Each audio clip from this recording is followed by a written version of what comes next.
What do we call it when somebody dies with a will? Testate. They died, but they made a will. What do we call it when somebody has a will? Testate. Testate. And without a will? Intestate. Intestate. All right. And what do we call the court proceedings that determine what the assets of an estate are and determines who the heirs are? Probate. Probate, correct.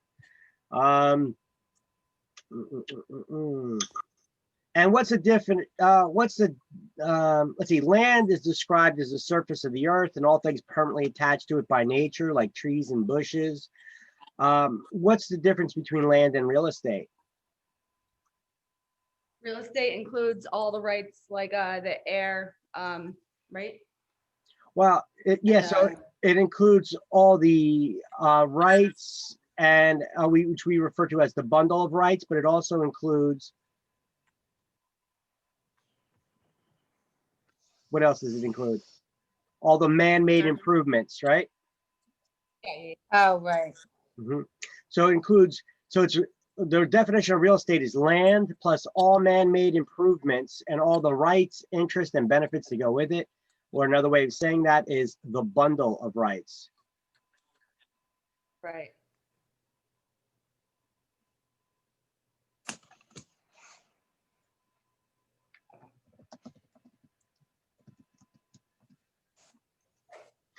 All right, so let's see.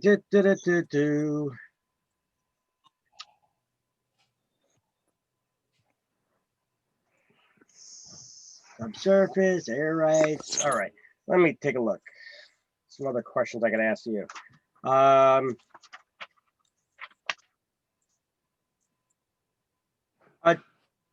What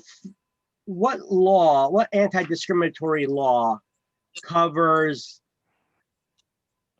all real property, and only real property, but all real property? Is it the Sherman Act? No, No. no. The Sherman Antitrust Act has to deal with not charging, The fair housing. not colluding with people to set an industry standard on the commission rates that you charge. So, but pertaining to the anti-discriminatory laws, which ones cover all kinds of property, all kinds of real property, residential, commercial, but does not cover personal property? Law against discrimination? The LAD, the New Jersey Law Against Discrimination, correct. And so what kind of property is covered under the Fair Housing Act? Just residential? There's a huge hint in there. What did you say? Just residential? The only residential property, housing, right? Fair housing. So that would be residential property. And what kind of, and what is covered under the Civil Rights Act of 1866, the oldest one?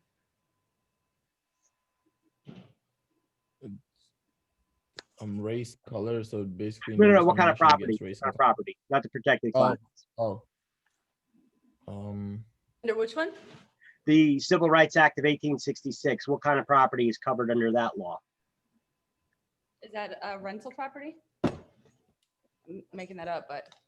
All property, personal and real property. Remember what happened back then? That's when Lincoln's freed the slaves, right? And he said that Black people have the same rights as white people to own all property, whether it's real estate for whatever use and personal property, like the clothes on your back. You know, it had to deal with all kinds of property, right? So that one is not just about real estate. And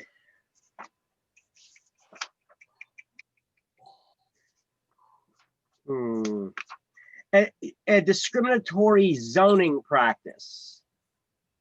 It discriminated against poor and low income. Oh. I don't remember.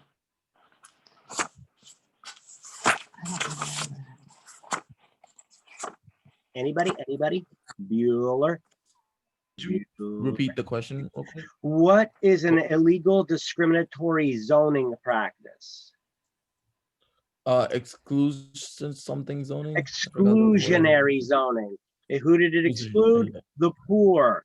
And what law made the practice of exclusionary zoning illegal?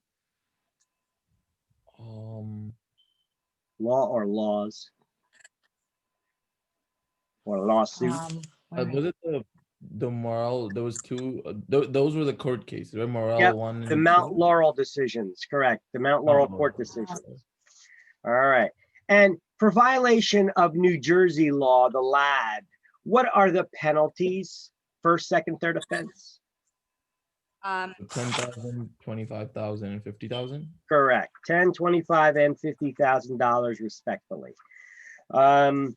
And what is the document we need to give to owners at the time of listing, informing them that they cannot discriminate whether they hire us or not?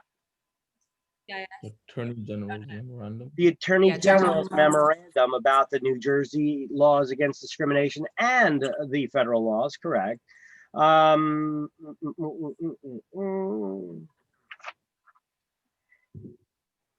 da, da, da. Discrimination, using discrimination as a tool to induce a owner to sell their property. Sometimes called panic peddling, Blockbusting. blockbusting, trying to get them to bust up the block and sell their house, right? And what about limiting someone's options of where they could live? Steering. And not giving them a mortgage loan or homeowner's insurance as a means of discrimination? Redlining. Redlining, correct. The way to remember redlining is, remember when you're talking about, here's a way to try to remember it.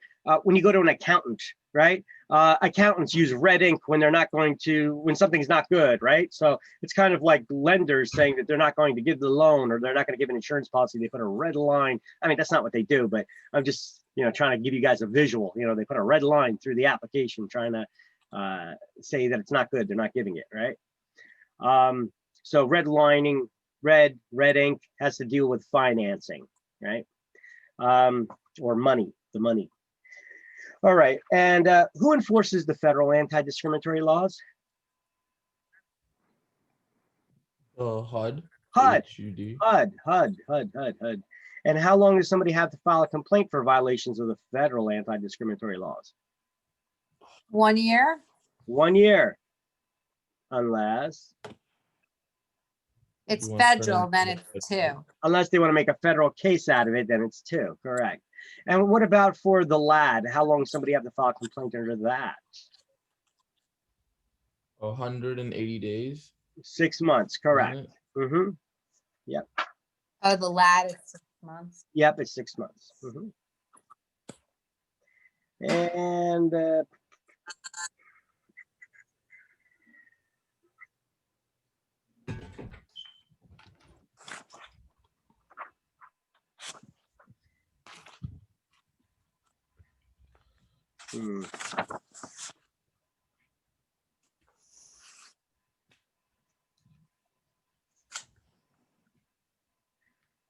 all right. Trying to think of a question.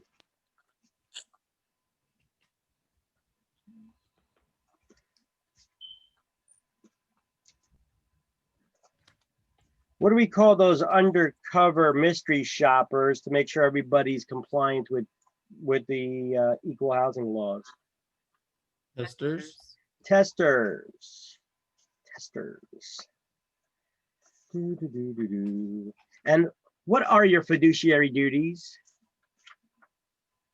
Counting, care. Care, What's the O? Care, Obedience. obedience, accounting, accounting, loyalty, and loyalty, and disclosure. Correct. Care, obedience, accounting, loyalty, and disclosure. And what is the real estate industry's equivalency to medical malpractice insurance that a doctor would carry? ENC insurance. Ian, You you know, know, errors and E&O. omissions, insurance. And what is the penalty for violating the Sherman Antitrust Act? Up to $1 million. Up to $1 million fine and up to 10 years in prison, right? Okay, That's steep. and yeah, and it's a misdemeanor. Hell of a misdemeanor, right? All right, so unintentional deception by somebody who should have known better. Negligence. Negligence. Negligent misrepresentation, correct. What's the best way to avoid misrepresentation? Other than sticking to the Verify. truth? Um, Referring people to experts. Always refer people to the expert sources. Don't try to pretend that you're the expert in everything. Yeah. Is this going to affect my taxes? Well, we got to talk to your accountant about that. Is this legal? Well, let's talk to your attorney about that. Where are the sex offenders? Well, you could check with the county prosecutor's office or the state police Megan's Law Registry, right? We're not the experts in everything, but we should know who they are. Is this dangerous? Well, let's talk to your licensed New Jersey home inspector and have them take a look at that, right? So even though we may gain some knowledge in all these areas as you work in real estate for a while, don't try to represent yourself as an expert because you do have that knowledge. You're opening yourself up for lawsuits. So the best way to avoid the lawsuits or making a mistake, not just to cover your butts, but to avoid that is refer people. Don't act like you're the expert. Always refer people to the experts. By the way, you guys know why I got this American flag behind me today? You know what today is? What is it? It's a day that we're supposed to never forget, a day that would live in infamy. It's a famous line in history. is it Pearl Harbor? It is. It is. Today's the day that Pearl Harbor got bombed. Correct.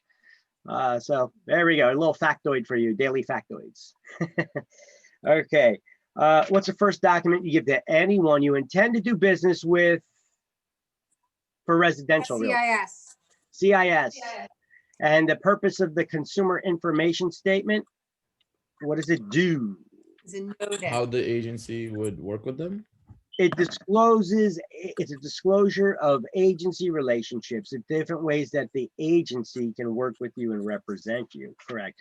And what do we call the person who does the work, most work leading up to the sale that's owed the commission when working with buyers? Procuring. Cause. They are the procuring cause of the sale, correct? And when we're in agreement on all the terms of the transaction, Meeting of the minds.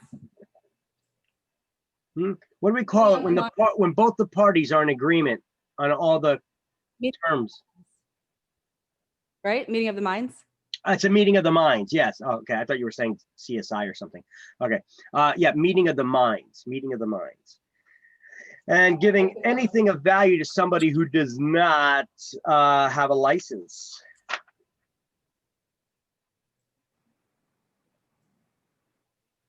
Kickback. Kickback. Oh. And when have we earned our commission? Not when does the broker have to pay us a commission? When does the broker have to pay us a commission?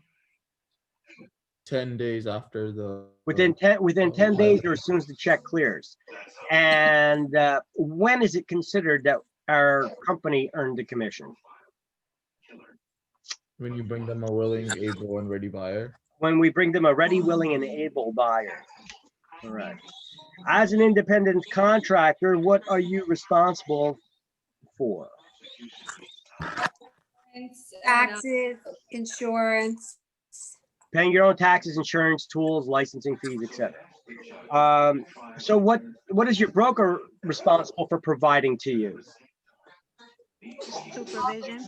Guidance, direction. Guidance and direction and office space. And what's the difference between a general agent and a special agent? A general agent has power of attorney.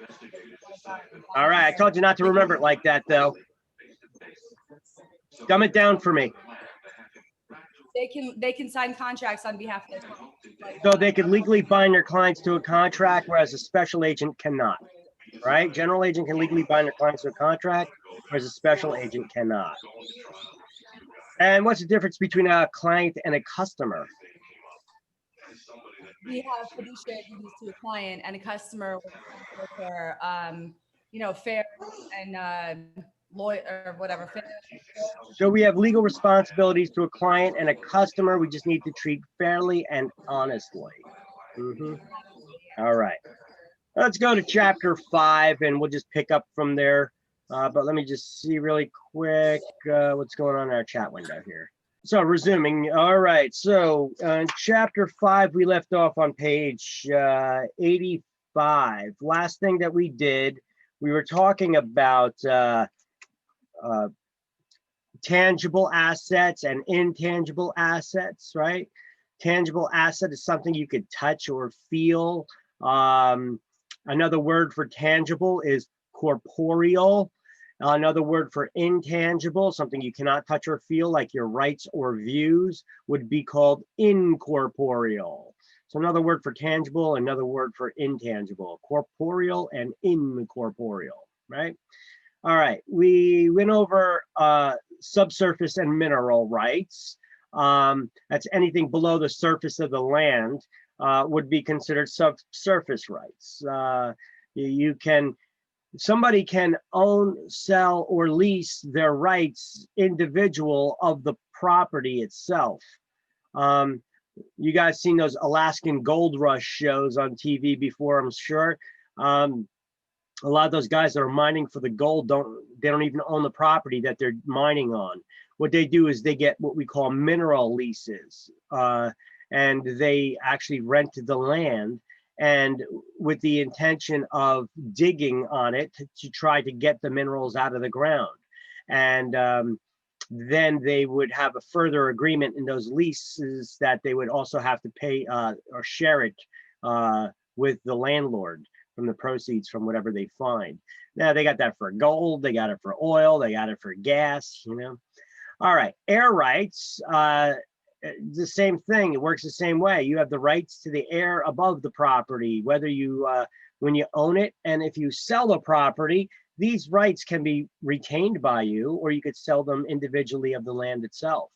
We went over some, I think the last things we went over the other day were some of the, how air rights are important in urban areas, you know, like New York City, where everything is built, you know, how you're limited on space, you have to build up, right?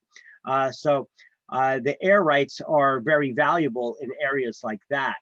Of course, you got to be careful though, because everything above 500 feet of the highest point of the property is that is maintained. Even though you own everything above your property, the FAA, Federal Aviation Administration, has exclusive jurisdiction of everything above that point. That's why you cannot limit planes, forbid planes from flying over your property. All right. Now, water rights is the next thing that we're going to get into. But wait, before we do. Which chapter are we in? Where are we? 5, chapter 5. We're in chapter 5. We're like the second or third page into chapter 5 here. Third page. Okay. We're going to be doing the water rights. But when we talk about these air rights and subsurface rights, let me give you a little factoid. Everything beneath the ground.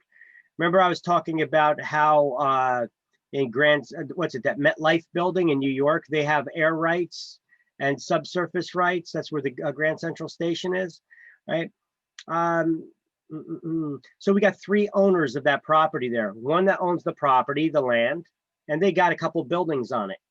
Another one that owns the air rights, and they constructed this huge building. It's now called the MetLife building. It used to be called the Pan Am building. That was an airline that used to be in existence, Pan American. And then beneath that, we have Grand Central Station. So we got 3 owners of structures pretty much in the same designated area of land. If you were to look at it on a map, it's just the same block. But now if you start, you look at it in 3D, you know, see below the surface, and above the surface, we could actually have a lot of stuff going on there. And I'll give you some examples of that. That actually, a little factoid about that Pan Am building, is the only place in New York City that ever had a heliport where helicopters can land on roofs. Interesting little thing. That's the purpose of that building being built above Grand Central Station. People can come in from all over to the train station and then go to the roof and then fly to wherever they needed to go, or vice versa, right? And that was a pretty good little hub there until, of course, there was an accident. A helicopter crashed, one of the landing gear went, and a couple people died from the debris falling from the roof and the blades spinning off the helicopter into the building. But really, it's amazing, only one person died on the ground, but it was a pregnant lady. Part of the helicopter debris came crashing down and landed on her. But that's when they put an end to all air travel on roofs in New York City. Interesting little factoid for you there. But let's see, I got some pictures here of showing you the cutaway for that. Let me see.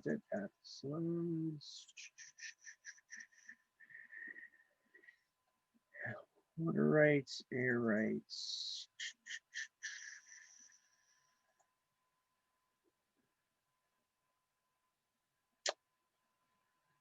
There we go, MetLife building, Grand Central Station. So I'm going to show you the cutaway of that building and some of its plans from early on.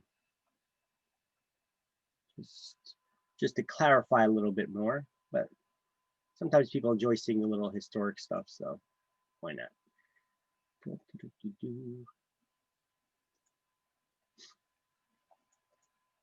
So here was the construction. Here was when it was just the Grand Central Station train station, and there were some stores around here. All right, so this is the person that owns the building above ground. And this right here is where they're constructing those buildings' foundational supports. That's two of them anyway, and then there's some more back here that you can't see off screen. All right, so then they eventually built the building up like this. So you got stores underneath here. You know, the train station's actually beneath the ground. And now, so you can see the train station over here, the MetLife building above it. This is the entrance to the train station. On the sides is where they have the stores. You see, like over here? All right. And here's when they, some historic photos when it was called the Pan Am building. Pan American, it was one of the largest airlines back then. I don't know why I got that picture in there. MetLife, see the escalators going up to the MetLife building. Here's another cutaway of those designs. I don't know why I keep getting that there. All right, what about this? How do you suppose somebody built a structure like this? Connecting two buildings like that over a city street. You can't just build over, you just can't build over somebody's property, can you? By the airspace above it? All right, that's one way of it. Yeah, they could have bought the airspace, bought or leased the airspace above the city property, right?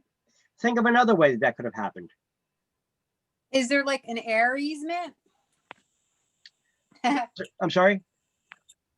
An air easement?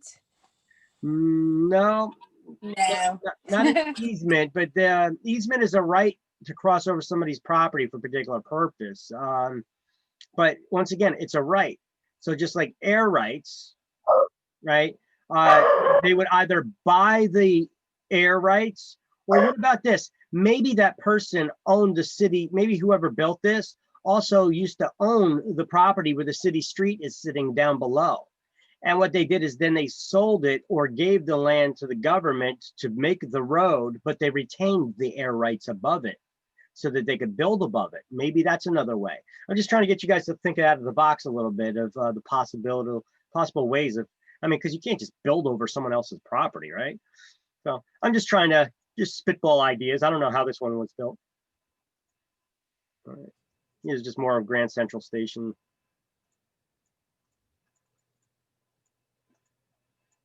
Before I move on.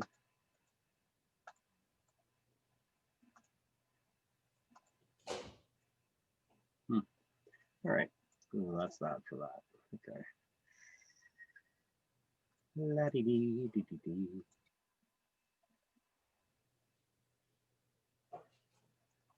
What do I got here for water rights?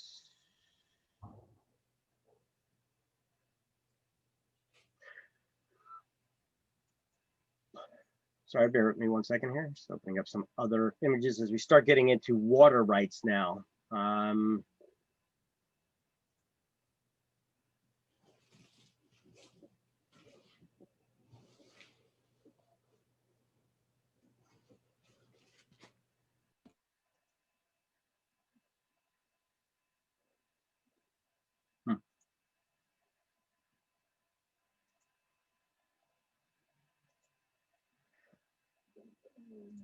All right. So now water rights. Sorry, but we got to go over these. They are on exams. And I made this slideshow up. This slide right here is a good slide to study all the words, the terms you need to know for water rights. I know you didn't take this class to start learning about science, but we still need to know about it a bit, a little science here as well. Some of these terms are geological terminology. Let's start off with water rights so that we understand them. If you own, when we talk about water rights, we're not talking about your rights to the water. Everybody has rights to the water. Water is a precious resource. We all need it to survive. What we're talking about here is when you own land that borders water, has water running across it or sitting on it, what do you actually own? Well, if you own land that borders navigable waters like the ocean, large bodies of water like the ocean are navigable. What does the word navigable mean? It means that commercial shipping can go through it. All right, large ships, super freighters, tankers, you know, those large commercial shipping cruise lines can go through that water. Then that property owner has what we call littoral property rights. Okay, the key there is that the waters are navigable waters and they're usually controlled by the tides. And what kind of waters are controlled by the tides? The ocean, right? But the key there, the key word is navigable. All right. Littoral, you have littoral property rights when you own land bordered by navigable waters. So, okay, now that we could identify when you have littoral property rights, what does it make a difference? Well, what do you actually own? You actually own the land up to the mean high water mark. The mean is the average, discounting the outliers. You know, sometimes we have superstorms and such where sea levels will rise temporarily. Okay, so we're not going to count that. We're going to discount those abnormalities. So then they just look at the average of where the high tide is. You guys ever go to the beach and walk along the shoreline and, you know, there's a stain in the sand where the water went up to when it's low tide and the tide went out? Yeah. Yes. Okay. So what those property owners that own property there in the beach, what do they actually own the land up to? They own it up to that stain in the sand where the water went up to. Okay. So everything past that is public property. So when you have a beachfront property, what do you actually own? You don't own out into the water. You only own up to the mean high water mark. And that's the mean high water mark, pretty much, right? All right. Now, riparian property rights. What do you own with riparian? Well, riparian, think of riparian begins with an R, like flowing rivers and streams and babbling brooks, okay? They're non-navigable. You can't have commercial shipping going through them is the key there. They're non-navigable waters. Where you could have a pond, a lake, a stream or a river running next to, sitting on, or running across your property. So what do you actually own then? You actually own the land under the water that the water is sitting on top of or running across. Okay. When you have littoral property rights, you only own the land up to the high water mark. When you have riparian property rights, you could actually own the land that the water's sitting on. So you own the land under the water. Okay. When you have two properties that are separated by a stream, though, where is the property line? When you have two properties that are separated by a stream, the property line, by two adjoining properties like this, the property line would be the center of the stream. Okay, so the property line would be the center of the stream. Both property owners would own the land up to the center. Okay, the way they would word that on exams is two adjoining property owners, or they would own the land up to the center of the stream. All right, now let's get into the water rights words and terminology. So these are the two types of water rights. You either have littoral or riparian. You must know this. You will get this on both school and state exam. You need to know which one, which one does what, how to identify them, and what do you own. Now, if you have riparian property rights and two properties are separated by the stream, where's the property line? In the middle. In the middle, the center of the stream. Now, what if the stream were to change its course? Yeah, sometimes streams do this. It just changed its course. It started running off this way, no longer runs this way. Now what happens? Well, the property line would not move. It would remain where it had always been. Okay? Because especially when the stream suddenly changes its course. Okay, that could always be corrected, even if it's done by man. So any sudden changes are called avulsion. So avulsion is the sudden change in the course of a stream by a violent or sudden tearing away of the land. Okay, if this happens, the property line would not change. It would remain where the land, where the stream previously was. Okay. Now, erosion is the gradual wearing away of land by the wind and water. Okay, if land erodes away, then you can actually lose land. All right. Now, if we're talking about the beaches, though, usually municipalities go and they replenish the beaches by putting sand back there again, right? But erosion is the gradual wearing away of the land by wind or water. Accretion is the opposite of erosion. Erosion is the wearing away of land by the water. Accretion is the building up of land by water. The opposite is true. Sometimes water can deposit additional solid material like sand, dirt, rocks, building up the land that you have. It's not always a good thing. You know, during Superstorm Sandy, I think we saw some of the beach houses actually got buried in sand, right? So it's not always a good thing getting additional land or solid material by the water. It can be, but not necessarily. So accretion's the opposite of erosion. That's a good way to remember it. It is the building up of land by the wind or water. So it's the depositing of the soil by the water. Now, alluvion is what we call that solid material that had been deposited through the process of accretion. So accretion is the process of the water depositing the solid material, the sand, dirt, soil, right? Alluvion is what we call that sand, dirt, rock, soil when it's been deposited by water through the process of accretion. All right. So look, just imagine this on exam for a second. You get a question on school state exam, whatever. You get a question on exam. Look at this. We learned 3 words that begin with A already. Let's take this: avulsion, accretion, alluvian, and put them as multiple choice answer options next to each other. And throw in another A word that they're going to have too. You know, now all of a sudden you're just like, you really got to know these words, right? Now, so avulsion, I don't know, for me, somehow, avulsion, I hear the word emulsion or emulsify.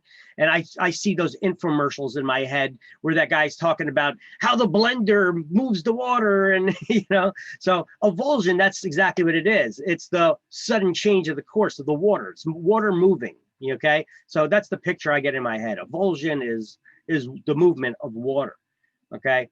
Accretion is the process of the water depositing solid material. Alluvian is that solid material.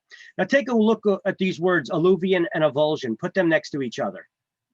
They both got A's, U, V's, I, O, N in them, right? Here's an easy way to remember them.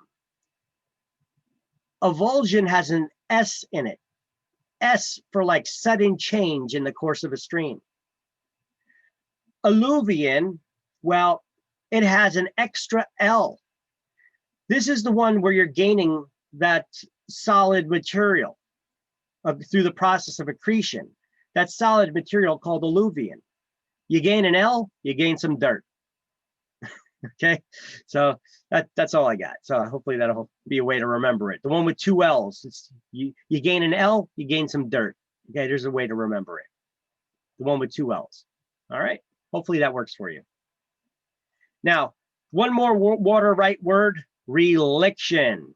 Reliction. What do we call it when the tide goes out and it pulls away from the land? That word is called receding, right? Everybody know that word, receding? Okay. So when the water recedes from the land, reliction is like a permanent receding of the water, where the tide goes out and it never comes back. Yes, that does happen. That does happen.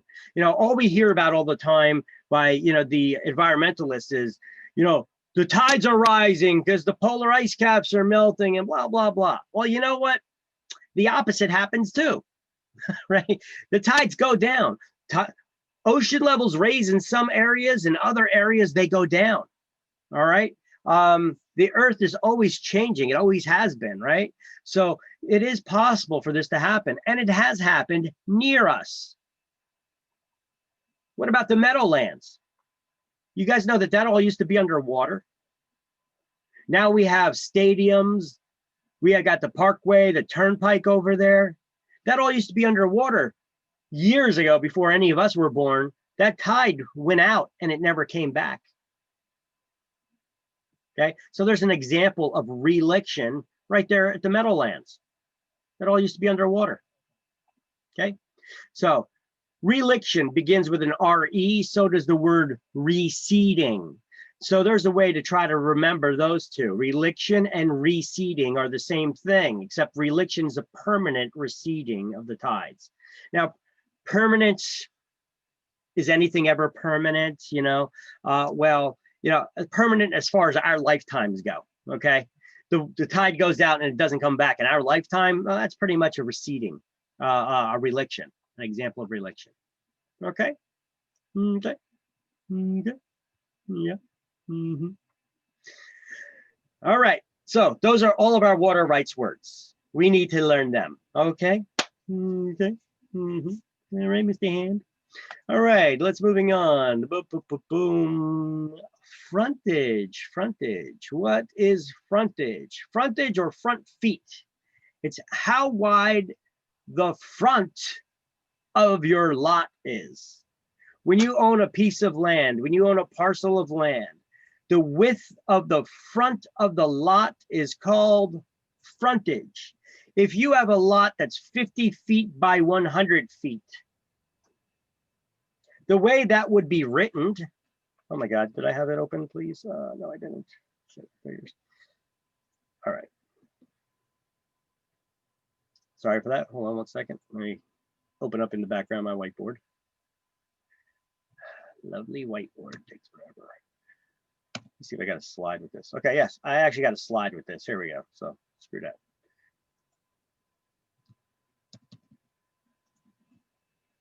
Forget that whiteboard. Here we go. Frontage is how wide the front of the lot is. If you ever see it written 50 with an X by 100, 50 by 100, the first number in a dimension always describes the width of the front of the lot. And then the next number will be the depth. Now, sometimes it's just 50 by 100, but if you see like 50 by 100 by another number, that means it's a weird shaped lot. The different sides are not equal. But 50x 100, 50 by 100, the first number is always the width of the front of the lot. That's the frontage.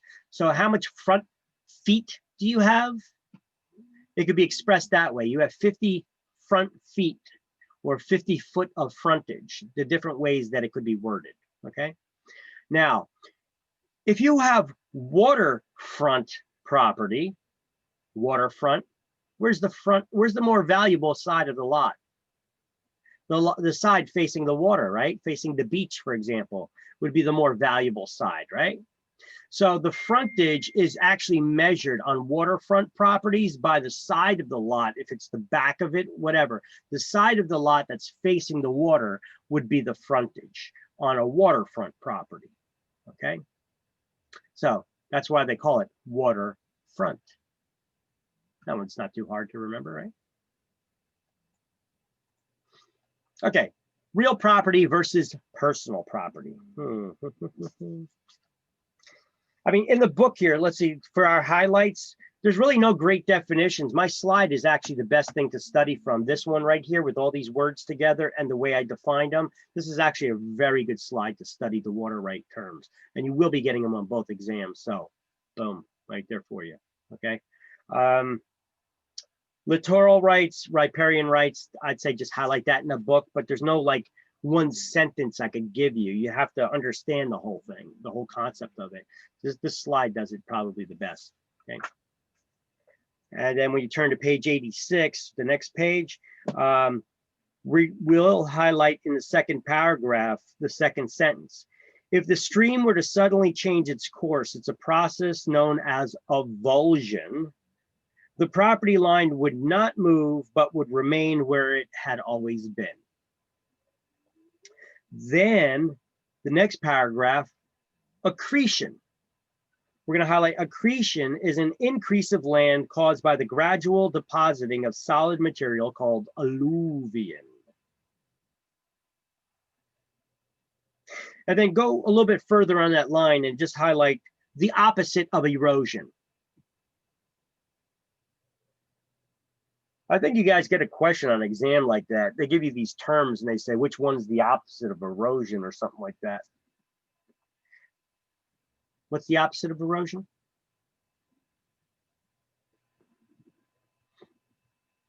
Accretion. Accretion. All right. Now, I want you to highlight the last sentence in that paragraph. Reliction is the creation of dry land by the gradual withdrawal of water from the land by the lowering of its surface level. Tell me when you all highlighted that, because I'm going to have you make a modification. Done. Okay. Now I want you to, you should only have highlighted, so I'm going to have you cross out some words there. So reliction is the, I want you to cross out creation of dry land by the. Cross out creation of dry land by the.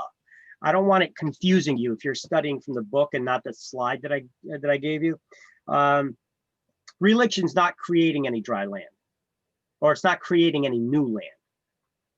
It's just making it dry by the water lowering of the water from the surface level. And then that land dries out and it becomes usable. But that land was always there. It was just covered by water. So I don't want you to get confused with the way that they word it here in the book, because when they give you a question on exam that asks you what's the creation of of land by the water called, it's accretion. Accretion is that process where it's depositing additional soil, creating new land. Reliction is not creating new land. That land is always there. It's just being now uncovered by the water and made dry. Okay, so I'm just trying to clarify that definition the way the book reads. And at the end of the sentence, I want you to write exposing land, not creating it. Exposing land, not creating it. A permanent receding of the tides, if you could fit it in there. So at the end of that, you're going to write exposing land, not creating it, a permanent receding of the tides.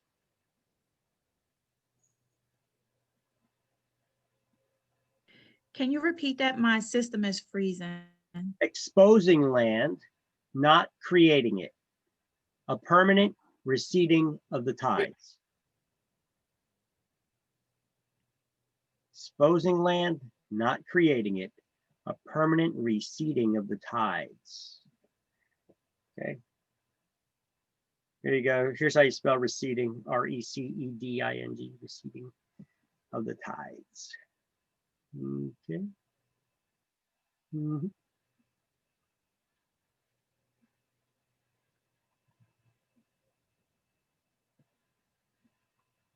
Good. Mm-hmm. I know sometimes it takes a minute to write when you're writing in the book there, so just slow me down if I'm going too fast for you. All righty.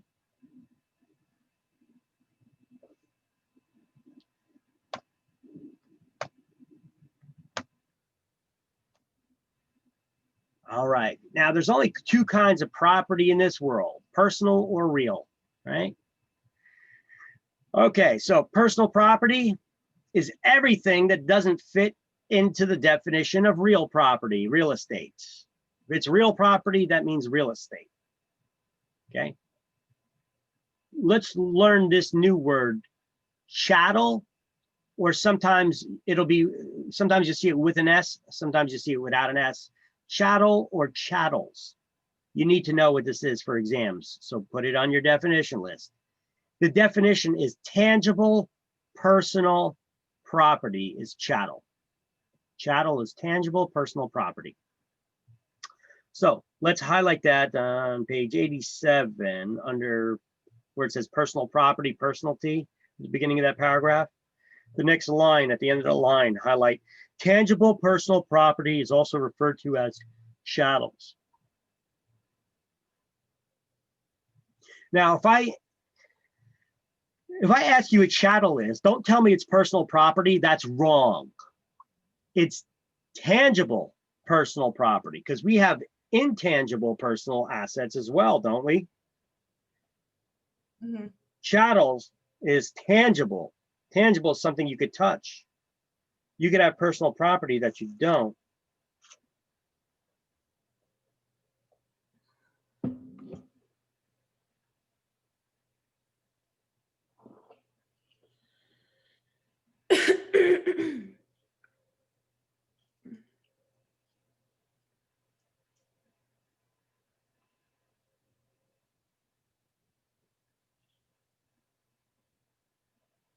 All right. Chattel is tangible personal property. Okay. Now, annual crops that have to be planted every year, they don't come back on their own, because if anything comes back every year on its own, those are considered, those are permanent parts of the land. That's part of the land, right? Land is defined as the surface of the earth and all things permanently attached to it by nature that doesn't require annual cultivation, like grass, trees, bushes, right? But crops, things that you have to plant every year, otherwise they don't come back on their own, or flowers or things like that that need to be planted every year, otherwise they don't come back on their own. Those are called emblements. Okay. There we go, on this slide. Okay, so here's a good slide I made up that has a lot of different terms here. Corporeal is another word for tangible. Incorporeal, another word for intangible. Chattel is tangible personal property. Is it possible to take an item that's part of the real estate and make it a personal property, to convert it from real estate to personal property? Sure. Take a look at a tree.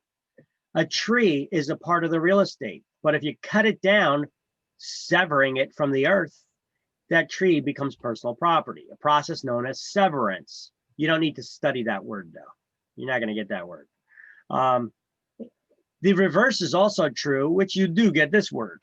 Fixture is an article that was once personal property, but now it's been attached to the real estate in such a manner that it's become part of the real estate. That would be known as a fixture. Okay. So a fixture is something that's once personal property. Like you go buy a bag of cement at Home Depot. It's personal property, that bag of cement. But you take it home, you mix it in water, you pour it in a form, and it becomes a part of your steps, for example, right? Now you just converted it to the real estate, right? A chandelier, you go to the store, you buy a chandelier, it's your personal property. But then you bolt it up to the ceiling, you hardwire it to the electrical in the house. It's become a fixture. What is a fixture?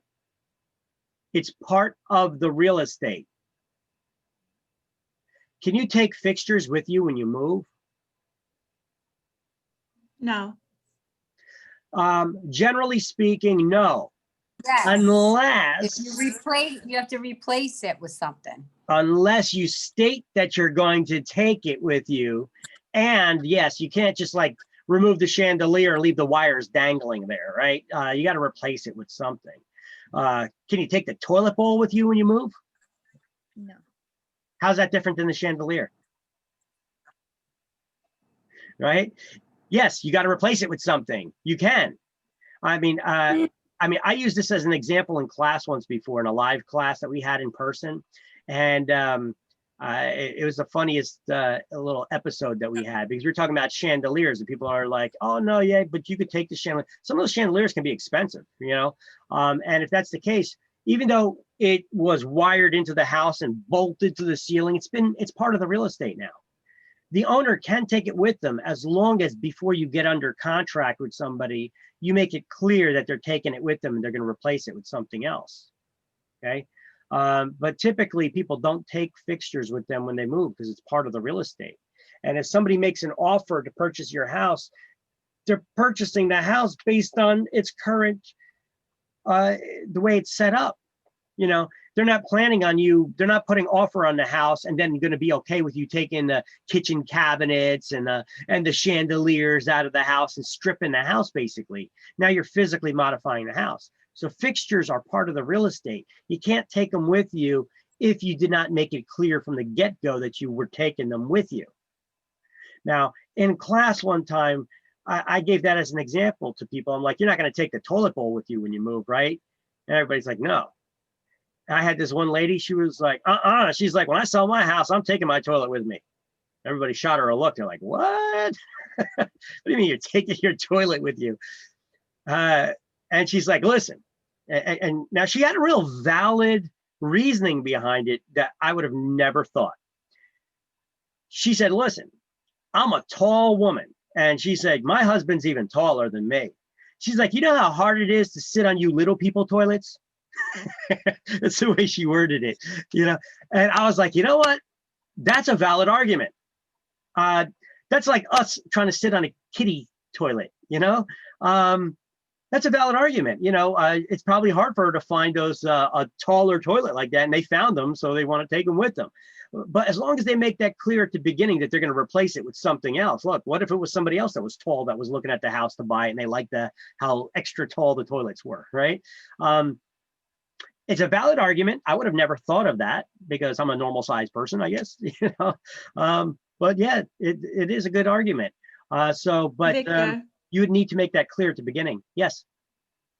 I have a question. Sure. What if they asked them to keep it? Would they be able to negotiate a higher price for the home? You could always negotiate. That's what the word means. right? Negotiate. Yeah, that's you're wheeling and dealing, right? Yeah, you could always Oh, ask. Yeah, absolutely. Okay. I mean, if the price is good enough, hell, they may be able to find it. Remember where they bought that other extra large toilet from, and buy a new one buy a new one if the money's right. I guess. I don't know. I would personally rather buy a new toilet than have to clean out and take the other one with me. Right. That could be a little messy. right. So a fixture is an article that was once personal property, but it's been affixed to the real estate in such a manner that it's now part of the real estate. Generally speaking, you cannot take stuff with you that's a fixture. Okay. Now, trade fixture. Let's focus on that word trade. Trade is a business. So a trade fixture is a fixture that's used for business use, business purposes. And trade fixtures are, even though they're attached in the same manner like fixtures are, they are considered to be, they're used to conduct a business. So they are considered to be personal property. And they can be removed by the business owner, that tenant, as long as they remove those trade fixtures before their lease expires. Because if they leave it, if they had not removed it yet and the lease expires, it is possible for a trade fixture to become a fixture if they didn't remove it before the lease expires. Just like anything, if you got to be out by a certain date, you can't just be like, oh, I'll come back and I'll get it later. The landlord can be like, no, whatever you left behind is now mine. Right? It's like a barber chair, like in a barber shop. Yeah. You got to take the chair out before you leave, or else that, even though it's your chair, now it becomes theirs. Correct. Or those sinks in a beauty salon, with the cutaway for your neck so they can wash your hair. And even though they're connected to the plumbing, they're connected to the plumbing there and the sewer pipes. They are used. They're very specific. They're used in conducting that special business to wash hair, right? So here's some examples I have right here in this slide. The barber chair, gas station pumps at a gas station, shelving in supermarkets, sinks in a beauty salon. These are all examples of trade fixtures. The ovens in a restaurant, all right? Those are all trade fixtures, and they can be removed by the tenant as long as they remove them before the lease had expired. All right. Now, once again, I got implements over here. Implements, those are annual crops. They're considered to be personal property. So when you move, you could actually take them with you. Now, they give an example in the book. A tenant farmer can come back and pick the fruits of their labor to harvest their crop, even after the farm had been sold. Now, how is that possible? We'll focus on the word a tenant farmer. So if that farmer was the owner of the land, then if they sell the land, they would probably have negotiated the cost of the price of the crops as well. Or they would be allowed to come back and pick the fruits of their labor, okay? But only for that one harvest season, because the next season those crops are not going to come back on their own. They would have to till the soil, plant the seeds, and start all over again, right? It's not coming back on its own, okay? So what do we call the annual crops that are considered personal property? Implements. That one you usually get on exams too. Look at this. So here's a couple of words that you're going to need to know. Corporeal, incorporeal, chattel, fixture, trade fixture, implements. So this is a pretty good slide, isn't it? Boom. You're welcome. All right. So there are some legal tests of what is considered a fixture or part of the real estate or personal property, but they're not that clear. Okay. It says fixture, personal property are permanently, okay, so fixtures, are personal property that have been permanently attached to the land or the building and now considered part of the real estate. So how do you test whether something is a fixture, part of the real estate, or personal property? Well, you got to look at the intention of the parties who installed it, the method of how they of annexation to the building, the adaptation of the article to the real estate, and the relationship of the parties involved in the transaction. So there you go. It's not that clear, is it?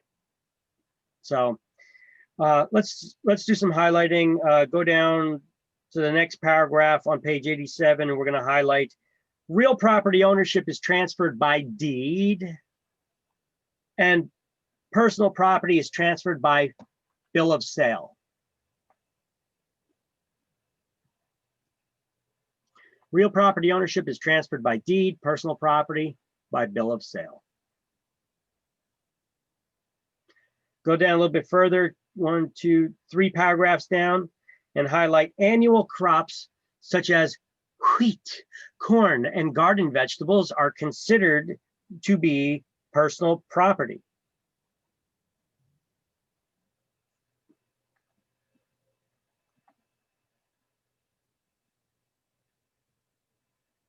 And then here they talk about this a couple times throughout the book, a mobile home.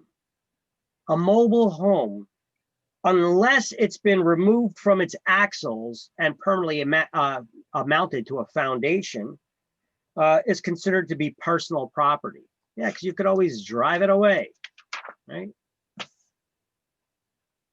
Can we sell mobile homes? Only if we're reselling them. We could broker the resale of them, correct, but we got to follow motor vehicle regulations.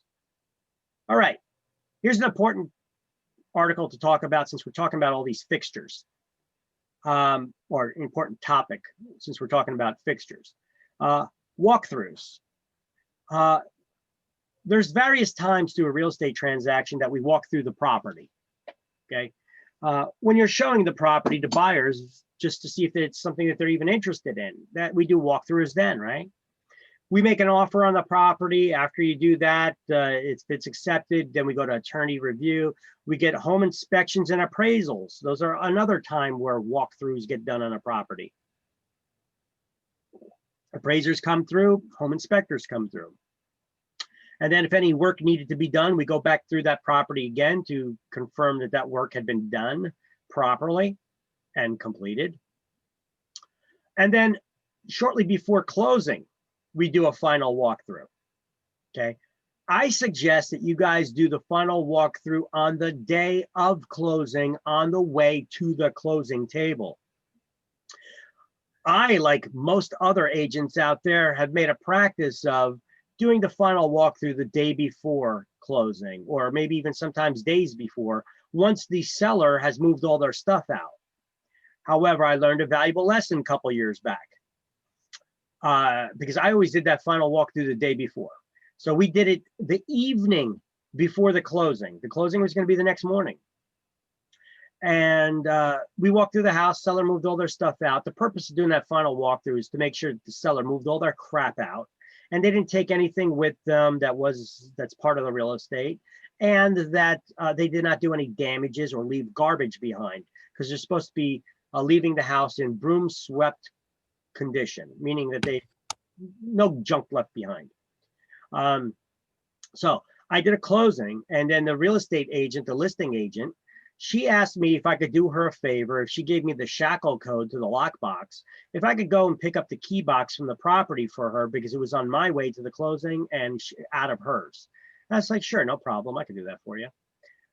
So I stopped by the property. I picked up the lockbox off the property. While I was there, I was like, let me run through the house really quick. Plus I had to go to the bathroom, so I ran in really quick, and good thing I did. Good thing I did, because I get to the closing table. I get to the closing office there, and the attorney's asking the buyer, so did you guys get a chance to do the walkthrough? Is everything fine? They're like, yeah, everything's fine. And I'm like, and now I'm walking in and I'm like, oh, we got a problem. And they're shooting me a look. What do you mean we got a problem? We were just there last night. I was like, yeah, we got a problem. Remember that gorgeous high-end kitchen that was there? They stripped it out. They literally took the kitchen sink. They took the cabinets. They took the granite countertops. I mean, that stuff ain't light. This kitchen had Viking appliances. I don't, those are expensive appliances. Yeah, you could have a refrigerator that costs $25,000, So these are expensive appliances, and everything there was Viking, Viking stove, Viking hood, Viking microwave, Viking refrigerator. But they literally even took the cabinets off the wall. Like the kitchen literally just Wow. had pipes sticking out of the floor and the wall. That's crazy. If I did not walk through there, the buyers closed on the deal. They just go to their home, their new home that they just purchased. Call the cops. You've been robbed. You know who robbed you, but nonetheless, that would have been a bad experience for them, huh? You buy a house and the kitchen's gone, right?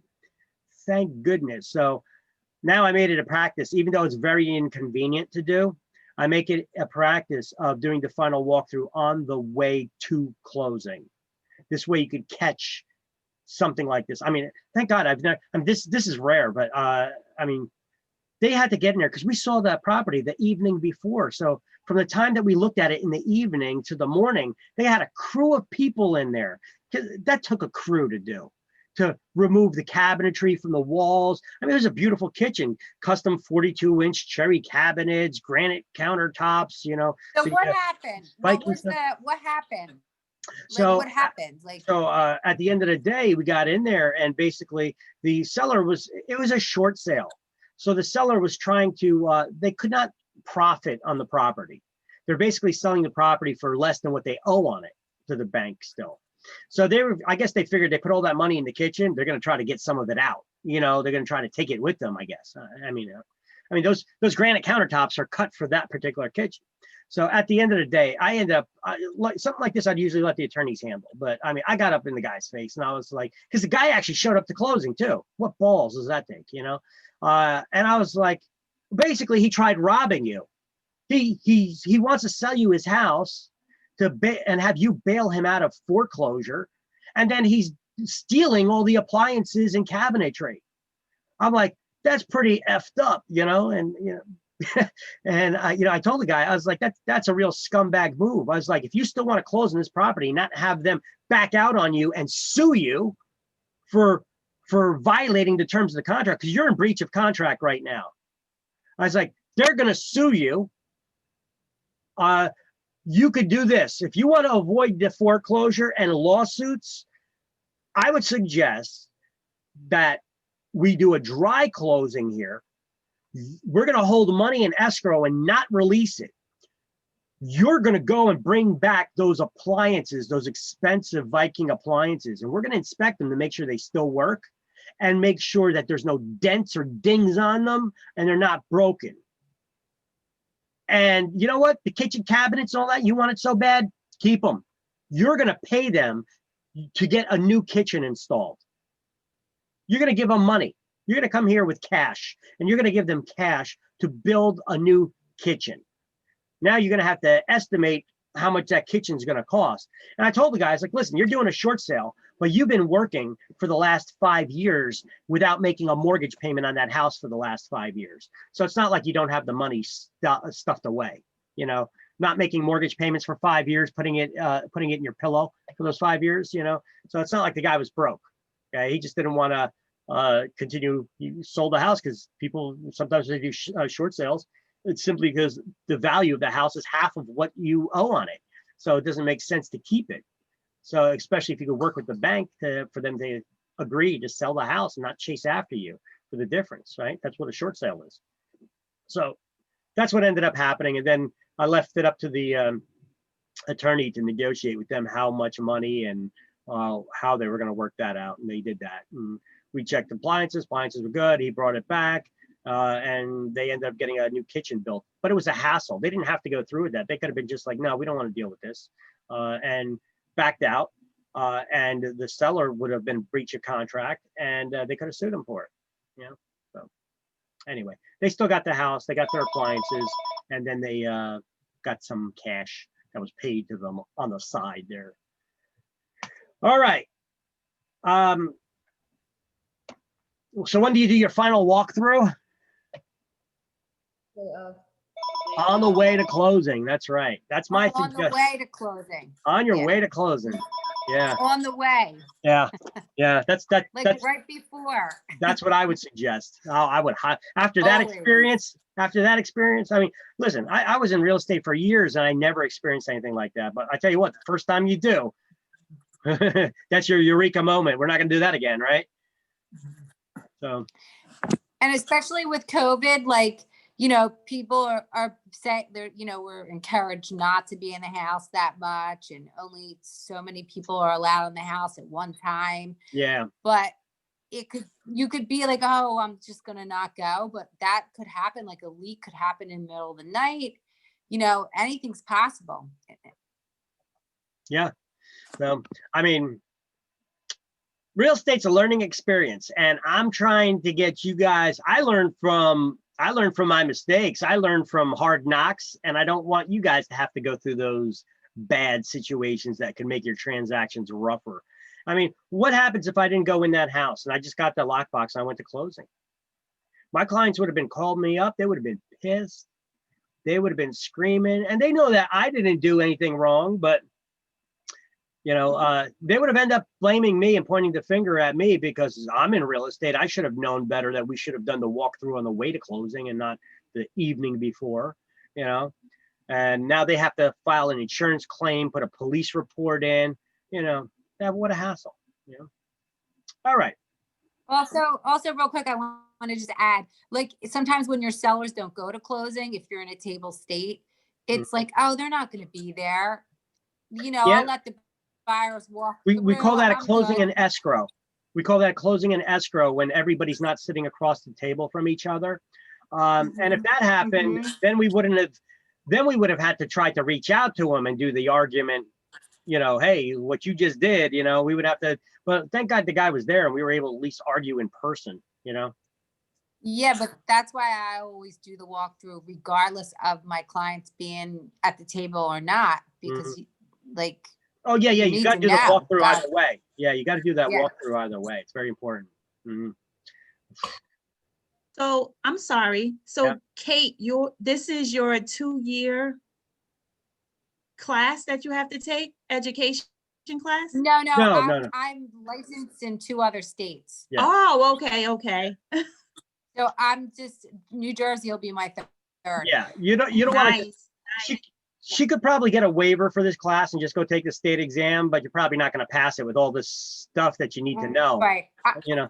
I actually got the waiver Yeah. already Yeah. and I took the class, but I'm doing it again because I want to pass the test the first. Yeah, New Jersey. Yeah, Right. New Jersey's a lot harder than other states. It is. You know, we're the nanny state. We got so many laws and rules and regulations you need to know. I mean, we get people all the time that come over from New York that they've been licensed for years. They've been in the business for years. You know, they come in, they think they're going to ace it, and they take the exam 5 times and fail it. You know, so they usually come. It's a good thing to do, to come take this class. I tell people to do that, and sometimes they're like, he just wants to make money off it. I'm like, go ahead, go try to take the exam. Good luck. You know, wish you the best. You know, it ain't easy. It ain't easy if you're not taught these things. Okay. Plus, it's not bad getting a refresher on all the terminology and the BS that you probably don't remember and didn't use if you don't work in like water rights. Unless you worked a lot around the water, you're not going to remember these terms, what they mean, right? All right. So Right. let's see. Just a little refresher here. Title, deed.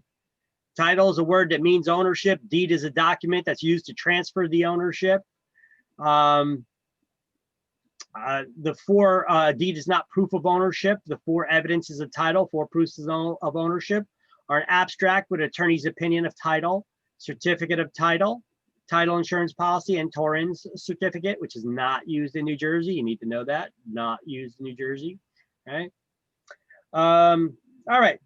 Page 88, next page. Fixtures. Let's highlight. I want you to write next to the title, part of the real estate. Fixture is part of the real estate. And then we'll highlight the first sentence. An article that was once personal property, but that now has been attached to the real estate in such a manner that it is now considered to be part of the real estate. But I still want you to write it next to the title so it stands out to you. So when you're studying it, fixture is part of the real estate. And trade fixture, I want you to write next to that, personal property. And where it says tenant and trade fixtures, above the word trade, write the word business. Trade is a business, right? It's a business fixture, right?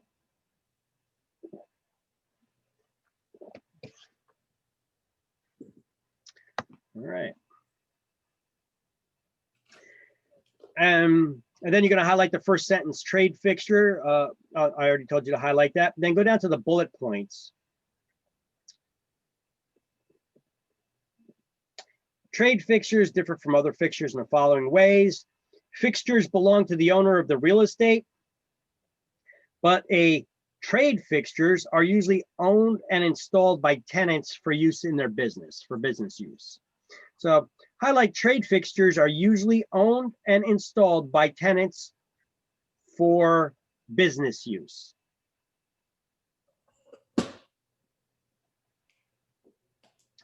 And then the last bullet point, highlight fixtures are legally considered real estate. If you have an older version book, you're not going to see all these. It's changed a little bit. And we're done with this chapter. Let's do the key terms to review, shall we? Close that bullet point out. All right. Key terms to review. Are you ready? Are you ready? Are you ready? Are you ready? All righty then, let's get started. Key terms to review. Number 1, belong to the owner of the land below. Think about that for a second. If the land is below, belongs to Adults? the owner of the land below. Air rights. Air rights. If the land's below, what's above? The air. Air rights. It's weirdly worded. 2 is A. Wow. The wearing away of land, usually due to the actions of wind and water. Erosion? Erosion. Erosion. Yes, 10 is B. Leave real estate to someone by will. Devise. Devise. 8 is C. Another word for tangible. Corporal. Corporeal. There's actually an extra O in there in that word. I used to say the same thing, corporeal. It's corporeal. So 7 is D. Annual crops. Emblements. Emblements. 9 is E. Tangible personal property. Chattels. Chattel or chattels. 6 is F. Manufactured attachments to land. Fixtures. 13, yeah, 13 is G, it's an improvement. Once personal property, now real estate. Fixture. That's a fixture. 11 is H. Sudden change in the course of a stream. Avulsion. Avulsion. 4 is I. Anything that can be inherited is, we kind of skipped it. I didn't even go over this. I read the yeah. It sounds like inherit, you know. You probably will see this on exam. It'll probably be one of the wrong answer options, you know, for a question. All right, they're not going to ask you what a hereditament is, okay? But it's anything that can be inherited. They do use real words even for the wrong answers. So which letter is that? 12 is J. An increase of land caused by the gradual depositing of solid material by the actions of the water. Thirteen. Accretion. Accretion. 1 is K. Possession, control, enjoyment, and so on. Bundle of rights. Bundle of rights. 5 is L. And solid material deposited by a body of water. Alluvion? Alluvion. You gain an L, you gain some dirt, right? 3 is M. All right, now key terms 2. Next to letter A. Cross out creation of dry land by. And instead write above that permanent receding of the tides. Where? What? Next to letter A in key terms 2, I want you to cross out creation of dry land by, and instead write above it, permanent receding of the tides by the gradual withdrawal of water. Reliction. 9 is A, reliction, correct. Everything that is not real property is Personal property. personal property. 6 is B. A specific tract of land that has legally defined boundaries. Parcel. So it's a parcel. 5 is C. Subsurface rights. Another way of saying Mineral rights. subsurface rights. Mineral. Mineral. Mineral rights. 4 is D, correct. Removable by the tenant. Trade fixtures. 12 is E, trade fixture. Land, improvements, and bundle of rights. That's a good way of describing what? Real estate. 7 is F, real estate. Use of water by adjoining landowner. Riparian rights. Riparian rights. 10 is G. Intangible. Another word for that. Incorporeal. Incorporeal. 1 is H. The earth, including the air above it. Land. Land. 2 is I. Now it's an English class. Synonyms for real estate. Real property. 8 is J, real property or realty. Ownership of minerals, oil, and so on. Subsurface rights. Subsurface rights. 11 is K. And land bordering bodies of water affected by the tides. Literal right. Littoral property rights. 3 is L. Here we go.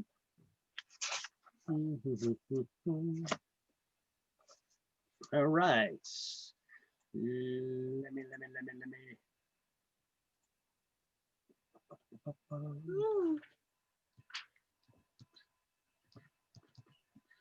Chapter 6.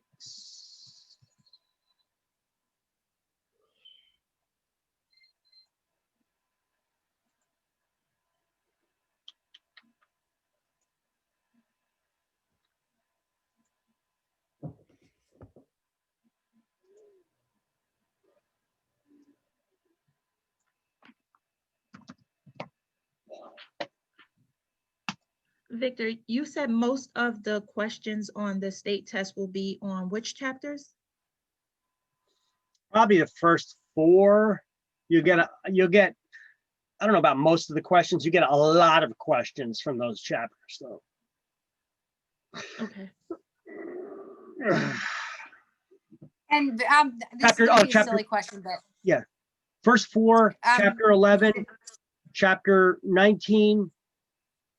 Probably get the most questions out of those. And for 16, the state, and chapter 16. for the state. And the state and the general are in the same test on the same day. It's not 2 separate tests, right? Correct. It used to be years All in ago. one. Yeah, correct. Yeah. So Right. there's a Okay. general real estate practice section questions, and then you have questions Mhm. about specific state law questions. Okay. Yes, New Jersey used to have 2 separate sections to the exam that they gave the same time. And they would actually be graded separately too, and you would have to pass each section Right. separately, which made it I harder. know. That made it harder. I know. Now they grade it as I a used to- whole. Yeah. Yep. I used to pass one and fail the other, and then I'd go back and take it, and then I'd do the reverse. It was a mess. Yeah. That kind of sucks, because when they grade, so it's like taking 2 exams in one. And if you were weak, like in state law or general real estate practice, you wouldn't pass the exam, even though you got enough questions right. Well, one side or the other, you wouldn't. You'd still fail. That would suck. Yeah, so that's the way they used to do it. They don't do it like that no more. Thank The goodness for that, chapters right? you said. Yeah, right. You What's said that? chapters 1, Okay, chapters, 11, 9. yeah, the first 4 chapters, chapter 11, chapter 16, chapter 19. A lot of questions from those chapters, but that does not mean to ignore the others. I mean, chapters 13 through 15 is mortgages, you know, chapters 6 and 7, you get a couple questions from those as well. I mean, you're going to get questions from most of the chapters here, or all the chapters, you know, but those ones, the first 4 chapters are or first 4, 11, 16, 19 are heavy. They're heavy in questions. Okay. How many math questions do you think are going to be? State exam is between, yeah, state exam is between 6 and 8 questions for math. Wow, that's a lot. Yeah, they used to have less, but then they used to have more. Then they knocked it down to like 3, and now they knocked it, and then they brought it back up again now to between 6 and 8. Which, by the way, you know what this is, right? Our class links Word document where I got all the links for you guys for everything. Remember, if you go all the way to the bottom of this, you scroll all the way to the bottom. State exam topics and questions by category. And I broke it down for you here to the chapter. I sent you guys the PSI test booklet, which I gotta confirm it because I think they updated the booklet recently again. So I gotta take a look there. But this shows you, they break it down on topics. So if you fail the state exam, they'll give you a printout of how many questions on different topics and how many questions you got right. So at least you could see what your weak areas are and what your strong areas are. And this is a little guide here that shows you, like, one of those topics is statutes and rules governing licensee activities. They give 22 questions on that alone. And majority of that is from chapter 1 and 2. And some of them are from 18 and 21. Okay, so I broke it down by what chapters you could see that stuff in, and here is what makes up that section. Okay. General principles of agency, that's all chapter 3. You get 13 questions from that, from chapter 3. Property ownership, you get 8 questions, and that's spread out between 6, 7, and 19. And here's the subtopic. I have a question because I'm in here, but I can't find it. Is it under the class share drives and recordings or no? No. Somewhere Oh, else? yeah. The class share drives and recordings, and then you go to the slideshows, where the slideshows are. Okay. The slideshows that we use in class, the ones that are updated regularly. Okay. You see the Word document in there? No, but I'll find it. Okay. Oh, well, I'm going to There's go a to lot, you have a lot here. I'm going to go to the PSI websites as well, because in there, I'll try to see if there's any updates to this, because I know they, at the instructor seminar, they said they updated it. I don't know if I did this off the latest update or not. So I just gotta confirm that. I think I did, but I gotta confirm it. Because I think they updated it in October.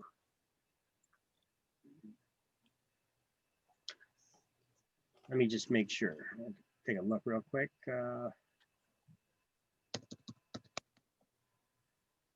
Chapter 6, Census, New Jersey, real estate. Chapter 6, property, estates and interest in land. Okay, so estates and interest. And if we go to the next page here, because there's nothing on the cover page of chapter 6. Oh, wait, actually there is. I'm sorry. Estates in land. What is an estate in land? Estate in land describes the amount and kind of interest that a person has in real property. So let's highlight the amount and kind of, I know it says ownership interest here, but that's only because this chapter is talking about the ownership category of estates and land. So if we were just to highlight The amount and kind of interest that a person has in real property is called an estate and land. That'll be more accurate. So just cross out that word ownership. They only have that word ownership there because right now this chapter is specifically talking about ownership. And then we highlight freehold estates, the term freehold estates, and then I want you to write next to that ownership or ownership category. And then put 3 types in brackets there. Just write, there are 3 types. Okay.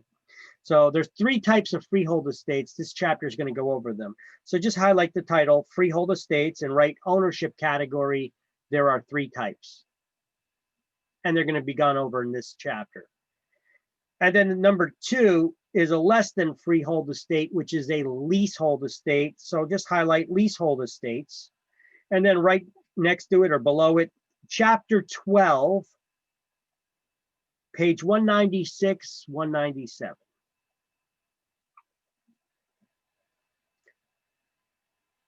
Chapter 12, page 196, 197.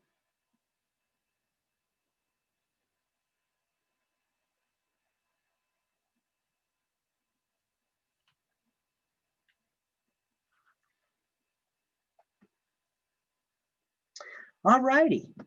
So this slide does a pretty good job, once again, of explaining it. An estate and land. What's an estate and land? Estate and land describes the amount and kind of interest that a person has in real property. And there's 2 categories of estate and land. There's freehold estates, which describe the ownership, and there's 3 types of freehold estates. Less than freehold estates or leasehold estates, there's 4 types, and we're going to go over them in chapters 12 on page 196 and 197. So let's go over the 3 types of freehold estates. If we turn the page, we'll just highlight fee simple, fee determinable, and life estates. You need to know the 3 types of freehold estates. Freehold describes what? That's the category of ownership. Okay. 3 types of freehold estates. Okay. That describes the category of ownership. Okay. And that there's fee simple, fee determinable, and life estate. Then it's got the statement in here about leasehold estates. They touch it for a second here. It says leasehold estates involve tenants and are estates for a period of time. Highlight, leaseholds are considered to be personal property, not real property. And what kind of asset is a lease? It's an incorporeal or intangible asset, which you should write there underneath that where it says they're personal property, not real property. I want you to write intangible or incorporeal asset.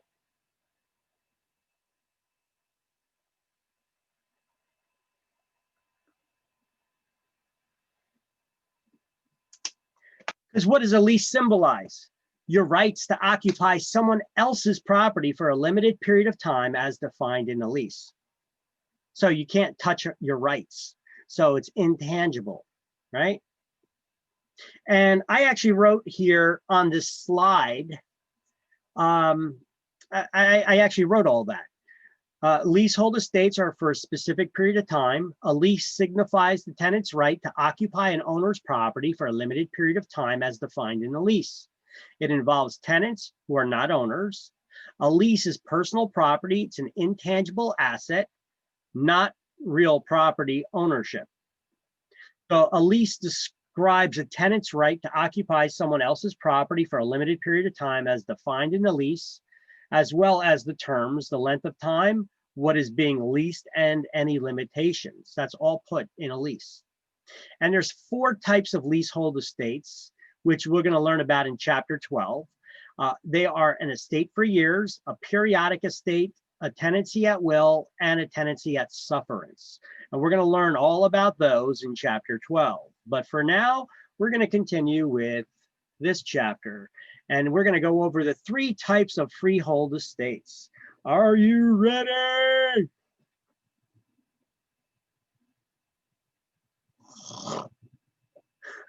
Are you ready? Yeah. All right. Yeah.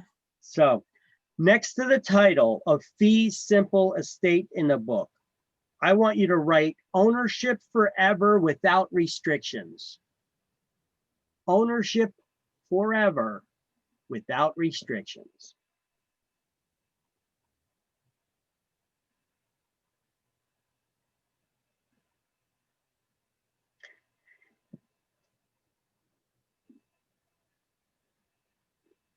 And then you're going to highlight fee simple is the highest type of interest in real estate recognized by law.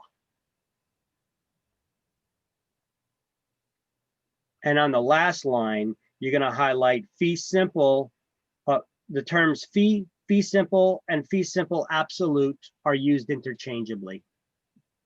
Okay, so this first category of estates, fee simple, it can be worded 3 different ways.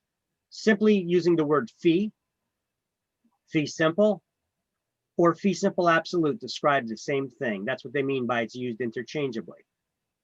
It's the highest form of ownership recognized by law. It's unrestricted ownership forever.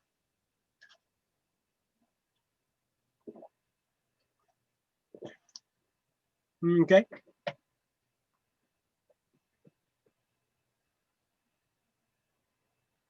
Let me know when you're all done writing and such. Done. Okay. The next one, fee determinable. I want you to write next to the title, fee determinable. Ownership forever, but based on a restriction called a restrictive covenant. Ownership forever, but based on a restriction called a restrictive covenant. Restrictions placed in deeds are called restrictive covenants. So it's ownership forever based on a restriction. You could just put that there too, if you like. I was just being a little more. Is that like when property, but you keep the air rights or whatever? Is that one of those? No, it's when you own property. I'm going to sell you my property, but Oh, if you don't. you can't use it for a certain purpose. For example, Shell gas station sells a gas station and says you cannot use the property as a gas station anymore unless it's a Shell gas station. Okay, so it's ownership forever, but it's based on a restriction. That restriction is called a restrictive covenant. And as long as you don't violate the restrictions that you agreed to when you bought the property, then there's no problem. You have ownership forever. But if you violate that restriction, there's the possibility of reverter, meaning it's possible that the ownership would revert back to the person who sold you the property and put that restriction in there. Or they could have named a third party to be the beneficiary to get that property if you violate those terms. That third party is called a remainder man.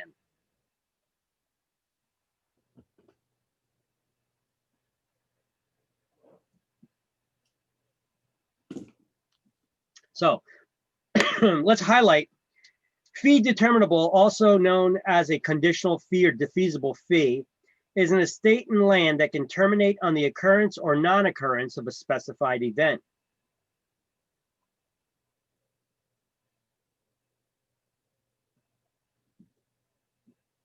And then go to the last line and highlight remainder man is a third party named in an instrument. And at the end of the sentence, write to be a beneficiary. I got the spelling of that somewhere here. There we go, beneficiary. To be a beneficiary.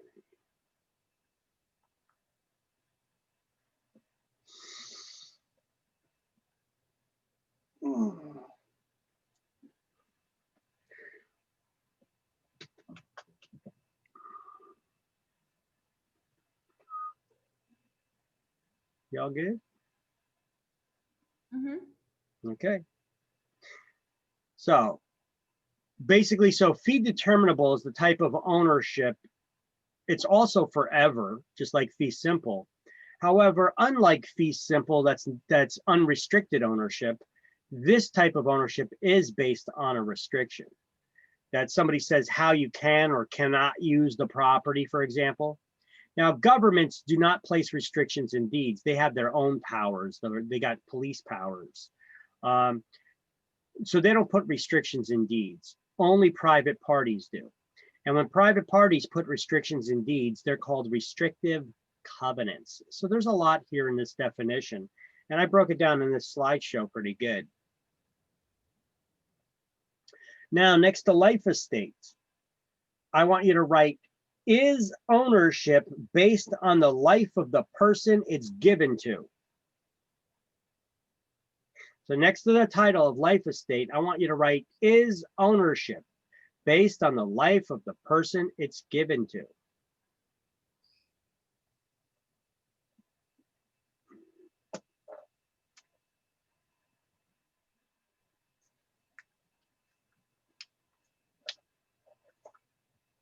Okay.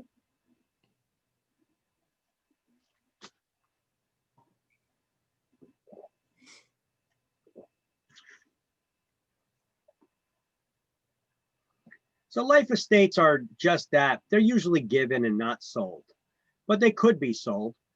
But either way, there has to be in any contract, for any contract to be legally binding, there has to be something given in exchange, something of value. So if somebody's giving a life estate, there still has to be an exchange of some kind of a value. So life estate is ownership based on the life of the person it's given to. They can't leave it by will. And they have all the rights of ownership to sell, lease, mortgage, give away the property, but they cannot destroy the estate's value. They can't leave it in a will because upon their death, the ownership reverts back to the person who gave them the life estate or to a remainder man, which is a third party named in a document to be a beneficiary.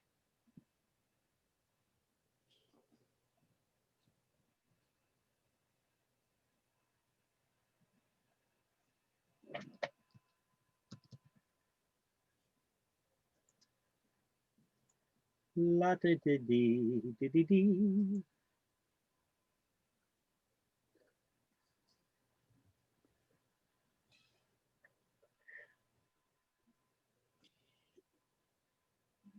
All right.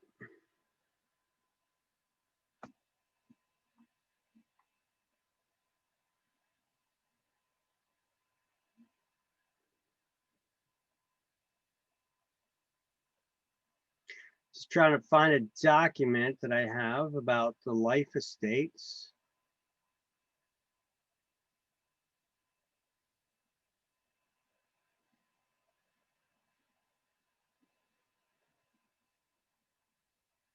I'll show you really quick.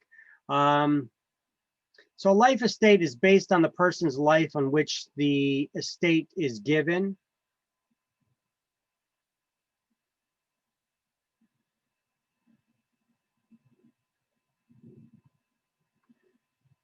This is why when they die, they cannot leave the property in a will to their heirs because it goes back to the person who gave them the property originally, or a third party that they named in the document to be the beneficiary in the event that they do die.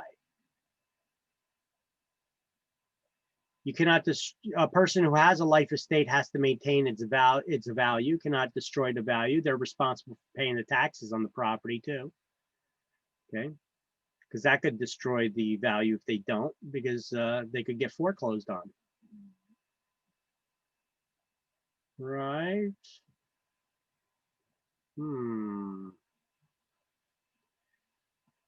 do I always have a problem finding this link? Oh, because I want to make my own story about it. Ugh.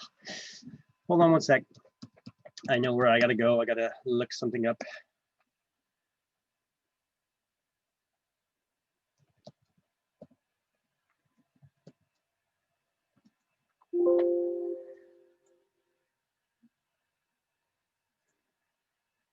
Do, do, do, do, do.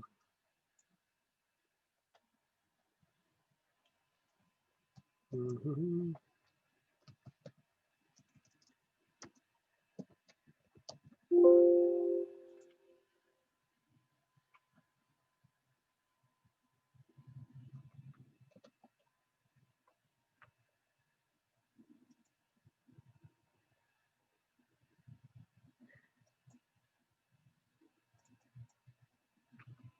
Okay, so, okay, I just found a story that I wanted to share with you guys. Just bear with me 1 second and I'll pull it up, all right? I have like a bunch of links that I wanted to turn into a story here, all on the one topic, so let me try to find the right one here.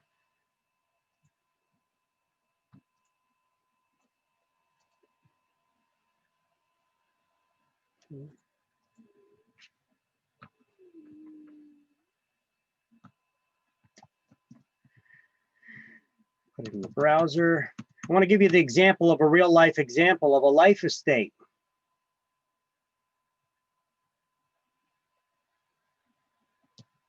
That's not the link.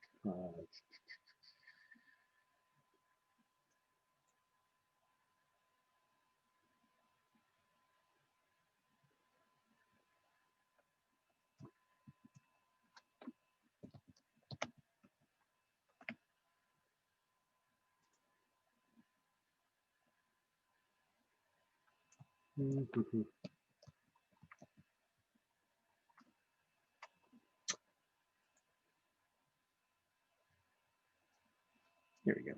I think I have it now. Give me 1 second. I'll pull it up, then I'll show it to you. So a real life example of when would a life estate be given? Who would use a life estate? Okay, it's a legal resource I have. No, that's not it. Daily Mail. Huh.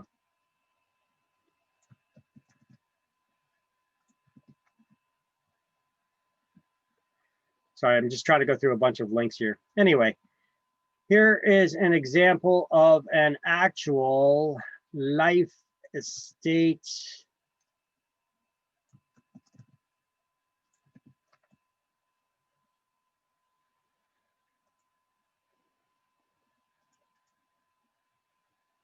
Oop, I need the right one. Mr. Brinkley. No, that's not right. It's actually Hugh Hefner, the Playboy Mansion. You guys remember that guy, Hugh Hefner? Yeah. Yeah. Well, Hugh Hefner actually sold the Playboy Mansion when he was still alive. He sold it to this guy. This guy is the tycoon of, he owns the property next door. And so he actually bought the Playboy Mansion from Hugh Hefner when Hugh Hefner was still alive. And then there was an agreement that Hugh Hefner would be given back a life estate so that he could live there for the rest of his life. Unfortunately, Hugh Hefner only lived for 1 more year. So it was a short-lived life estate. So this guy gave Hugh Hefner, he bought the property from Hugh Hefner and then gave him ownership back, but only for as long as Hefner was alive. Upon Hugh Hefner's death, he would have to give the estate, or the estate would automatically go back to the person who gave them the life estate, and that's him. See, that's a way that you could structure deals. Now it says Hugh Hefner would lease the Playboy Mansion back for $1 million a year. So here's your value, but I think that was incorrect. It wasn't 1 million a year. I think it was $1,000 a year. Anyway. And then they got some pictures of the Playboy Mansion and the young guy that bought it. This guy that bought it, this tycoon, he's the owner of many brands. He owns Pabst Blue Ribbon and a lot of household brands, brand names like Nabisco and all those other different companies like that. This guy, filthy, stinking rich. And so is his father. All right, so talk about stupid money. These people own all the brands of the foods that you eat and the drinks that you drink and the beers that you get. Anyway, so a life estate, there's an example of a life estate. Playboy Mansion, Playboy owner Hugh Hefner sold the mansion with an agreement that he would get back a life estate so that he'd be able to live on the mansion for the rest of his life. Upon his death, the ownership would revert back to the person he sold it to begin with, right? Here's another spin on a life estate. There's a term here called per otra vie. That's Latin for the life of another, or based on another's life. So a life estate per otra vie is not based on your life, the life of the person the estate is given to. It's based on someone else's life. It's based on a third party's life. So you need to know this term for exams.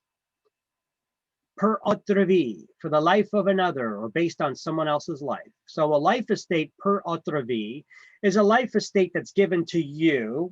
So you get the ownership, but it's not based on your life, like a typical life estate would be. It's based on someone else's life.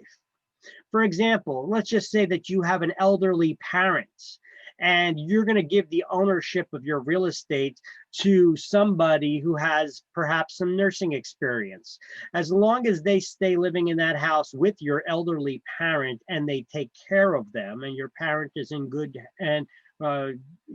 care, remains in their good care, as long as your parent is alive, you're going to base it on your parent's life. As long as your parent is still alive and they're taking care of them and they're living in the house there with your parent, those are probably all restrictions that you would put in there, or conditions. They would have the ownership of the real estate, but upon the death of your parent, they would lose the ownership and it would revert back to you. So you see an example of how a life estate per otra vie can be set up. Okay, whatever.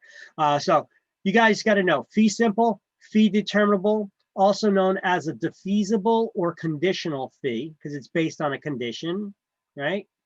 And as long as that condition is not violated, you remain the owner. And those conditions run with the land. Those restrictions that the ownership is based on run with the land. Once somebody puts those restrictions in the ownership, they pass, even if you sell the property, those restrictions pass on to the next owner. They can only be removed by the person who added the restriction, or their heirs, or the court. Okay. Here, I'll give you a funky one. There was one that I remember I was listening to 1015 once around the Christmas holiday season. And there was a show with these two characters on there, the two talk show guys. And they were saying, listen, does anybody in New Jersey know of any properties where people elaborately decorate them, you know, like they go overboard for the holidays? You know, because some of those are spectacles. You know, we like watching the Christmas decorations though, but sometimes people go crazy with them, right? So they asked their listeners to call in and share with their audience, their listening audience, any crazy light shows that were decoration shows that people set up their houses on. And this one lady called up and she said, now I forget where this was, if it was South Jersey, North Jersey, I don't remember where it was, but she said that there was this one guy who was a builder, and he built, it's not a subdivision, but he built all the houses on this block. And when he sold each house, he put a restriction or a condition in the deeds of all the properties that on a certain date, people had to put up the holiday lighting display, and by a certain date, they had to take it down. So he didn't put an expiration date in that. So even if you sell that property, future owners are bound by that too. Now you had some people calling up and asking, well, how is that possible? How is that legal that somebody can force you to put up Christmas decorations? Well, hold on one second. It did not say Christmas, because that would be an illegal restriction based on a religion. It said, the wording was holiday lighting display. Had to be going up by a certain date and down by a certain date, which corresponded with that Christmas season, right? Isn't that interesting? I guess 'tis the season to be jolly, and somebody's going to force you to be, right? So you can't leave up. And that's called, That's the definition of that is fee covenant determinable. restrictions. No, that's What is it? fee determinable, defeasible or conditional fee. That's number 2 here. Fee determinable, defeasible, or conditional fee. So that's the restriction that the guy put in the deeds. Okay. See, so it's not necessarily just a restriction. It could be a condition. On the condition that you put up a holiday lighting display on a certain date and you take it down by a certain date. But if you violate that restriction, he could take you to court and get ownership of the house back because you didn't put up those holiday lighting display. How about that? Well, you don't agree to the condition, don't buy the house. Don't buy the property. Can't put up those icicles and leave them hanging all year. And would that be like in a special clause of the agreement, or would it be? That'd be often written in the like an deed itself. addendum? That's often written into the deed itself. Oh, In chapter 19, we're going to go over the anatomy of a deed. Because there's different kinds of deeds. We're going to go over the different types of deeds and the anatomy of a deed. And we'll go over the part of the deed where this gets written in. All right. But we don't do that. Attorneys would write that in. We don't prepare deeds.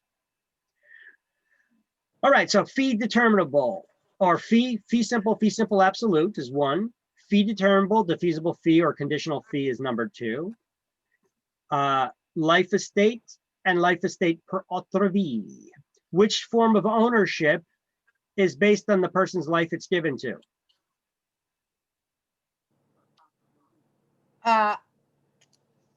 The life estate. Life estate.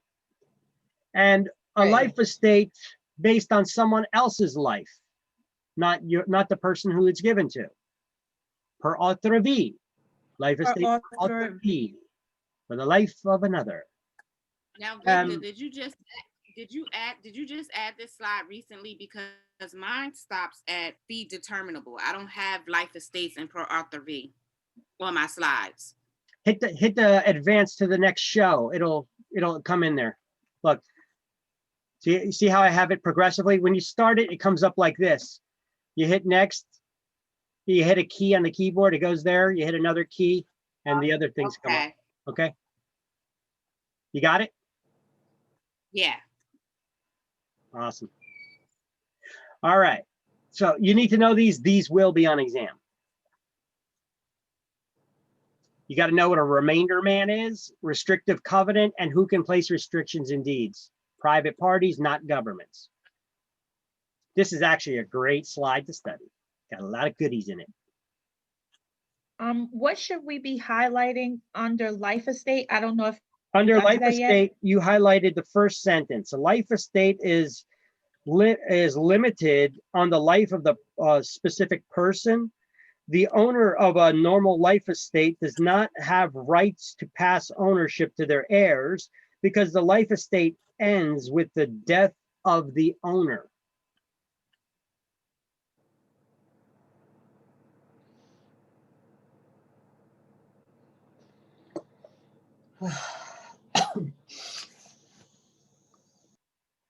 And then on the next page, on the second line at the end of the line, we're going to highlight a life estate per autre vie, for the life of another,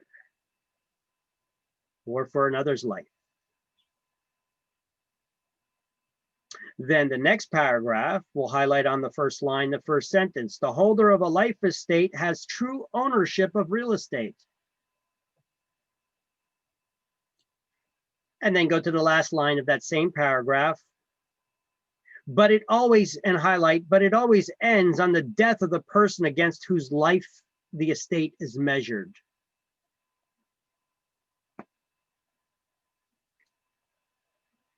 Whether that's the person it was given to or per autre vie.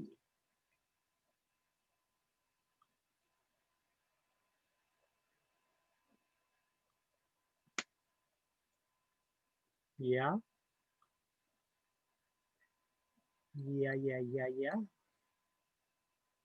All right, moving along. So fee simple estate, I just go through, okay, these are the stock slides, I think. Bump. Dump some of these slides. So I have one slide here that explains it all. Life estate, Okay, dower and courtesy. We've gone over this before, but now we're getting to it in the book. Remember what dower and courtesy is? Courtesy rights are? We're going to highlight the first two sentences, well, almost the first two sentences, the first 3.5 lines under dower and courtesy. Dower is an ancient right under which the wife has certain interest upon her husband's death in any real estate that he owned during their marriage. Courtesy is a similar right that the husband retains in the wife's estates. As of May 28, 1980, New Jersey abolished the creation of any new dower and courtesy rights. So you just highlight up to there. Boom. So as you can see in the slide, New Jersey abolished the creation of any new dower or courtesy rights as of May 28, 1980. You need to know that date. Dower is the wife's interest in the husband's estate upon his death. Courtesy is a similar right that the husband retains in the wife's estate upon her death. So New Jersey abolished the creation of any new dower or courtesy rights as of May 28, 1980, and instead now gives both the husband and the wife the right of joint possession of the property that is their primary marital residence only. So So if you were married before 1980, it's the, dower and courtesy rights you have, correct.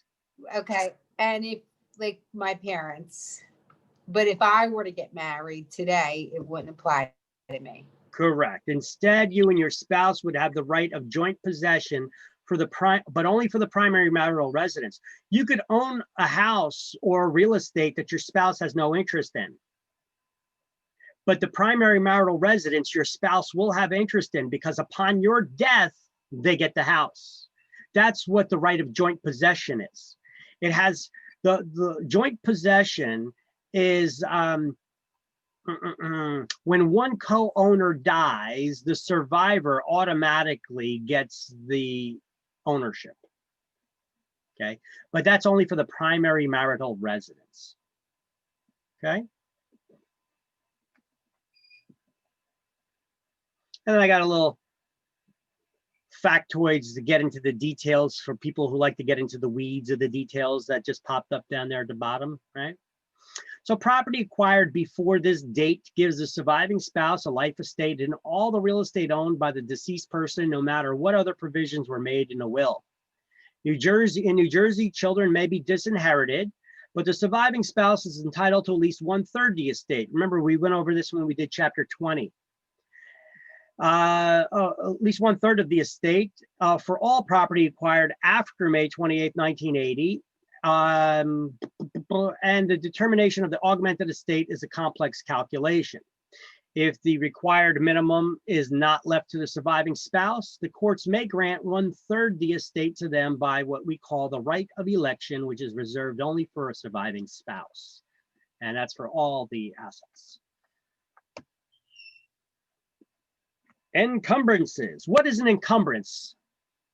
If I jump on your back and I hold on, you are encumbered by my weight, are you not?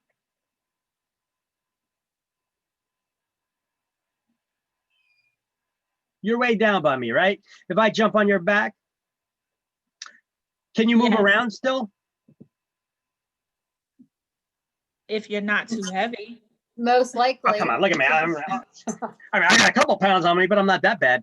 Yeah. All right. So if I jump on your back and, you know, you're encumbered by my weight, does it make it harder for you to move? Yes. Yes, it does. But you could still move. It's just a lot harder for you to move, right? Well, I want you to think of that before we go over the definition and what are encumbrances in real estate. Before we go over any real estate related stuff, I just want you to think of the word encumbrance. And have the picture in your head that if I jump on your back, you're encumbered by my weight. But can you still move? Yes, it's just a lot harder to. Now, the same thing would apply to real estate. If real estate is encumbered by something, Can you still move it, sell it? Yes, it's just a lot harder to. Now that I painted that picture and I put that understanding in your head, let's learn about the different types of encumbrances in real estate. An encumbrance is a claim, lien, charge, or liability attached to and binding on real property. It limits its use, value, or title. Liens are financial claims on the property.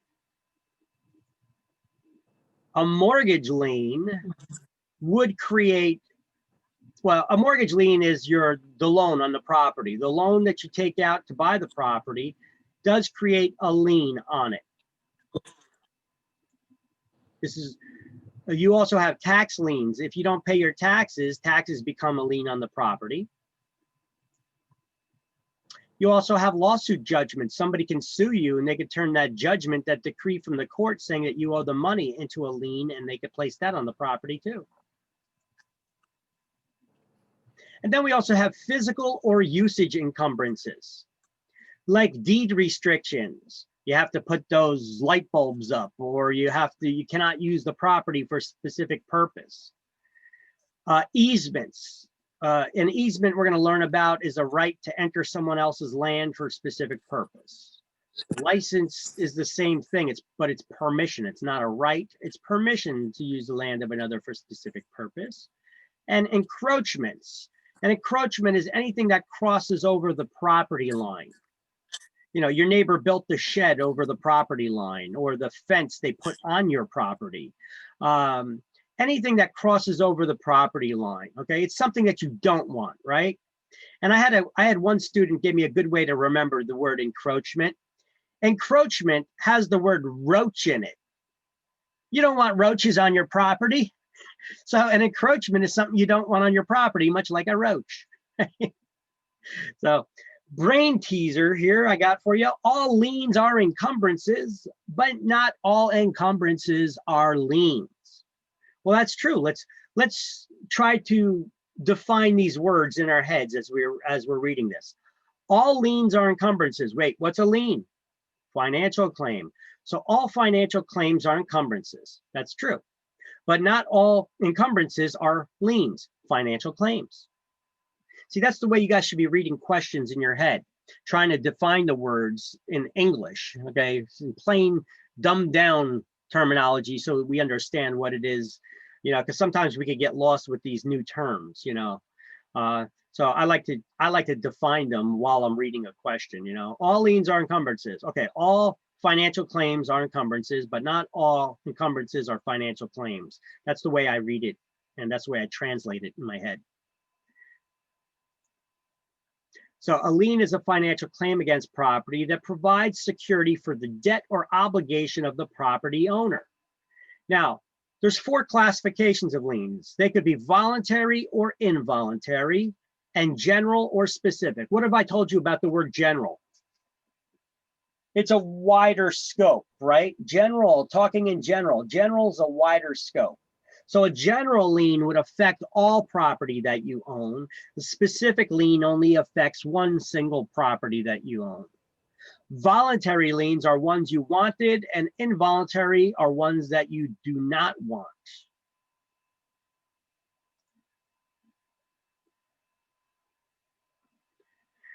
All right, so encumbrances, liens, and otherwise, they run with the land. That means that when you transfer the ownership from one owner to the next, unless you cleared up that lien, the property, liens attached to properties, not to property owners. And real estate taxes, well, if you buy a property and the taxes haven't been paid, guess who has to pay them now? You do. So wouldn't you want to make sure that all the taxes have been paid before you buy the property? Yes, you would. All right. Otherwise, the result of that could be foreclosure, a tax lien sale. Ooh. All right. And isn't that the purpose of getting the title? The title search. Remember, Yeah, because then you can find out if that's remember, on there's there no or not. document in real estate called title.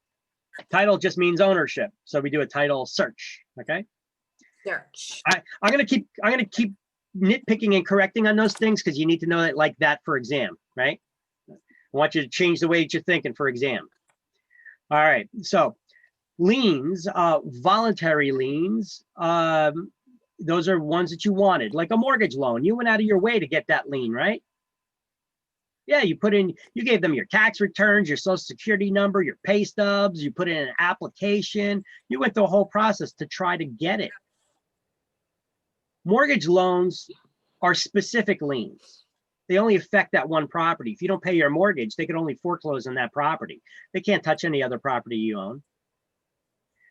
Same thing with home equity lines of credit. They attach their specific liens. They only affect that one property. And they're voluntary. Now, involuntary liens would be like real estate taxes. Who wants to pay those, right? But you gotta. And there are specific liens, though. If you don't pay your real estate taxes, it only affects that one property you did not pay the real estate taxes on. They can't come after any other property that you own. However, unpaid federal income taxes from the IRS, that's a different story. They could come after, those create general liens. They could come after all the property you own. They could take your bank account. Hell, they could take you, right? Throw you in jail. Right? Lawsuit judgments are also general liens. Somebody gets a judgment against you that you owe them money, they could create a lien on all property that you own to try to claim it. All right. So what is a satisfaction of lien? All right. So say you get a mortgage loan and somebody creates a lien, that lender creates a lien in the public records, and they attach it to the ownership documents of that property. That lien is there forever. When you pay it off, they don't remove the lien. Anytime a document's added to the public records, it's there forever. They just add another document called a satisfaction of lien, saying that the loan has been satisfied, the lien has been satisfied, it's been paid off. And now this way, if anybody searches in the future, they could see the complete history of that property. Oh, somebody had a lien out. Oh, that lien was paid off. Oh, this person sold the property to that one. And all the owners signed, or only one of the owners signed. If only one of the owners signed, there's multiple owners, what does that create? If somebody's selling the property to you and they sold the property, but there was multiple owners and only one of them signed the documents, what does that create?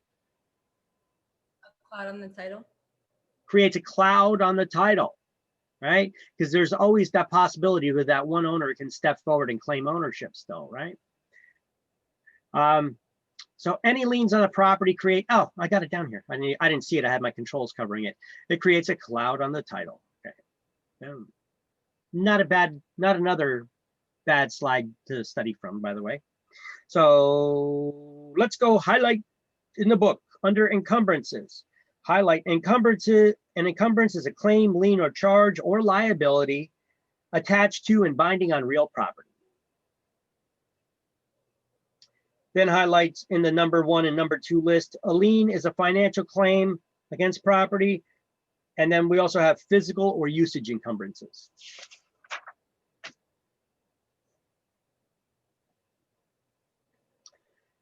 Then the next section, which is on the next page, liens.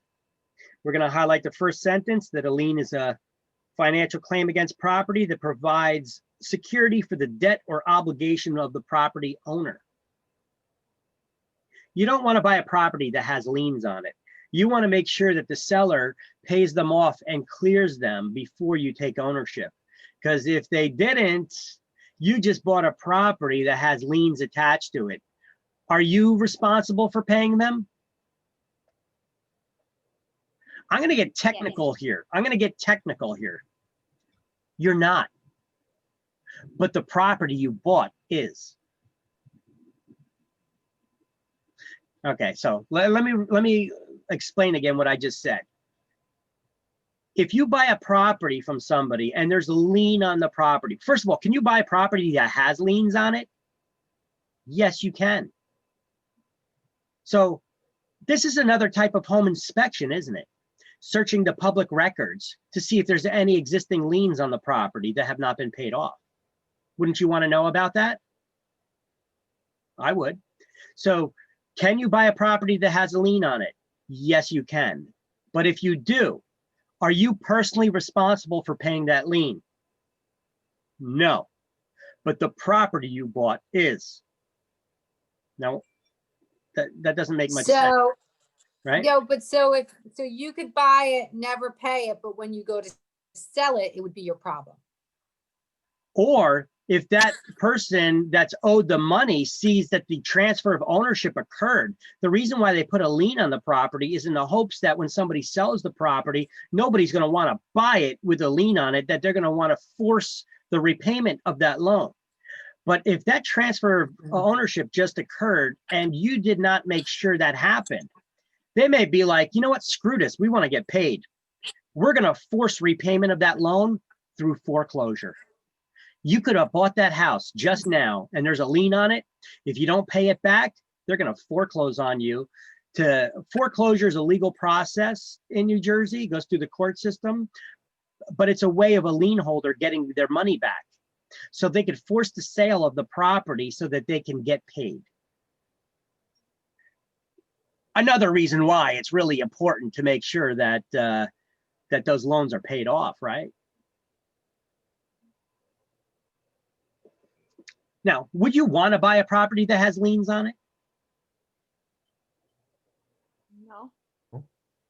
Typically not. But I've seen people who buy property with liens and they satisfy them on their own because they really want that property. Now, why would somebody want to do that other than they just really want it? The value supersedes with it. It could be a small, Okay, so what's the metric that I use that I always measure all things by? oh, is the juice worth the Is squeeze? the juice worth the squeeze, right? So if the juice is worth the squeeze on it, Right. then you may want to do that. Look, I may be the buyer and I may be privy to certain information that the seller is not. Like, I happen to know there's gold on that property or diamonds or oil or, you know, so I know that there's hidden value in that property, or I know that there's going to be somebody's going to be buying up all the land in the area to build an Amazon warehouse, and this property will be needed too. You think Amazon may be willing to pay a little bit more than for my property for it? So I may be willing to buy it with the liens on it because the property's still going to be even worth more. Now, so if I'm privy to some kind of information that the property may be worth more and the juice is worth the squeeze for me, or I get it for a cheap enough price, I may be able to buy that property to still be able to pay off and satisfy the liens. I'll just be the one that'll be satisfying them, you know? So Right. is the juice worth the squeeze? Right? That's bottom line, right? Got it. Totally. I have a quick question. Okay. So how would we find out if there are liens on the property or not? Title Like, what's search. the process? Oh, okay, gotcha. A title search of the public records. Okay. So we don't Gotcha. do that. The buyer would. We're not paying for the title Mhm. search. Okay, got it. All right.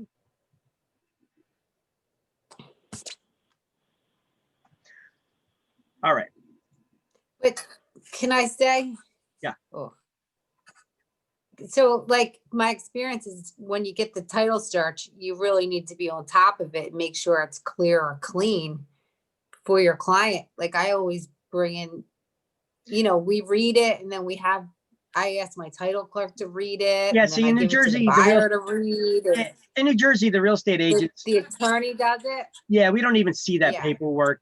The attorney will usually Really? order the title search and the attorney goes over it because it's the attorney and the title company's job to make sure that if there's any problems, they're cleared up. That's actually practicing law, taking care of that stuff. Yeah. For clearing up problems is Which in a lot of states we do. Yeah. Real estate agents could look, even in New Jersey, we could order the title. We don't have to leave it up to attorneys to order the title search. And we can look and see if there's problems. But if there is a problem, we can't fix it. That's practicing law without a license. An attorney would have to fix the problem. But we could do the search, Mhm. and we could order the search and we could look it up. But you got to be careful of now crossing that line of practicing law, Yeah, I don't want to do anything.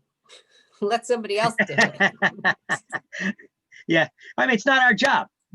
We're not the experts in that. So Right. why are you putting your necks out trying to do that extra work, right?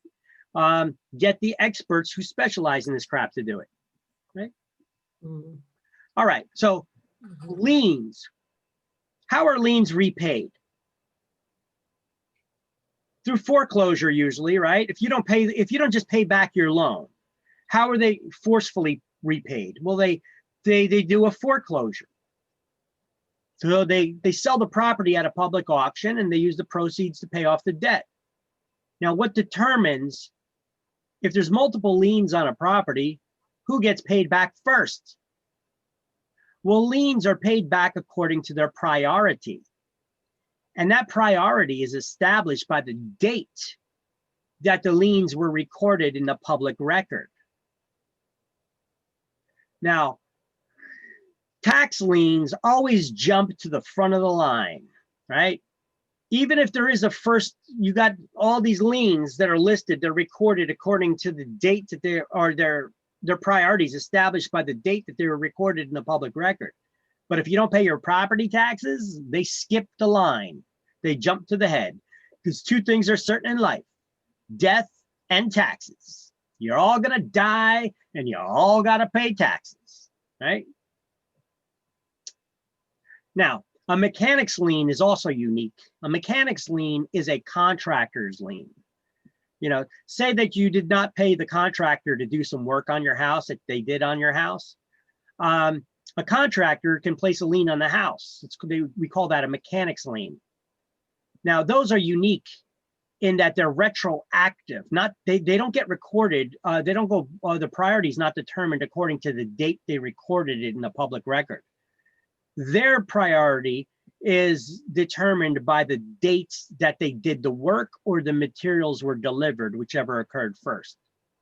So they're retroactive back to that date. So that's how they're unique. Okay.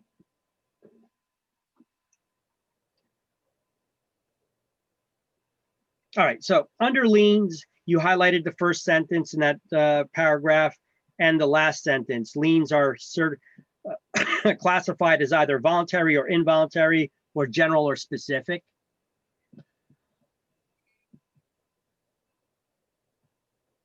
And you need to just understand the difference between voluntary and involuntary. Well, voluntary is something you want, involuntary is something you don't want. Go to the next paragraph. We're going to highlight a general lien affects all property someone owns. Specific lien is only against one parcel.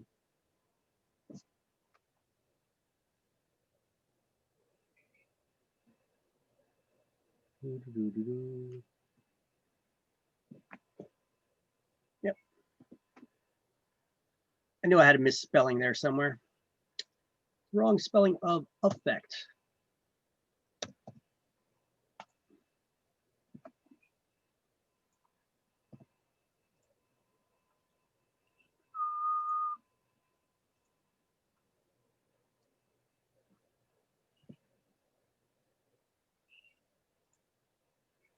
Okay.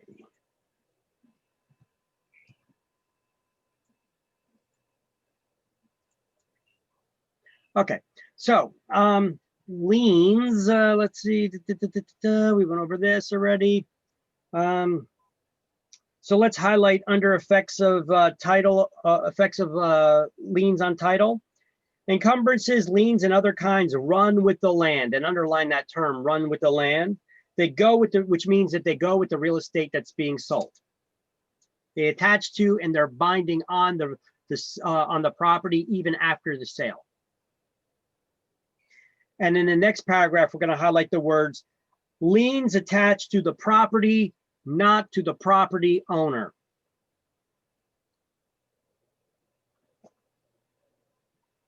And then under priority of liens, we're going to highlight the priority of a lien determines the order in which liens or the debts are paid off. In the case of foreclosure, real estate taxes and special assessments, and then highlight beneath that, take priority over all other liens. Where we at? I'm sorry. Page 97, the priority of liens.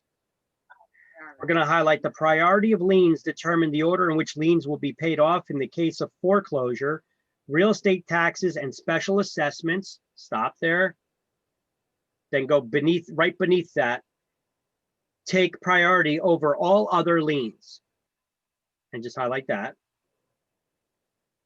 And then the line beneath that, highlight priority is normally determined by the date of recording in the public records in the county where the property is located.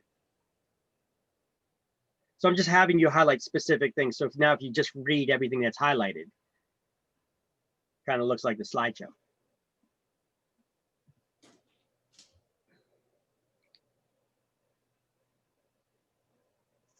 Mortgage liens are voluntary liens. Construction liens on the next page. We're going to highlight mechanics lien is a construction lien or contractor's lien. And highlight the last sentence underneath that construction liens. Construction liens are unique in that they're retroactive to the date when the work in question originally began or when the materials were delivered.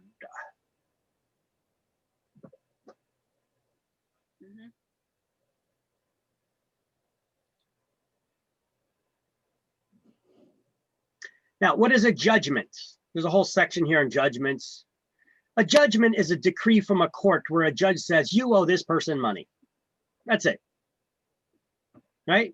It's a piece of paper where you went to court, you had an argument, you had a battle, you proven to a judge, and the judge says, okay, you owe this person this much money. And now it's a piece of paper that from the court that says you owe that person money.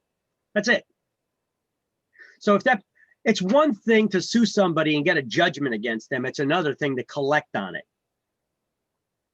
So after you get that judgment, that decree, if you find out that they own a house, you could take this decree and go to the public records and turn it into a lien against the property, not the property owner. If you find out they own a bank account, you could go to their bank and say, I got this, give me their money. Interesting, eh? Nope. All right. Lis pendens. All right, let's highlight the title, Lis pendens. In the middle of that paragraph, you see lis pendens in bold as well. The next sentence, we're going to highlight a lis pendens is not a lien, but rather a notice of possible legal action against the property. Now, I'm going to read this whole paragraph anyway, but that's what I want you to highlight. So, a judgment or other decree affecting real estate's rendered at the conclusion of a lawsuit. Generally, considerable time elapses between the filing of a lawsuit and the rendering of a judgment. When any suit is filed that potentially affects title to a specific parcel of real estate, such as a foreclosure suit, a notice called a lis pendens is recorded. A lis pendens is not a lien, but rather a notice of possible future legal action against the property. Recording of the lis pendens gives notice to all interested parties, such as the prospective purchaser and lenders, and establishes a priority for the later lien, which is dated back to the date the lis pendens was filed for the record. The lis pendens creates a cloud on the title until the lawsuit is settled. Here, let me explain something. When you got a mortgage loan on a house, when you got a mortgage loan on a property, there's a lien on the property, right? There is. Now, if you don't make 2 mortgage payments, you fall back behind 2 mortgage payments, the lender is required to file a lis pendens in the public record. What is a lis pendens? Recording. Not A but notice? rather a notice. All it is a notice. It's just a notice in that's added in the public records, attached to the ownership documents that says this person's behind on mortgage payments and a possible future legal action is pending. What legal action are they talking about? Foreclosure. Foreclosure, because if you don't start paying and you don't get caught up, they're going to foreclose on you. So now you're adding this notice to the public record. So if anybody's interested in buying this house, they know that this house could possibly be getting foreclosed on if it's not paid up soon. Right? So any interested parties in that real estate can see that they're behind in their payments. Only if there was a list available to investors or real estate agents to find out all the people who are behind on their mortgage payments. So maybe we could market our services to them. Only if there was a list. Look at the slideshow. I put 2 lists there for you. njlistpendens.com and realtytrack.com. These are 2 services that create these lists. They monitor the public records in all 21 counties in New Jersey. They got people down there. Anytime somebody's added onto a list pendens is recorded in the public record, they're over there typing it away into a laptop, adding it into their database. And so you could buy and subscribe to this database. And then you could send them a mailing. Behind on your mortgage payments? We can help. Now, one thing I hate is the industry lingo, because that just shows me that agents forget that they're salespeople. Your job is sales, and anybody in sales knows you're going to learn lingo, the industry lingo, but the general public is not going to be privy to that lingo that you use. Some may, but many may not. I can't stand it when real estate agents start sending out mailings. Is your home underwater? Why? What are you selling me? Flood insurance? That's what I start thinking, right? That's what generally most people will. Are you a plumber? Are you selling insurance? Why are you asking if my home is underwater? What do you mean? Well, the industry lingo, I know what they mean. They're basically saying, are you behind on your mortgage payments? Are you in danger of foreclosure? Are you going through divorce? Have you filed for bankruptcy? Okay, those are all different ways of your home being underwater, or another term we use is a distressed property. Is your home a distressed property? Okay. Listen, your job is sales. Your license title is salesperson. Learn to sell. And in any sales, you guys got to remember the KISS concept. You know what that stands for? Keep it simple, stupid. Right? Because in advertising, if you make people think, they're not going to buy your product. This is why we create brand awareness. People spend millions of dollars a year, these large companies, on building brands and recognition. Everything from the branding of their logos to their company colors to their slogans. All right, everybody knows that Nike logo, right? The Coca-Cola logo, the Pepsi logos, right? Things like that. They spend millions of dollars to build these brands and these logos. To keep it simple, people don't even need to think about it, and they know what brand it is, right? Tide, you know, you think of that, what is that? That orange and white logo colors that they got there. Well, anyway, so keep your advertisements simple. I don't like to say, is your home underwater? If you're sending out a mailing, be effective with it. Be direct. Behind on your mortgage payments, we could help. Now, how are we going to help them? We're not going to help make their mortgage payments. We could help them by selling their home and negotiating with their bank, possibly doing a short sale, depending on how much money they owe the bank, and, you know. But either way, we could help them by selling their home, getting caught up. Some people are in danger of foreclosure and they have equity in the home. You guys know what the word equity means? Yeah, like we have a claim on it, like it's Equity. partially ours. The word equity is the difference between the market value of a property and what's owed on it. When you first buy a house, your equity is equal to your down payment. Now, can you raise equity in your home in other ways? Sure, you could do improvements to it, driving up the value of the property. The market value, you could do nothing, and the market value just goes up around you. Is your home going to be affected by that as well? Yep. These are different ways that you could build equity. You pay down the loan. As you pay down the loan through periodic mortgage payments, you're gaining equity in your home. These are all ways to gain equity, right?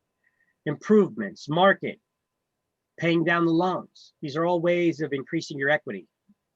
So equity is the difference between the market value of a property and what's owed on it. So there we go. Sometimes people have a lot of equity in their home, but maybe they lose their job and they can't continue making their mortgage payments. Maybe they have 90% of the home paid off.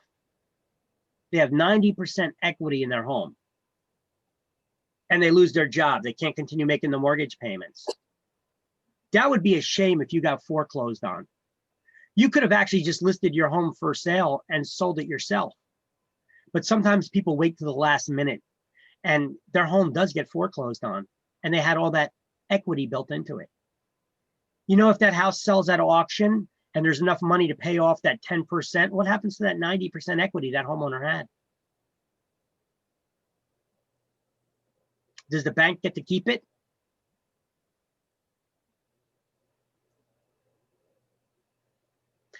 It goes back to the property owner. It the only- does? It does. But the only shame about it is when a property sells to at sell it auction, does it generally sell cheaper? Yes. It does. So if they listed with us, a real estate agent, they gave us more time to sell it, we could have gotten them a lot more money for their home. So now that's an unfortunate situation there, right? That person had a lot of equity built into it. They only had this much they had to pay back on the loan. They just couldn't afford to do it because they lost their job. And now their house gets sold at auction much cheaper than it normally would have if they listed it with us. We could have saved them so much of that equity. All right. But they may not have been aware of it, or they waited till the last minute. A lot of times people put their head in the sand, hope problems go away. Then last minute they scramble to try to do something when they realize there's no way out. Now they start desperately seeking help. It's just human nature. It's just what they do. It's just what we do, right? All right. So what's a list pendens? It's a public notice of possible future legal action against the property.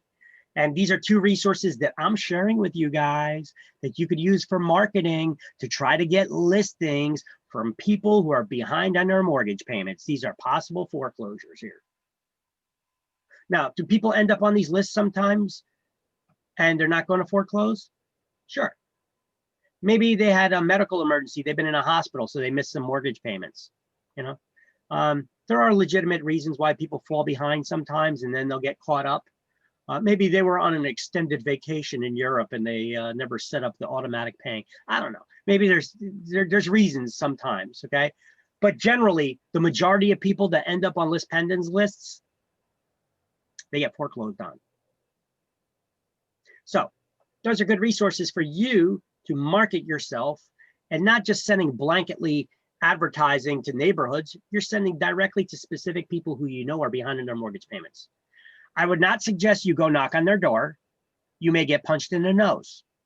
I do not suggest that you go calling somebody. What are you going to do? Try to act and sound all professional? Yes, according to my database, you're behind on your mortgage payments. What would your reaction be if somebody called you like that? Who the F is this? How'd you get my financial information? You're going to be pissed off. Mind your business. Right? You mean, who the hell is this? How do you got my financial information? What do you mean according to your database? What database? You know, you're going to be mad. You're going to be angry. You're not going to convert that person into a client. I suggest that you do that soft lead in by contacting them and contacting them multiple times by a postcard. Send them a mailing, a postcard. Behind on your mortgage payments, we could help. Now it turns to be like a, wow, what good timing. I got this in the mail around the same time. I'm behind in my mortgage. I could actually use this service now. So what's the likelihood of them possibly using you then? Now they may not and probably won't contact you off the first mailing. You're going to have to do it a couple times. Okay. But because they didn't realize, they got the mailing, they seen it to say, oh yeah, that could be useful. They may keep it or they may throw it away. But if you keep sending it to them, as they start to realize that they're going to need this service, you need to be in front of them when they do, right? It's a way to do it, guys. All right, easements.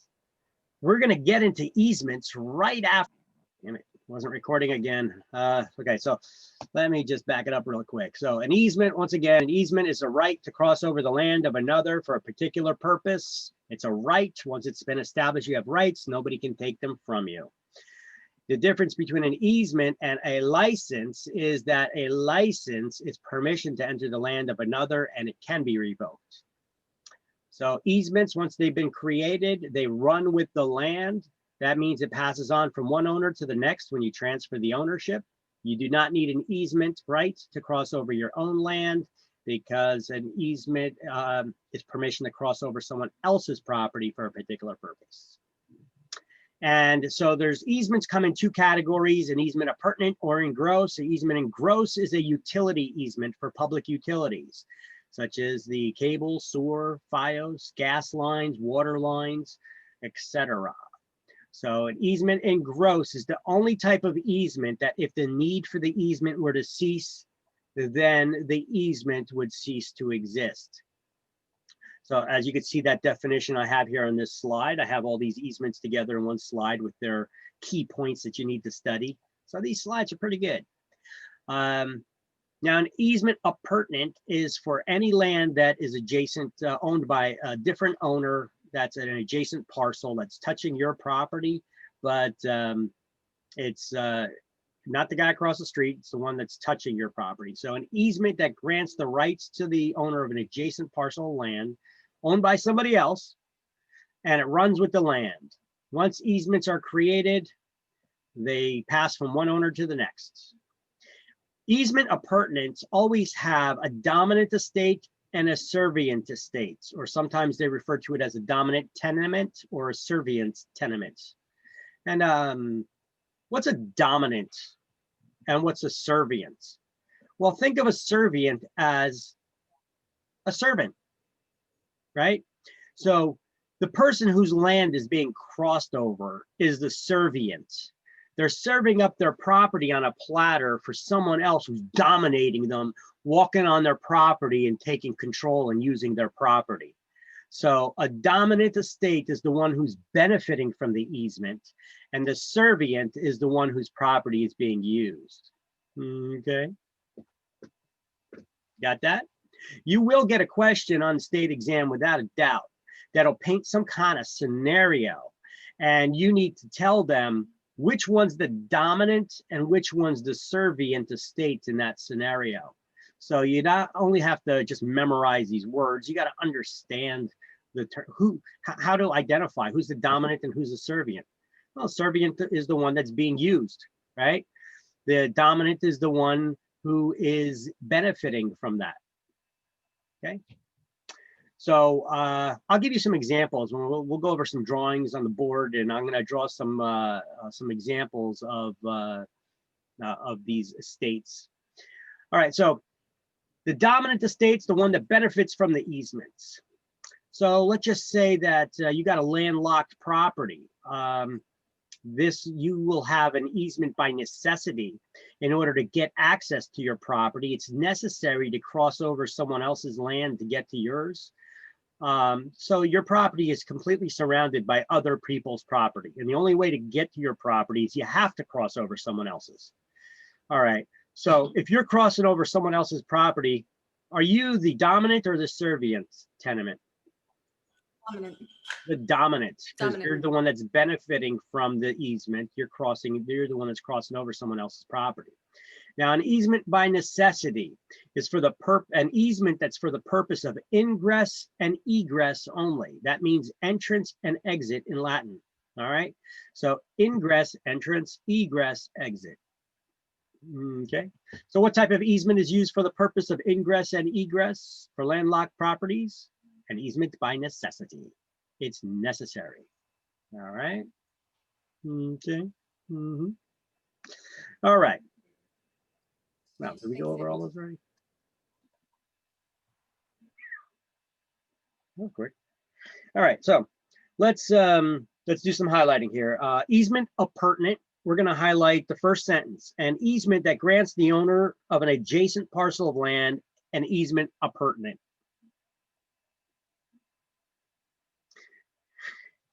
And then underneath the picture here, figure 6.6, that shows the different types of easements. We'll see for an easement appurtenant to exist, there must be 2 adjacent tracts of land owned by different parties. The tract over which the easement runs is known as the servient estate, and the tract that benefits from that easement is the dominant estate. So you highlighted that. And then on the next line, we're going to highlight an easement is said to run with the land. What does that mean, running with the land? Oh, if the land is sold, is that what that means? If it's sold, it goes with it still? Yeah, Like a it lien? passes from one owner to the next, correct. Once an easement has been established, it passes from one owner to the next. That's what they mean by run with the land. Anytime anything runs with the land, that means that it's attached to the property, and even if you transfer ownership, it follows the property. It runs with the land, no matter what it is that they're talking about. Something here. Charlie, stop. Charlie, stop it. Woof, woof, woof. Good doggy. All right. So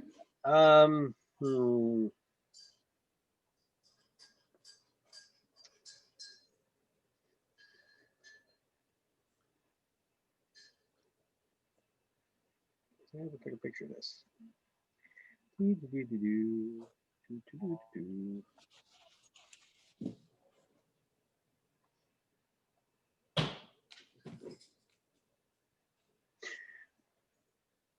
Just want to add these pictures to the slideshow here at some point in time. So snapping a picture of it. Okay, the easement and gross, you already highlighted, you already wrote in utility easement and wrote at the end of that, the last one, you highlighted if the need for the easement were to cease, the easement would cease to exist. Right, everybody got that highlighted? Mhm. Okay.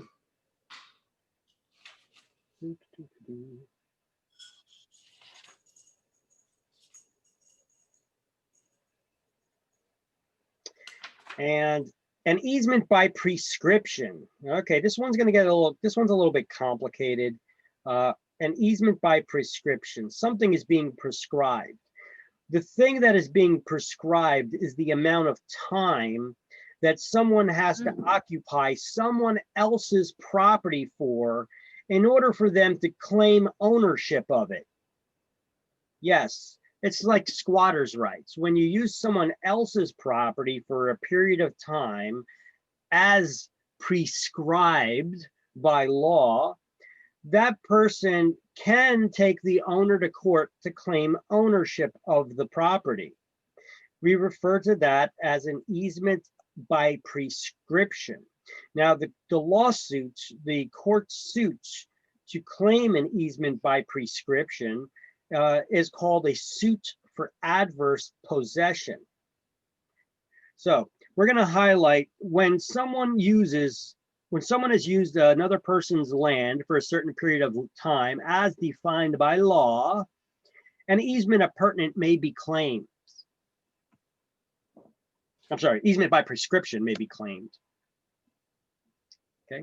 Now in Jersey, this prescriptive period is, it says 20 years.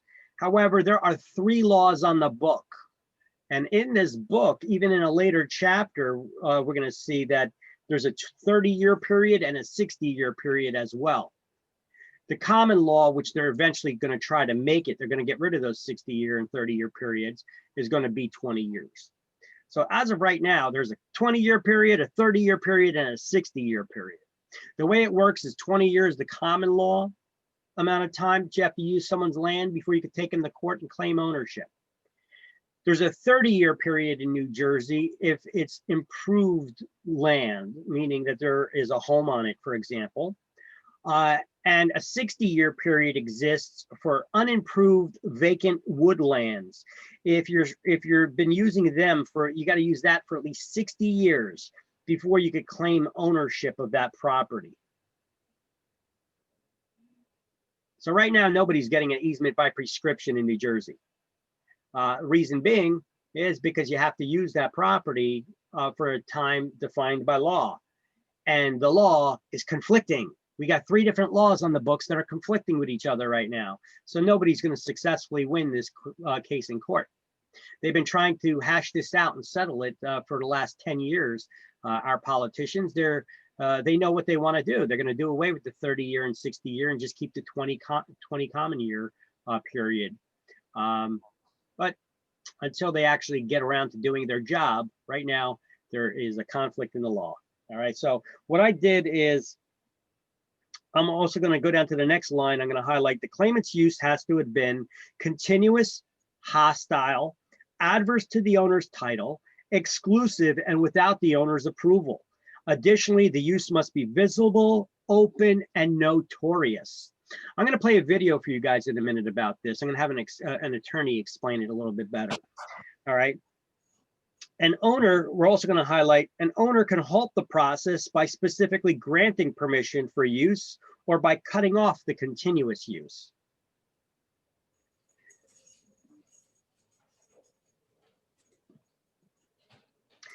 Go down to the next paragraph, we're going to highlight tacking.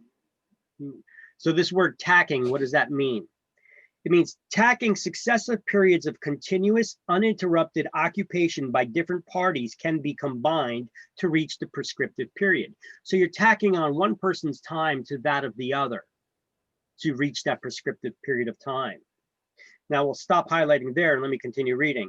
To tack on one person's possession to that of the other, the parties had to have been successors in interest, such as an ancestor and their heir, a landlord and a tenant, or a seller and a buyer. Highlight, legal action must be taken to perfect this easement. And I want you to write at the end of that line, suit for adverse possession. A suit for adverse possession.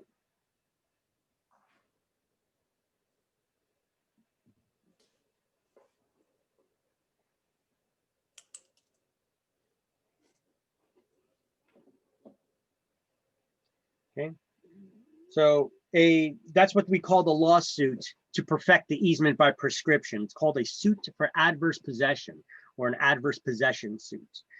You cannot claim ownership of the neighbor's property unless you actually take them to court. You have to sue them to perfect this easement in order to claim the ownership of the property that you've been using for the period of time as defined by law. The prescriptive period is what we call it. So how can you prevent somebody from gaining ownership, even if they've been living on that property or using that property for the prescriptive period of time that was defined by state law? Well, you could grant them permission to use the property. They can't claim an easement by prescription if you gave them permission. So let's just say that they've been using that property for the last 30 years and they're going to take you to court to claim ownership. Give them permission to use it for a week. You just reset the time clock. All right, now you could get them off your property. You got another 30 years or whatever it is, right? Now, you could cut off their access by stopping their continuous use, or you could give them permission, I already said that, or an owner can take legal action against the adverse possessor to get them removed, okay? Call the cops, get them removed, follow it up with the court, have them removed from your property to stop them from using it. So this is a slide that pretty much clearly states everything. But let me give you a couple cross references. So at the beginning of easement by prescription for that first paragraph, it says in New Jersey, the prescriptive period is 20 years. I wrote a little arrow pointing from 20 years to the side margin, and I wrote the word conflict. There is a conflict, a 30-year and 60-year period. Page 341. On page 341 in this 14th version of the book, it will show that that conflict. So on page 341, let me see what's over there really quick. If we go to page 341.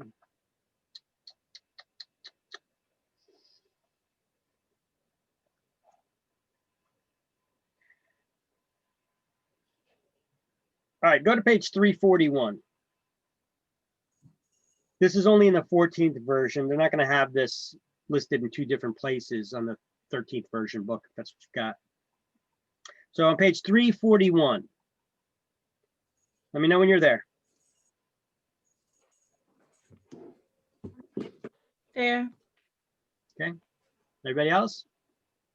Yes. Okay. Yeah. So you see it says adverse possession. That's what they call the lawsuit to perfect the claim of an easement by prescription, right? So what I did is in the margin to the left of that, I just wrote 20-year common law period, page 100. I'm just getting the cross-reference back to where we were, okay? 20-year common law period, page 100.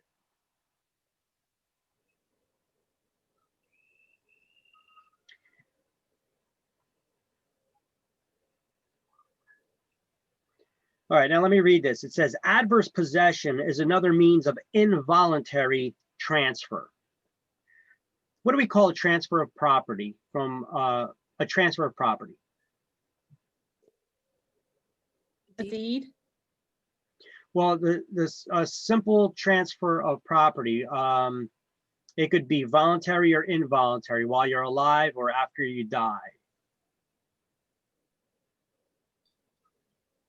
All right. So don't worry about it too much. Well, we'll get to it again in the mortgage chapters. What's the word? I'm trying to prep you for the mortgage when we get to the mortgage chapters. In chapter 5 we touched upon the word, and then in chapter 14, I believe. Alienation? Well, it's alienation. Yeah, there's an alienation clause. Alienation is a transfer of property. Okay. And in the mortgage chapter, there's going to be an alienation clause. And over here, we're just talking about involuntary transfer. Well, an involuntary transfer and from one person to another. What do we call it when it's Like real estate? Like, I mean, from the government? there's a word I'm sheet looking for. I'm sorry. There's a question. There's a term. I'm trying to think up of a question, the way to ask it to you. Hold on. I don't know. Yeah, I'll come up with something. Involuntary transfer of ownership. I think the one like when the government takes it, a sheet or Well, whatever. Well, SG is another one, but so this is involuntary alienation. In other words, another way to put it. Okay, so involuntary alienation is a transfer of property, involuntary transfer. So what are a couple forms of involuntary alienation? You just said one. What was it? A sheet. A sheet or something? SG.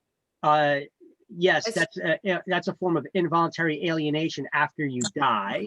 But you were talking about where you leave no heirs and the government takes the gets the property. But what about while you're alive? Eminent domain is another form of involuntary alienation. And then you also have involuntary alienation through adverse possession. Right? So there's 3 forms of involuntary alienation, right? So let me see. So an owner may lose title to another person who has a claim on the land, takes possession, and most importantly, has to use the land. You have to use it. Otherwise, you're not going to win an adverse possession suit if you're not using the property. Highlight, in New Jersey, a person may acquire title by adverse possession through the continuous, open, notorious, hostile, and exclusive occupation of another person's property for 30 years or 60 years if it's woodlands, unimproved, vacant woodlands. Now let me continue reading. After that time, the user may perfect the claim of title through adverse possession by bringing a court suit to quiet title. Quiet title, a suit to quiet title, is a way of asking a judge to determine, or not a suit to quiet title. The quiet title is a way you're asking a judge to make a determination as to who the owner is, to quiet any rumblings pertaining to the ownership from other parties. That's also the way that we can clear up gaps or breaks in the chain of title, right? When you can't link one owner from the next in the public records, you can clear up the breaks or in the chain of title by having a quick claim deed signed or a suit to quiet title. So once adverse,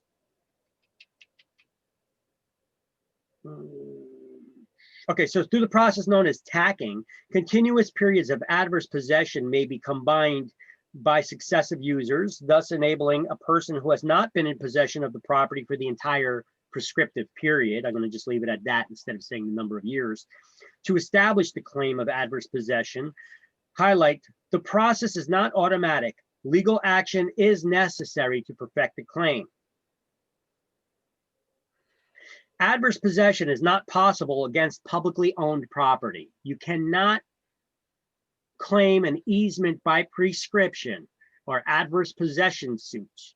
You cannot be filed against publicly owned land. You could, even if you've been using it, look, we get some people that they have a corner property perhaps, and their fence is going even around all the way to the end of the corner, but half of that land over there actually belongs to the city. But the city doesn't come out and cut it. You've been cutting it for years, you know, the grass, and you put a fence around it and you've been using it. Well, you're not the owner of it though. I've had properties like this where I've tried to sell it, and you're selling the person's property. One thing you got to let the people know that are buying it is you got to make it clear to them that all this land is not theirs, that they're cutting it, but it belongs to the city, so you can't build on it. Yeah, because it looks like it's subdividable because the lot's so big. Can't do that because you don't own that land. You've just been cutting the city's property for the grass for them, you know? So once an adverse user has established title, the former owner has no further recourse. They can't get the property back. So to prevent such loss of title, every person having a right to title in real estate must inspect their property at least once every, well, whatever the prescriptive period is throughout that time. You know, you should walk the boundaries of your property. You should walk your property. You know, if somebody's using your property, they could make a claim of ownership against it if they used it long enough, you know? So they're basically saying you should walk your property and protect your land. So property owners who feel that the governmental requirements have taken away rights to use or develop their property may seek damages under a concept of inverse condemnation. Basically, if government put too much restrictions, you know, nanny states and environmentalists and all this, they put so many restrictions on your property, rendering your land worthless. Can't use it for anything. You could claim that the government has instituted a hardship on you and force them to pay you for it. So the burden is on the owners who must prove that the government's action has taken the property rights without compensation. Okay, and now you could sue the government. Okay? Interesting little tidbit there. Don't study that. You're not going to get it on exam, but it's an interesting little tidbit to know. Right?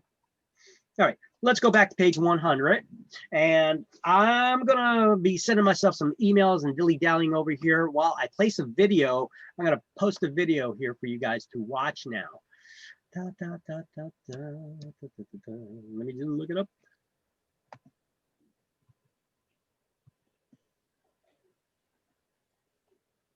Yeah.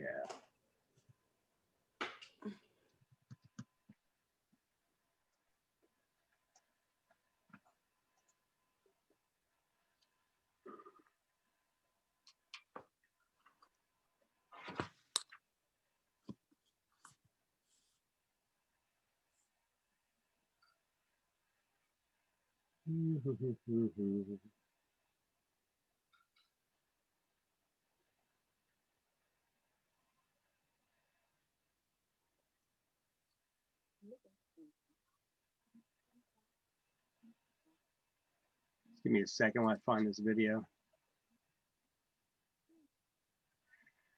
Get out. No.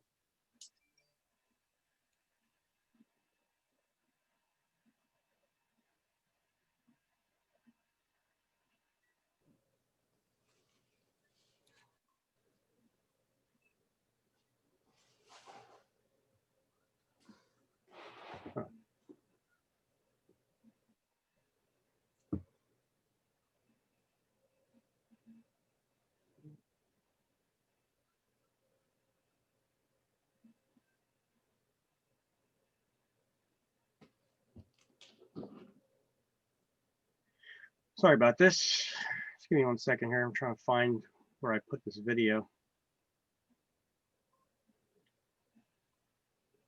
Oh, you know what? I downloaded it. Duh. Got it on my computer. Hate that. Oh, you look so handsome. Let me stop my video. You look so handsome. All right. So here we go. I got the video. Let me just pull it up. See. Now, there's a couple cases here that you're going to hear. I got some videos that are pretty wacky about some adverse possessors who take possession. There's one video I am unable to find. That was an awesome video I found one time a while ago. But let me show you a couple of videos of idiots that are trying to. You ever hear that saying that a little bit of knowledge, it can be a dangerous thing? That's when you only have a little bit. You think that you know more than you actually do. All right. Here's a couple of cases before I put up the one with the attorney so that you can fully understand what adverse possession is. Let me put up some claims of ownership here that are made by some folks.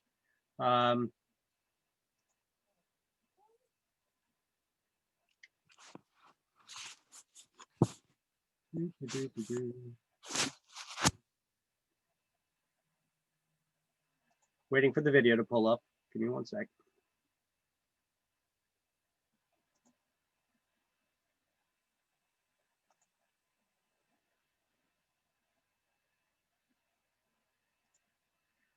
Yeah.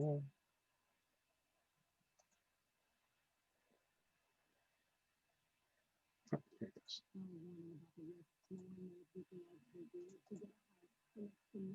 It's an obscure law. Some hope to cash in. All right, let's- Now a warning about the risks more and more people are taking to get a house for next to nothing. It's an obscure law some hope to cash in on, but often land in jail instead. Our Chris Trankman joins us live in Polk County to explain more on this. Chris? Well, the sheriff says some people never learn. This is the house in question. It's valued at $160,000. It's in foreclosure, and both deputies and residents here are baffled why a couple thought by breaking in, turning on the power, water, and cable, they would have the right to own the house without paying for it. With the homes being vacant, it just takes neighbors in the neighborhood having their eyes and ears open. Danny Rodriguez says residents along Echo Lane noticed a locksmith changing the locks and moving trucks unloading furniture into this vacant house. As the Homeowners Association president, familiar with his neighbors, Rodriguez suspected a scam. I knew a little bit about adverse possession just from doing some research saying you need to be in the home for 7 years.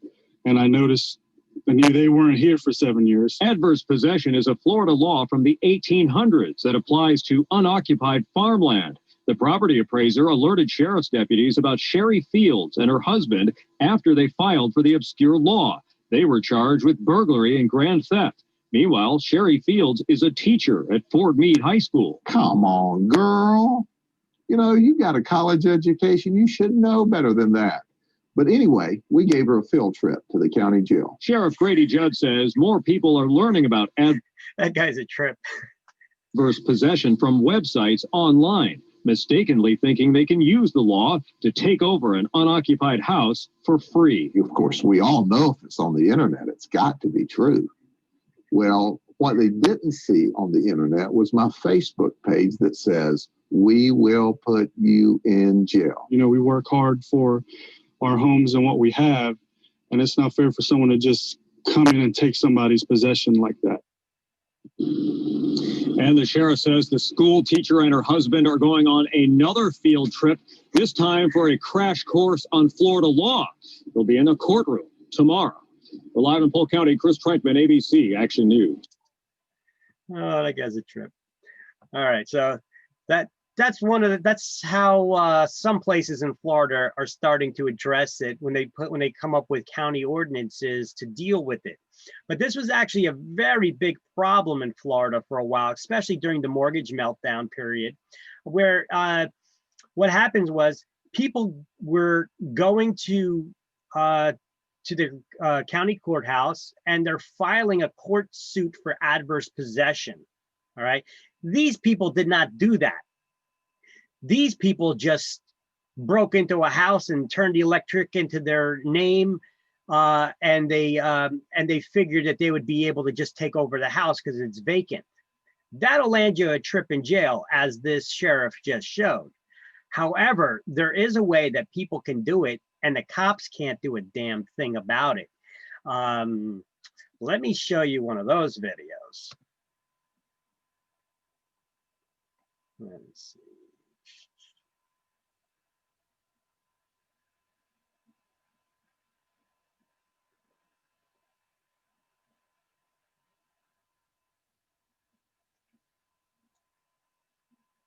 Now we have a hard to believe but true story out of Florida. It's about a man who figured out how to live in a multi-million-dollar mansion for free. Can you guys see this video? No. No? Hold on. How about now? Yeah, it paused. Okay. Yeah, I paused. Yeah, I paused it. I just wanted to make sure you guys can see it. All right, because I just dragged another video onto here. Pay a dime, just walked in and squatted, and so far, some upset neighbors haven't been able to do anything about it. ABC's Ron Claiborne has the details. It's a magnificent mansion in a Tony neighborhood in upscale Boca Raton, Florida, worth $2.5 million. But the guy living there these days is paying nothing. He's squatting, and at least for now, no one can legally get him out. His name is Andre Barbosa, a 23-year-old native of Brazil, seen here on his Facebook page.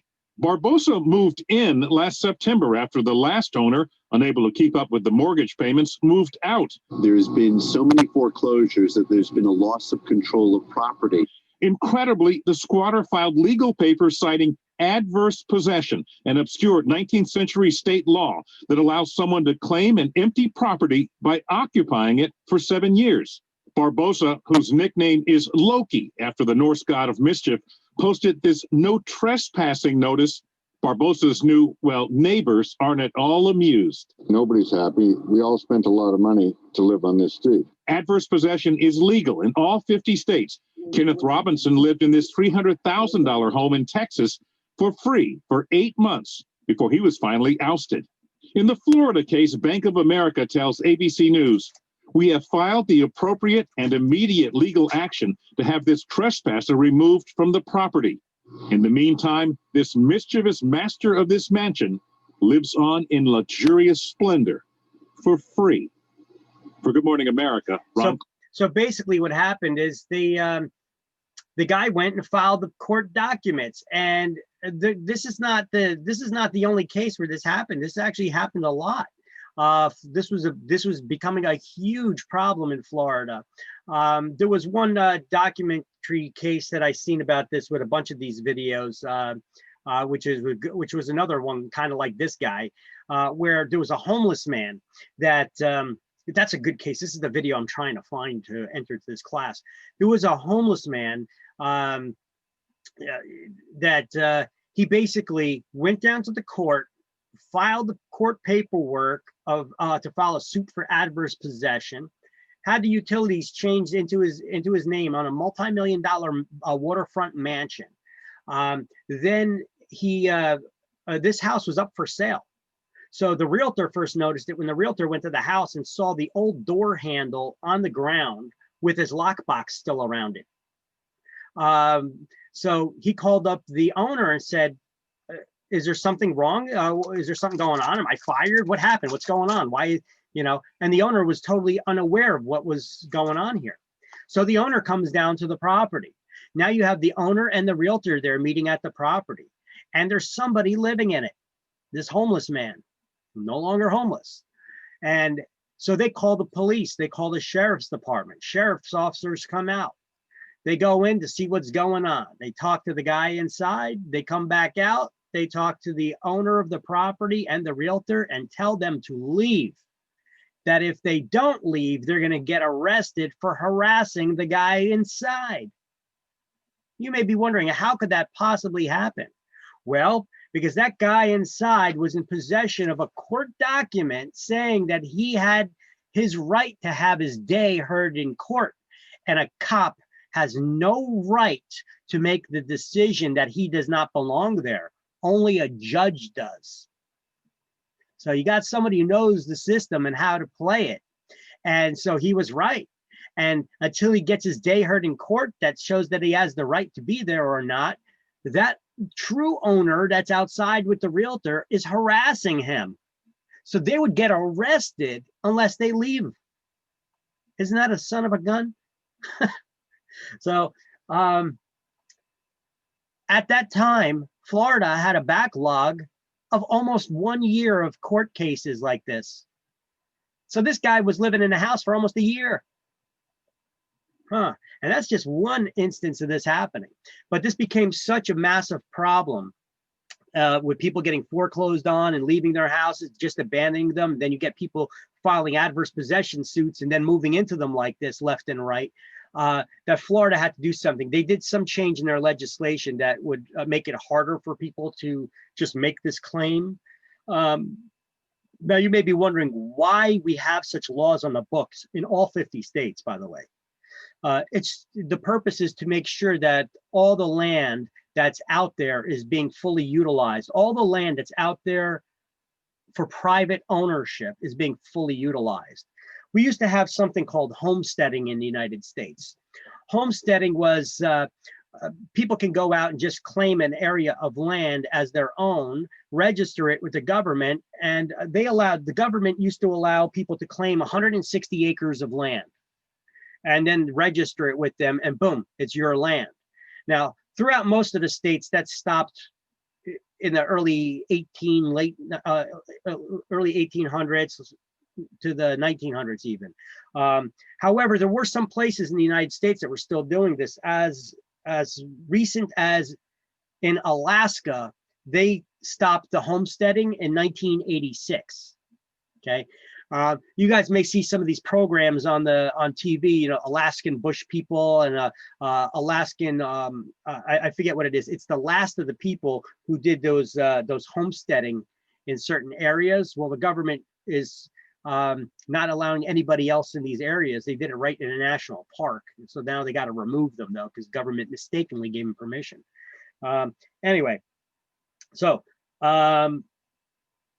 adverse possession suits adverse possession is also mainly used for farmers. You've seen the news, that one news program mentioned that it's an obscure law from the 1800s that for dealing with farmers.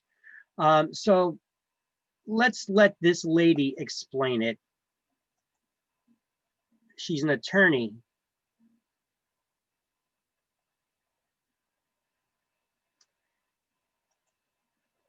And she'll explain the details a little bit better. Or for just a property owner, I think a lot of times people don't even realize that this body for an attorney or for just a property owner. I think a lot of times people don't even realize that this body of law exists. Maybe when you own your first home or you get your first survey, you start to realize how important boundaries can be.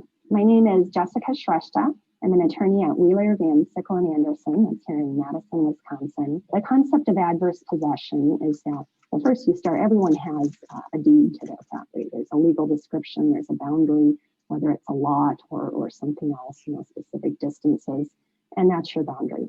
But as everyone knows, it's hard to figure out where those are. And a lot of times actual occupation on the ground doesn't necessarily match the real boundary lines.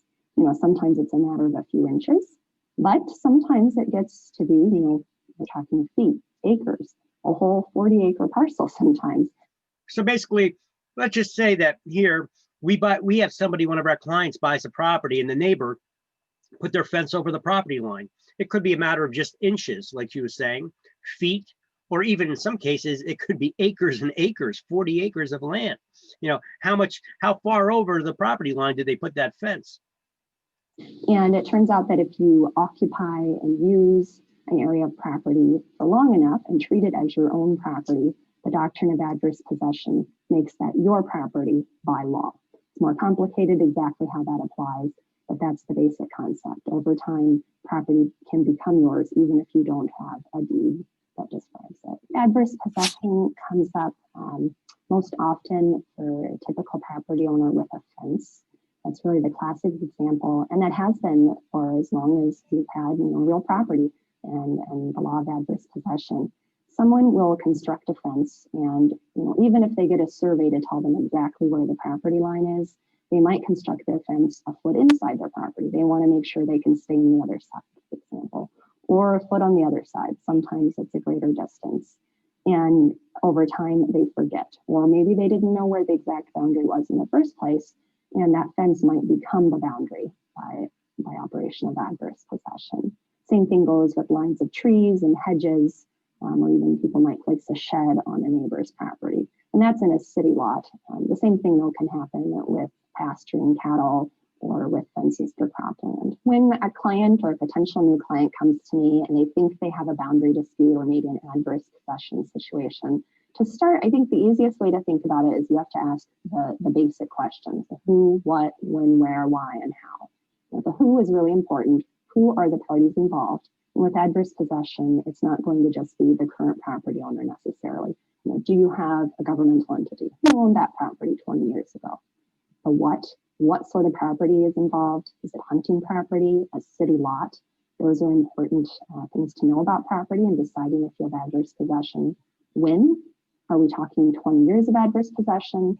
Was it occupied between 1930, 1950? What time period? Where? How much property is involved? What is the actual boundary line that's in dispute? And why? There's a recent case in Wilcox versus the state of Hines that told us it is important why you were possessing the property. Did you intend to possess it?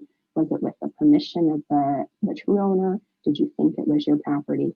And then very importantly, how? What were your acts of possession that constitute adverse possession? When I have all of that information, I sit down and I think, does this equal adverse possession? I compare it to the case law.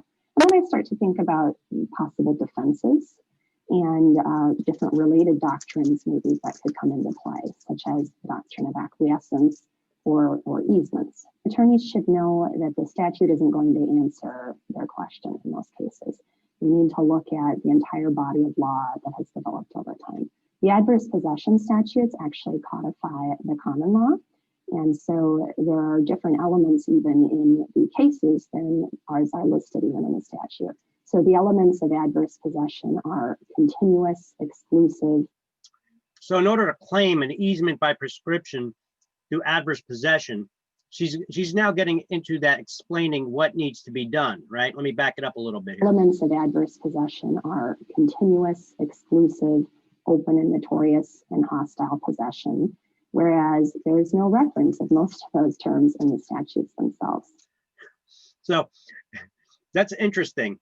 And in order to claim an easement by prescription, she just claimed all the elements that are required in order to establish an easement by prescription, but in nowhere in the law, it actually uses those terms.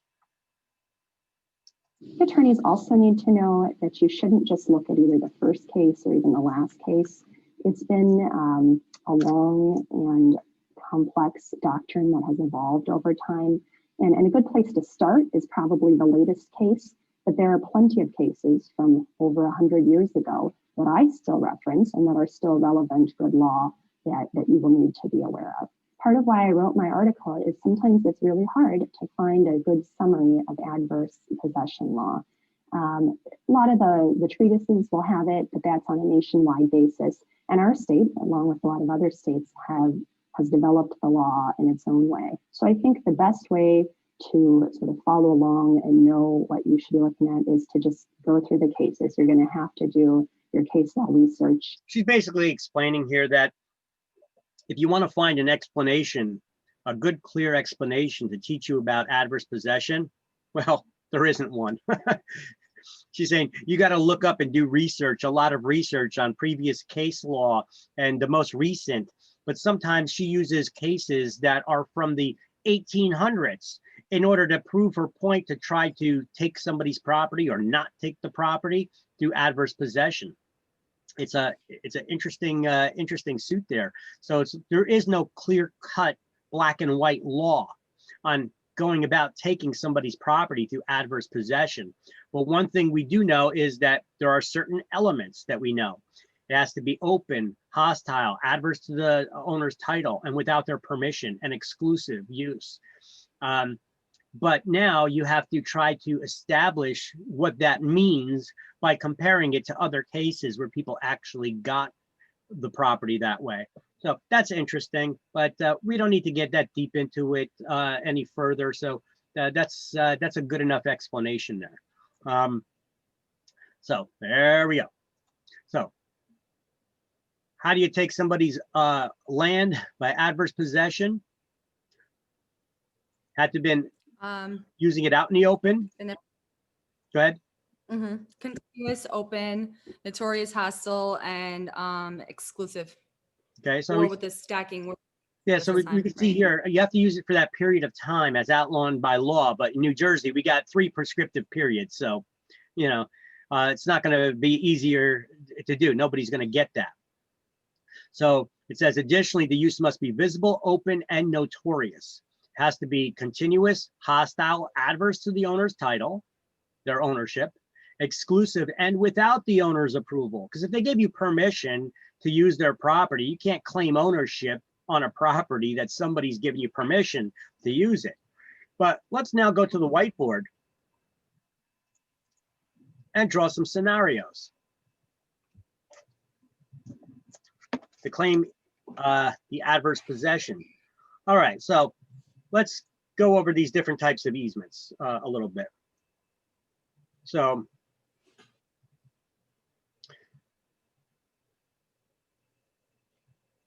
you got 2 properties here, okay? Let's cut it. Here's the property line. You got property A and property owner B over here. Now, property owner A puts up a fence right here. Clearly over the property line, right? This is the property line. If that fence is up there for the prescriptive period, whatever it's going to end up being, A does not automatically become the owner of B's property over here. By the way, they don't get the whole property. They would just claim the ownership of the land in here that they've been using, and they have to use it, okay? So how could B prevent A from claiming the ownership of this land? Well, they could put up their, go ahead. Go ahead. They can, never mind, you go ahead. Okay, so they could do this one thing. They could put up a fence where it actually belongs on the property line, and if they do that, they're cutting off their direct access to this area. That's one way they could cut off their access. They could take court action against them, calling the cops, having the cops come in and removing them from the property, and then following up with taking them to court. Because if you just call the cops, it's not going to be good enough. You got to take them to court. Or they can give them permission, like a lease. They can give them permission to use it. Yeah, they could say, listen, you got your fence up on my property. It's been up there for the last 20 years. You got your permit, I'm granting you permission. I'm going to do it in writing too. So send it by certified mail or whatever. I'm granting you permission to use my property till the end of the week. Now, what you just did there is you granted them permission to use the property till the end of the week. And what that just did is you reset the time clock. Refresh the time. Yep. Yeah. You reset the time clock there. Yeah. All right. Now, sometimes we get people in class, they say, well, why don't you just tear down this fence that they built on your property? Because I'll tell you why. You don't want to do that. Even though that neighbor built the fence on your property, the reason why you don't want to tear it down is then they could sue you for destroying their property. Now you may be saying, yeah, but it's on my property. Well, let me play devil's advocate for a second. If I park my car in your driveway, can you take a sledgehammer to it?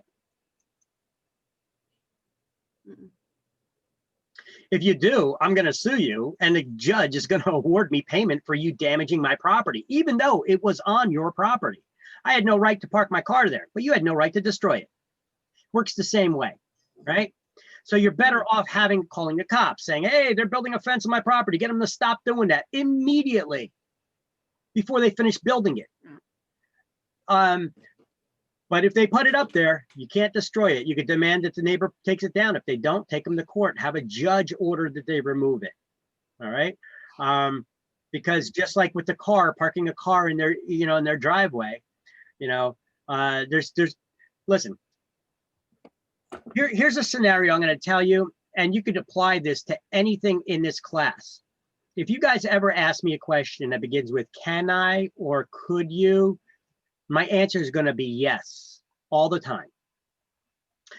I'm leading up to, there's consequences to our actions. So can I kill my neighbor? Sure you can. You're probably going to go to jail though, right? So can you, if you're in a legally binding contract with somebody to purchase their property, and another look, a seller is in a legally binding contract with a buyer to purchase their property, right? On the day of closing, can the seller just decide that they don't want to sell to them no more and accept a different offer from someone else? They're in a legally binding contract right now. Can they just cancel that contract with that person and accept somebody else's offer instead? They can, but there will be consequences. Yeah, they can, but there's going to be consequences. Sure you can, but I would highly suggest that you consult with your attorney first, because I guarantee you that buyer is going to sue you. So you got to take that measurement. Is the juice worth the squeeze? Are you going to be making enough money off of this that it's going to make up for how much you're going to be making by accepting the other offer? Because this lawsuit's going to cost you money. It's going to cost you legal fees. You're in breach of contract. You may be liable to the buyer who you kicked out of that contract. There may be consequences to it. So you have to evaluate that whole situation. Is the juice worth the squeeze on this one for me to do it? Okay. All right. So there's that scenario there with easement by prescription and how you could cancel that. All right. Legally. All right. Now let's talk about for a second that easement by necessity. You have lot owner A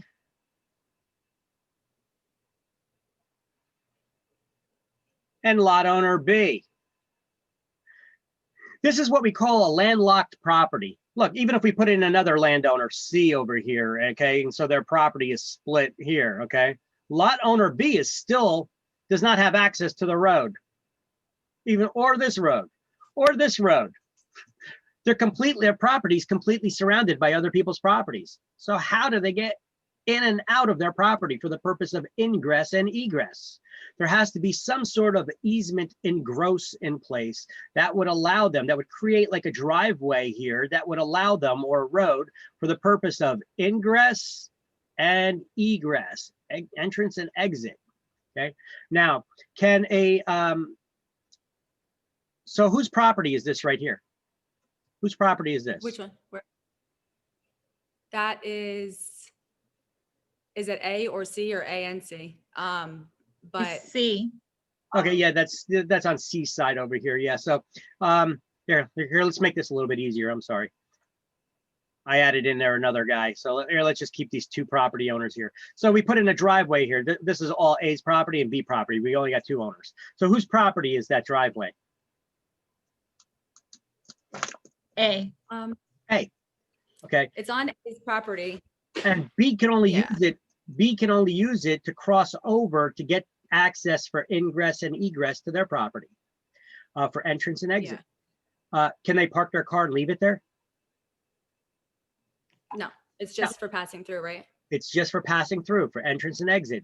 Don't think of this as a driveway. Think of it as a road. It's a long road to get to their property. Okay. Who has to maintain that road? A. Yeah. Why? It's on their land. It's their land, right? Yeah. You got to maintain your property, right?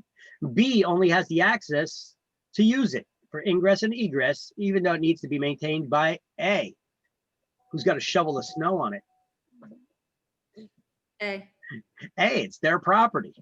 You know, unless there was some sort of an agreement that was put into place when that easement was created that B has to clear the snow and stuff like that. But it is A's property and they have to otherwise maintain that it's usable. All right. So if a tree falls down across the road, you know, A has to clear off that tree, you know. All right. So that's how those work. Now, there's some other ways that you could see this sometimes panning out. That's a little bit more common that we come across around here anyway. And sometimes we get these properties that are like this.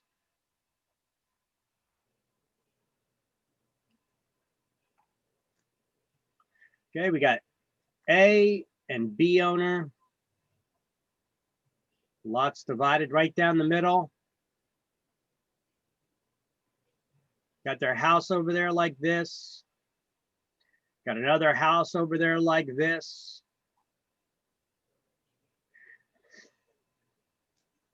They got a garage in the backyard.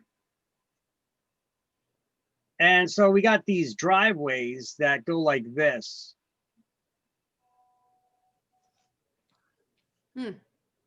They're these shared driveways. All right. Now, look at this. You got plenty of room over here. Well, they may not have all that room sometimes, but let's say even in this case, even they got plenty of room right here. For some reason, the driveway was put like this. Nonetheless, we got a situation here where neither party has enough room to pull into this driveway to get their cars to the back to their garages, unless they partially go over that property line.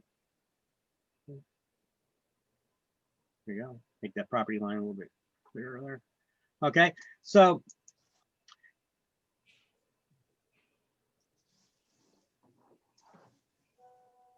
this driveway is on both of their property, right? Mm-hmm. Who's the dominant and who's the servient? They both are. They both are. That's correct. They both are. They're both dominant and servient at the same time because neither one of them has enough room to have a driveway to get access to their garage, to get to their back without crossing over the other's property, at least in part. But I tell you what, when there's arguments between neighbors like this, sometimes this stuff creates arguments between neighbors, as you could imagine. Somebody gets lazy, they want to bring the groceries in and they just leave their car right there while they bring the groceries in, and then they take a nap on the couch. Then there's somebody's honking a horn, yelling, "Hey, get your effing car out of my driveway." My driveway? You know, somebody's going to claim, well, maybe there's a 2 inches over or a foot more of that driveway is mine than belongs to yours. Most of that driveway is mine. Doesn't matter. You're still dominant and servient at the same time, just like I am, right? So you always get somebody who's going to try to act dominant, you know, claiming that that's my property, that's my driveway. No, it's not. It's my driveway, but you only have access, permission to use it to get to your backyard. Well, you do too, because you can't get to your backyard either. Because if I were to put up a fence on my property line, boom, boom, right, you know, right over here, you wouldn't be able to get to your backyard either, right? So, but the thing is, nobody would be able to put up a fence there because there's an easement.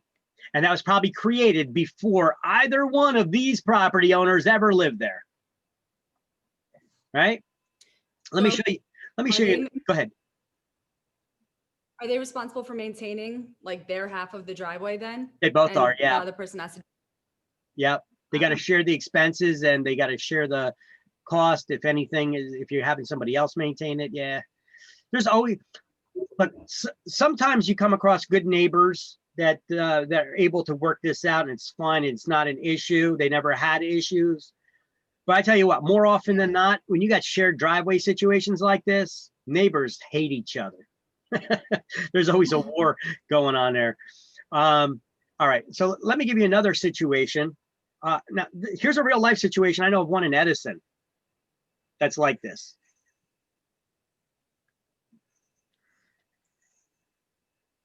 All right, this is all one property, right? They have a house over here. the house actually has the garage that's built in on this side, and their driveway goes like this. Okay, now this is all their property. This is one of these houses that it's got a big front lawn. Here's the front of the house. The side is where the garage goes to the side of the house, right? Now, the city of Edison gave them permission to do this. And this was in recent years, by the way. This isn't like some old ancient thing. They gave them permission that they built this commercial building, a commercial building right in front, right in their front lawn. And so it works like this. They got a driveway. They got a parking lot here. Okay, this is all their parking lot. Okay, so you got like, I think they put up some bushes and stuff like over here. Whatever. I think I made this this building. It's a round building. That's why I drew it round a circle like that. Let me redraw that building here. So they built this building here, and this is the driveway to it. Okay, pretty much it was subdivided like this. And this is a parking lot. That goes all the way around the building. And there's parking spaces here, all over the place, right? Now, how do they get to it? There's no actually access from the street here on this property. You figure you got a property, this one's right here. It's easy enough to why don't you just put a driveway here going in and out? Nope. They actually are sharing the driveway. They got to come in here. And then there was an entrance here. This is the entrance exit here. In and out from here only. There's no direct access to the street here. Why the hell would a city do that? Doesn't that seem like the most ridiculous layout? First of all, why would you allow subdividing in this way, putting one house in front of another? And it's not even a house, it's a commercial building, you know? And then not even giving it its own driveway. I don't got the answers for you. Is it? Go ahead, Lynn. I was gonna say, is it that property owner's business, or is it like, what's the building that they put there? No, you don't need an easement right to cross over your own property.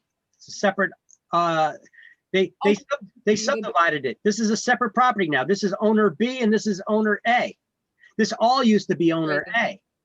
Why the hell would the city allow such a retarded layout, for lack of a better word? Yeah. It's ridiculous, but it happens. It still happens today. Sometimes there's no answers to why they do these things. We just need to be aware of them. Being in the real estate business, these are the issues we come across and have to deal with sometimes when selling properties like this. There's layouts like this all the time. Look, there's a property in Linden that I could have bought from somebody for a commercial for my brokerage and my school. It's a nice big property, and the guy will do seller financing on it and everything. All right. So it would be a beautiful property for me. Okay, so we have a street over here. This is a Style Street over here on this side, and so he's got a big commercial building right here, and he's got big signage over here. It's like one of these giant billboard type signs for the building, and over here on the corner lot, this is actually a Subway. Okay, Subway restaurant, whatever. Over here, here's a little driveway. Here's the driveway. And this driveway goes out this way. And over here, this is big apartments or condos. Yeah, those are condos there, I think. And so this driveway, and then this guy's got all these, like, he's got another big building back here. This is all one property. This guy's property, owner A's property, he owns this. Okay, this is his signage. He owns, this is his layout of his property.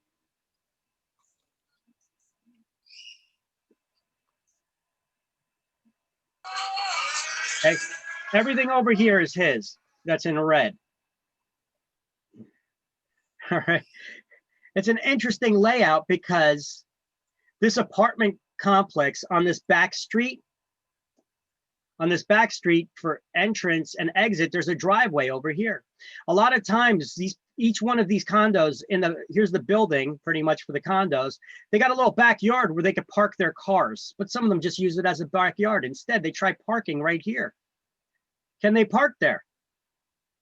No, because it is just an easement for entrance and exit. He keeps putting up signs here and telling people that they're going to tow it. It's a pain in the neck. Do I want to buy into that? Having to deal with all these condo owners always parking over here. You always got to tell them to remove it, because if they build a pattern, you allow them to keep parking there. Well, if you allow it, it's one thing, giving them written permission. But if they keep doing it and you do nothing about it, but you don't give them permission to, they could claim ownership of that road back there after a while, right? So he's got to constantly be harassing them. Park your cars in here, you know? But they have the right. There's an easement right for them for ingress and egress coming in and out of here. That's an old layout, but still a stupid one. But at some point in time, somebody created that. Maybe somebody owned all this land at one point before they subdivided that into this subway, which used to be a gas station, this apartment complex, and this buildings. I don't know. City does this. They're all around. They're all around. And you guys are going to see that as you're in this business. So that's why you need to be aware of easements. You need to be aware of easements and easement rights. Here's one that's common in Piscataway. You see it all the time, where you get some huge lots in Piscataway where people own properties, and they got their big, beautiful house up front here. And this is all one lot, all one lot. And there's another house on that lot as well. It's another big, beautiful house on the same lot, owned by someone else. What? They share a driveway, because that's where I live at in Piscataway. No, hold on a second. Hold on. This guy right here owns this entire lot. He owns this entire lot. But he does not own this house that's sitting on his lot. So there'll be an easement of necessity for. How does that work? How does somebody build a house on your land? Somebody else owns a house on your land.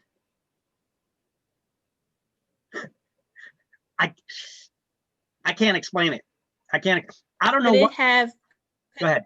Could it have been built? Could it have been built by a previous owner and then sold off? Well, in Piscataway, a lot of these are old properties, and what happens is you have the main house, right, and you have a guest house. And at some point, the city allowed people to start selling the guest house without subdividing the land. Some of them here. Let me give you some of these scenarios. Some of them are like this. Here, let's forget all this. Let's get rid of this. I'm gonna draw you a different picture. You got house number 1, and then they got a house number 2 in the back.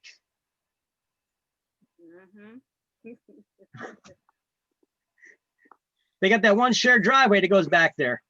Okay. Now, without this being subdivided, it's on the same land too, which is what really gets me. I don't understand how they would allow you to sell a property that's on the same property on the same land without subdividing it at least, and then giving it a shared driveway. But you got a different owner for it. I don't know. Cities do weird things sometimes, and that creates a lot of problems. Why would you want to buy something? Good price. What do you care who's Nothing good about that price. What do you care whose land it's on if you get a house at a good price and hey, it's your house? Who cares if it's somebody else's land? They need to maintain it. That's their problem. And it's crazy because the properties in Piscataway are large enough to fit and to multiple houses. Subdivide. They could subdivide. Why don't they subdivide? I don't know. Right. I don't know. And these days, the people who own it now, they're like, well, I don't want to subdivide it. Okay. Well, you got somebody else living on your property. It is what it is. All right. Who pays the taxes? Well, the house, if you own the house, you're going to pay the taxes on the improvement. Then you can have one person that pays it on the land.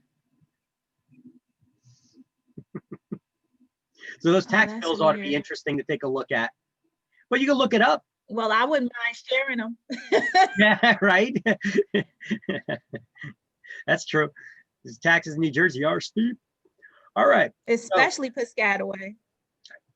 Yep. Piscataway, they're actually not too bad. You may think they're high. They're not too bad. I've seen some expensive ones where you get nothing for the money. I mean, like Roselle. Yeah, look at Roselle. Oh my God. Oh my God. Yes. I live in Linden. I'm right next door to Roselle. But you could look at Wood Avenue. On one side of the street is Linden. The other side of the street is Roselle. You could have the same exact house with the same exact square footage, same year built and everything. On the Linden side of the street, that house is about $350,000. You cross the street, it's about 140. The same house. Yeah. However, the taxes in Linden for that house are about $9,000. You cross the street, they're about 20. Yeah. And you get so what do you get for that $20,000 in annual property taxes you got to pay to Roselle? Let me see. You got a shitty school system. The crime isn't exactly a low crime rate.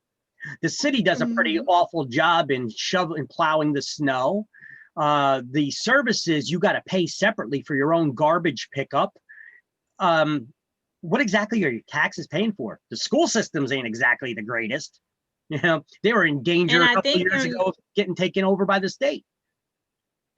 Yeah, and I think in Roselle, it's mandatory flood insurance. You know what? In this whole area, I think it's anywhere 15 miles in from the coast. You have to pay. It's not flood insurance, but it is a flood insurance rider that everybody has to have on their insurance. After Sandy, Hurricane Sandy, everybody they redid how the flood insurance works in the United States. And it basically works like this. Anybody up to 15 miles in the coastland from the shore, you're paying for someone else's flood insurance. At least you're contributing to it. Because that FEMA fund, where are they getting the money from? Well, if we keep getting floods, you know what? Everybody's going to have to start contributing to that. Unfortunately, you don't get to have that beautiful ocean view beach front property that the insurance is covering. Instead, you're 15 miles inland, and you're still contributing towards that flood insurance. Isn't that a son of a gun? Well, that's the way that they did it. Our politicians, our lovely politicians, gotta love them, don't you? Give them a big hug and don't quit squeezing. Oh yeah. Okay, so let's see. Easements continued. So, party walls. So let's first do some highlighting here. Well, what's the last thing we have highlighted in the book? The easement by prescription stuff. We got that all highlighted, right? Party wall. Okay, I guess we're pretty much caught up. Highlight the first line. A party wall of a building that straddles the boundary lines between two owners. So what is a party wall? Okay, a party wall can be when two properties are separated. You know, it used to be the way that they made fences used to be made out of stone. They would just pile stones and separate two properties. And it was a wall, right? Think of medieval times. How did they make a fence, you know? They didn't have processed wood or anything like that. What they were doing is they stacked rock. They stacked stones. That was your party wall. It separated the two properties. But now when we have attached housing, townhouses, for example, right? You know what a townhouse is, right? Let's show you what a townhouse is on the whiteboard. Because a lot of times, I mean, wrong pen. All right, so this is a townhouse. A townhouse is, you got a building, it's multiple layers. Let's just say that this is 3 floors, okay? And so this is a 3-story building. However, a townhouse is each unit's, I'm going to have separated here by a red line. This is unit number 1. This is unit number 1, straight down. This is all unit number 1. It's multi-level attached housing, separated by a party wall, which is in red. You know, 1 unit, 2 unit, 3 unit, 4 and 5 units here. It's attached housing. 1, 2, 3, 4, 5 units. It's multi-level attached housing. And this common wall that separates the 2 units is called a party wall. And usually there's a party wall agreement in place that says that unit owner number 2 has an easement right in unit number 1 side of the wall, and unit 1 has an easement right to the other side of the wall. But each party has to maintain their own side of the wall, because if they don't, it comes crashing down and nobody has a wall. Right? Mhm. There's also a good saying there that good fences make good neighbors. Is And this that the is, same for brownstone? yeah, they're attached housing that share a common wall. Yep. Same thing if you have your typical apartment style condos, where you could have multi-level units where, let's go back to that. Okay, you could have the multi-level units. Okay, this is a building with 3 stories. And you got 9 units here. 1, 2, 3, 4, 5, 6, 7, 8, 9. A party wall is the wall that separates these 2 units. That's your party wall. Okay. So this is your typical apartment style condo. And a lot of people mix up townhouse versus condo. Okay. They say, because when you say condo to them, most people picture this type of thing where you're surrounded by other units. You got units on the side of you, above you, below you. Okay, that's not that. A condo is a form of fee simple ownership that you share some common unit elements. Okay, a townhouse is attached multi-level housing. It's an architectural style. That's all it is. It's not a form of ownership. So what's the difference between a condo and a townhouse? A condo is a fee simple ownership that the common area elements are maintained and owned by the condo association, like the hallways, the yard, the recreational facilities, the parking lot. Whereas a townhouse, you actually own the unit. Well, actually, townhouse is not a form of ownership. It's an architectural style. Townhouses can be condos, or they could be fee simple ownership. We're going to learn about that in the next chapter. We'll go into that a little bit later in the next chapter. So let's go back to finish this one. So party wall is that common wall that separates 2 units. Licenses. A license is permission to enter the land of another for a particular purpose. Easement is a right, and an encroachment is anything that crosses over the property line and extends onto your neighbor's property. It's something you don't want, though. All right, so what are the different ways that you can create an easement?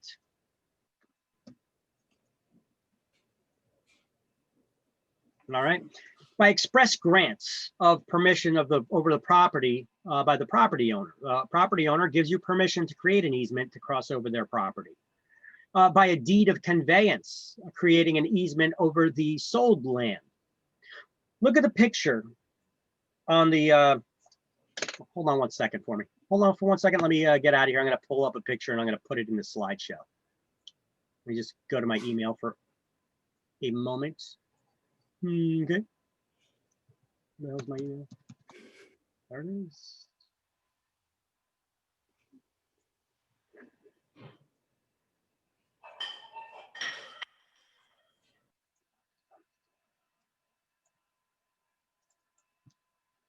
Where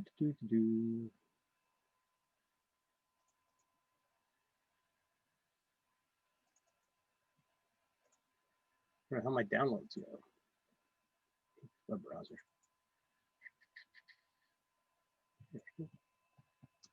That. And now,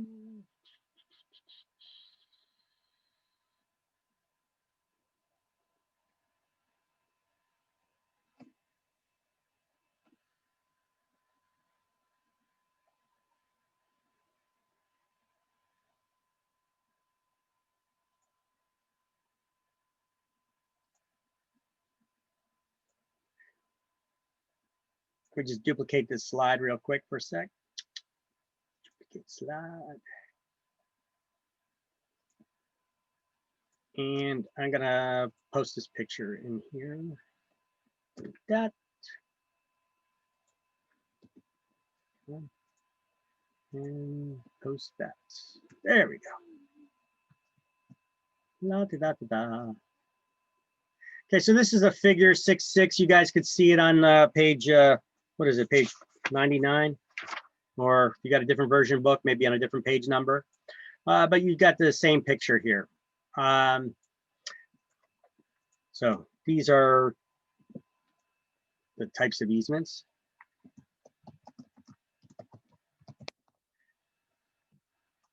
So you got lot owner A on the right for some reason and lot owner B on the left. Let's just pretend. Let me make sure you guys can see the slideshow. Okay. All right, so let's pretend that lot owner A here on the right-hand side used to own all this property. It was all one house. There was no second house on it. So they figured, you know what? Let me subdivide my large piece of land and build another house on it. We'll call that lot B. Okay. Is there a way that lot owner A can make lot B more valuable? Sure. They could give the lot B owner access to the lake on the back of their property, right? And how do you give somebody access to your property? You create some sort of an easement. They created an easement appurtenant for the to get onto their property to use the lake. Would having access to a lake that's not on your property and having legal access to that lake, would that make your home more valuable? Absolutely. Yes. Absolutely. So there's one way that you could create an easement. You got that easement by necessity because they got all these trees in front of it. That's not exactly a good example. It'd been better if they put a moat there or something like that, trees and a river running through it or something, made it really difficult, right? Then you would have to create an easement access to cross over the neighbor's property to get to yours. That's an easement by necessity for the purpose of ingress and egress. And let me see, an easement in gross, here's the public utility easement, right? Crosses over multiple neighbors' properties. You could have it, that's how they put telephone poles on your property.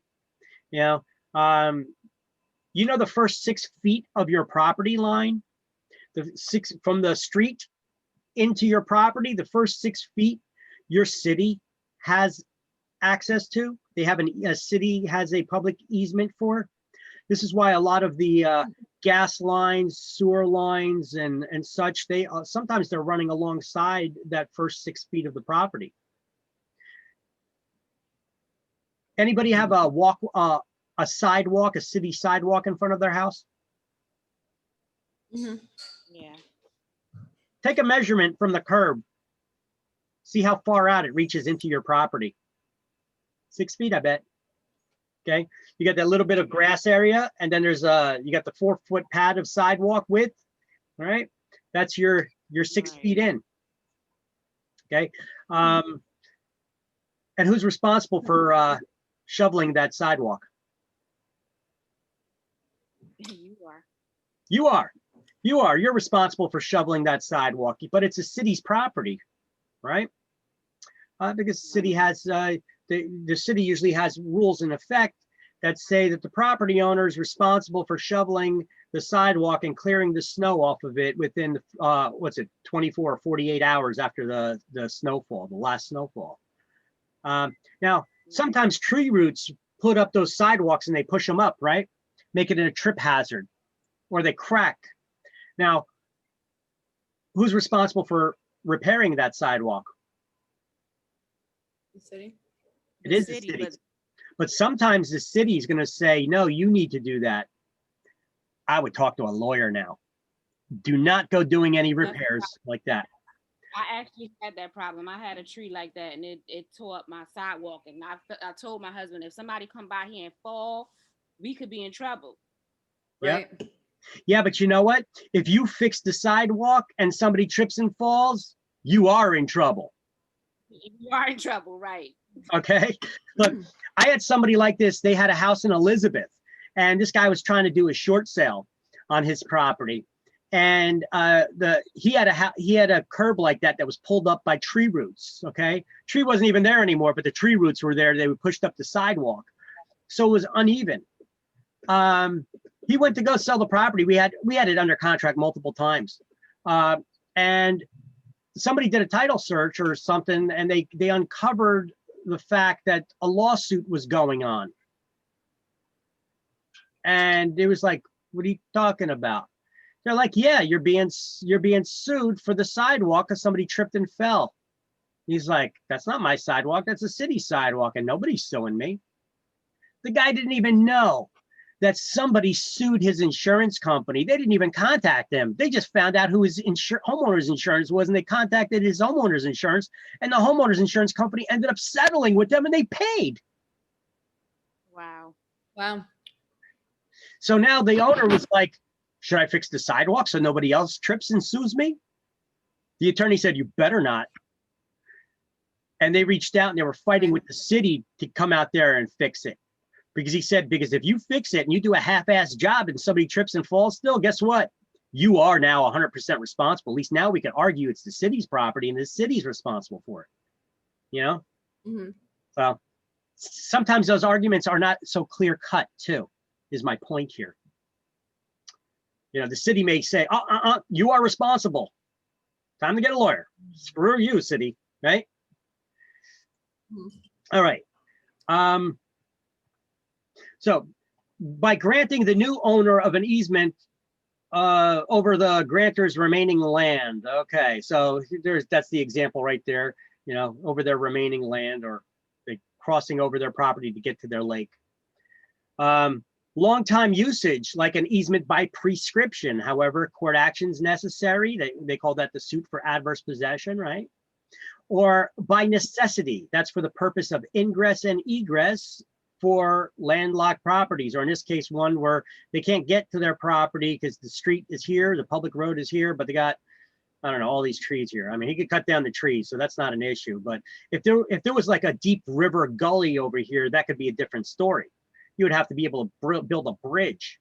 It would be more feasible to give access by crossing over someone's property to get to yours. Okay, which, by the way, I do know properties like that where the city has these deep gully runoffs for the water drainage and water runoff. I see it in Linden and I see it in Roselle, where they have them running right in their across their front of their property. They got these things running and they're like 10 feet deep.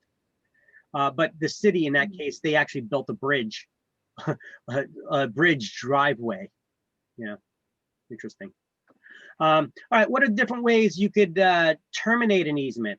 Well, when the purpose for the easement no longer exists, what type of easement does that apply to? It only applies to the easement in gross, the utility easement. That's the only easement that applies to. That's going to be an exam question for you guys. What is the only type of easement, or which type of easement, they'll have in the multiple choice, would cease to exist if the need for the easement would cease to exist? Easement and gross is the only one. You need to know that. That'll be an exam question, I'm telling you right now. When the owner of the dominant or servient tenement becomes the owner of the other land. Okay, so how could lot owner A get rid of this easement that's already created for lot owner B? Well, he could buy, one of these guys buys the other property, and then the easement would cease to exist. You don't need an easement to cross over your own land. Make sense? Mm-hmm. By release of the right of the owner of the servient estates to the owner of the servient estate. All right, so who's the dominant and who's the servient estate here, A or B, when it comes to the lake access? B is the dominant. B is the dominant and A is the servient, correct. And what about with the easement by necessity?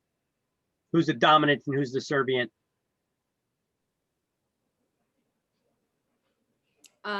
B I'm is, gonna, A is the servient.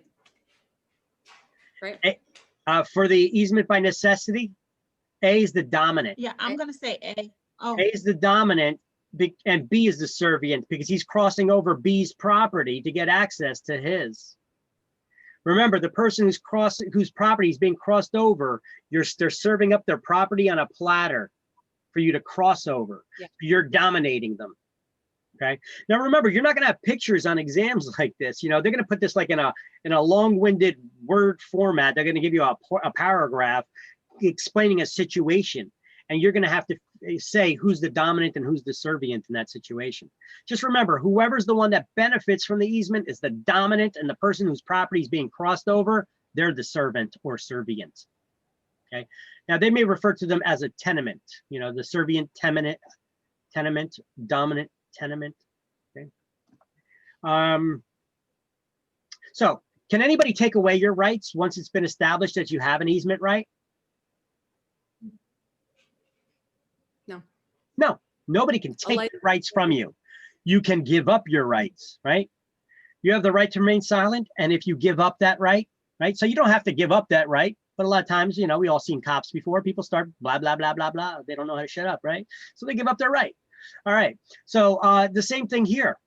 Let's say lot owner A gave lot owner B the right to cross over their property. Can lot owner A take away, revoke that right to access to the lake? Lot owner A gave lot owner B the right to access to the lake. Can they take that access away? no. Yes. No. Is that? Once it's been established that you have rights, nobody can take your rights from you. Lot owner B cannot, their rights cannot be taken away by lot owner A just because he doesn't want them using the lake anymore. However, the dominant estate, in this case, it would be lot owner B for the access to the lake, can give up their rights to lot owner A. Why would you want to? Sell it. Maybe they're going to offer you some money. If lot owner A pays me to give up my right, if the juice is worth the squeeze, I may, right? So there you go. All right. Now, encroachments.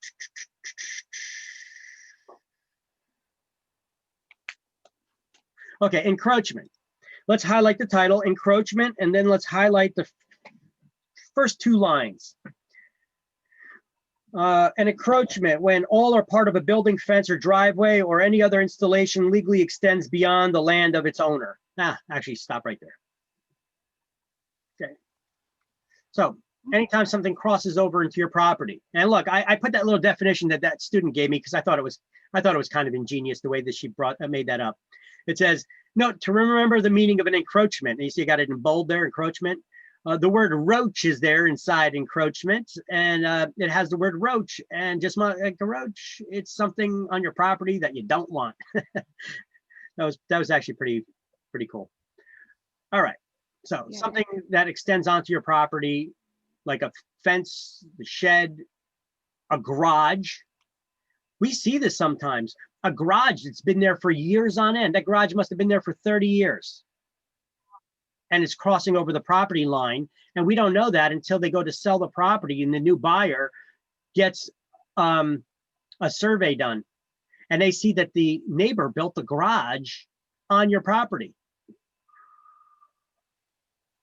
What are you going to do, buyer?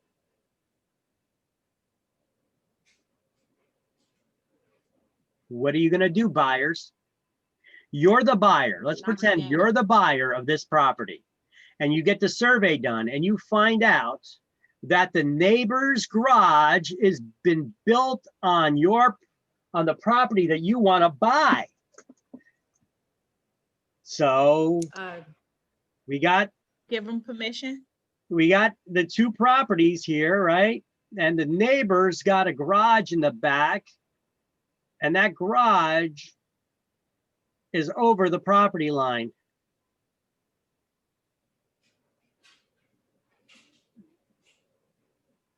What are you gonna do? You want to buy this property, you do the survey, now you see that it's over on the property line. It's been there for 30 years too. Give them permission to use it for up until the end of the week? And then what, you're gonna have them tear down their garage? Yeah. Not just kidding. You're the buyer, by the way. So you're telling me that you would go through with this purchase and then start a problem with your neighbor? Not with that, not for that little bit. So you just give them the land? Not give them, just share a little bit. That little bit is not Well, gonna hurt me. what- That's not enough. What do you mean share? What do you mean share a little bit? Because at some point in time, that thing's been there for 30 years already. If they wanted to, lot owner B can take you to court and claim ownership of it, of that little piece. They could lease, give them permission, like license temporarily to have it there or something. You could give them a license to have it there. Not a right. You're not giving them an easement. You're only giving them a license to have this piece of, not to have, but to use, because they built it over on your property. You're not giving it to them, but I tell you what, if they never tear it down, but you're basically reserving the right. If you're giving them a license, you're giving them not a right, you're giving them permission to not have to tear down the shed or the garage, or at least not tear down part of it. There is a way that this can be done. They can tear down this wall and shorten that garage so that it's, you know, the garage is on their property line, you know, on their property. Here, put the wall over here and tear it down. They're basically going to make their garage not as wide or long, however it is, right? And then they got to build it up onto their property a little bit further. Right. But as a buyer, do you want to deal with this issue going in? You may not. Some people may. You know, for me, that would be a problem. I would want the seller to fix that problem before I buy it. How are they going to address it? I don't know. Could this be a deal breaker? Maybe. Maybe. Okay. Yeah. These are things we come across. Me as a real estate agent, if you're the real estate agent on this transaction now it's just like, shit, this is going to be a problem, you know, because most likely it will be. We just don't know what the parties are going to do. All right. So we're there like this. We're there twiddling our thumbs, hoping that the deal goes through somehow. Somehow it resolves. But there are instances, am I correct, where there's a survey not even done yet. So how would the buyer know if they opt not to have the survey done? Is that buyer getting a mortgage loan? Yeah. Then they're going to need that survey. A lender is not going to loan you money to buy a property that's going to be the lender's collateral in the event that you fail to pay them back. They're going to have to foreclose on you, take the ownership to sell the property. They're not going to lend you money on a property that's got outstanding liens that have not been paid off. So you're going to have to do a title search. They don't want to give you loans on a property where the neighbor built the garage over the property line, because can this affect the property's value or saleability? Yeah. Absolutely. They're not going to give you the loan for that. Most likely, they're not going to give you the loan for that. I'm not going to be absolute in my statement. All right.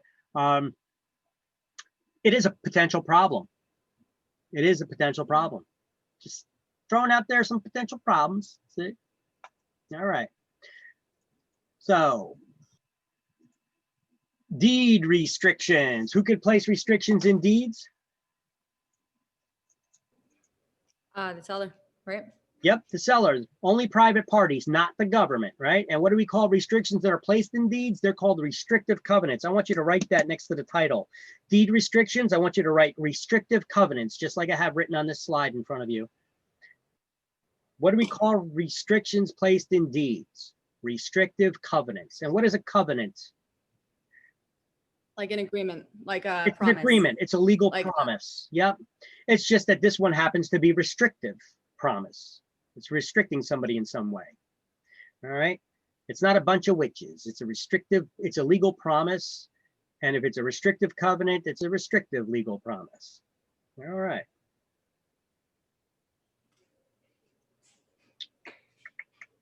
So let's highlight deed restrictions are restrictive clauses added to a deed when a property is conveyed and are established by the seller to restrict future owners' use of the property.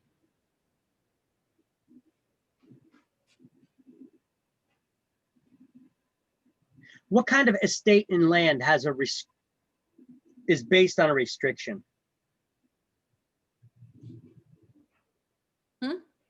What kind of estate in land is based on a restriction? Ownership forever, but based on a restriction. Gas station? No, what do we call what kind of estate in land? Remember, we learned this morning, estates in land, fee, we have fee simple. Fee determinable. Fee determinable. Yep. And what is And fee life determinable estate. also known by? Let me see, do I have that written here at all? Ownership forever. Yep. You know what, let me add it to this slide. Let me add that bit of information to the slide. So deed restriction is a restrictive legal promise that you agree to when you purchase the property. Restrictions, there are restrictions placed on deeds are called restrictive covenants. Restrictions are placed in deeds by private parties, not by governments. Government has its own powers. Restrictive clauses added to a deed when the property is conveyed.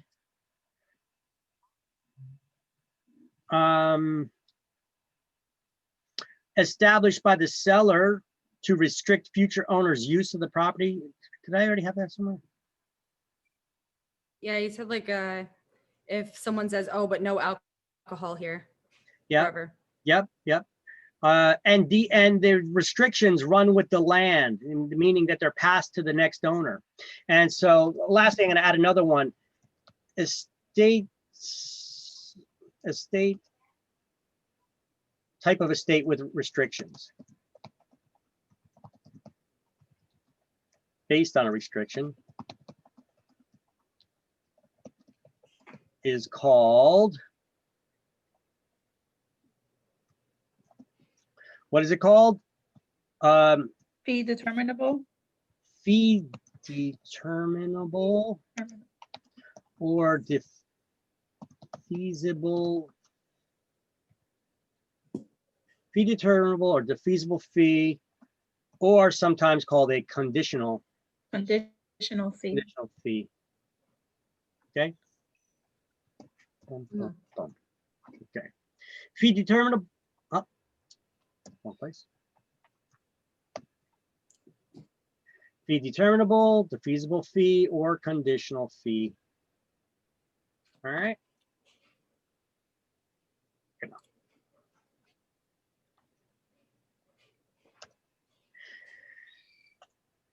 And that concludes this chapter. Let me save that slide, put that there, close that, do this, do that. Let me update it, upload it to the Google Drive. And then I'll open up the next chapter slide. So that was chapter 6.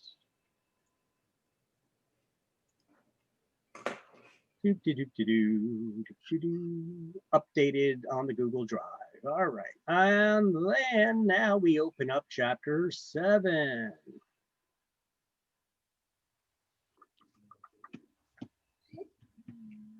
I'm okay with that. Thanks. Love you.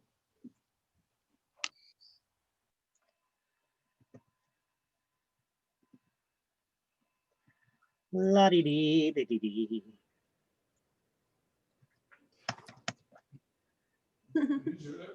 Mm-hmm. Okay, so let's do the key terms to review for chapter 6. All right, there's 2 key terms to review for this chapter.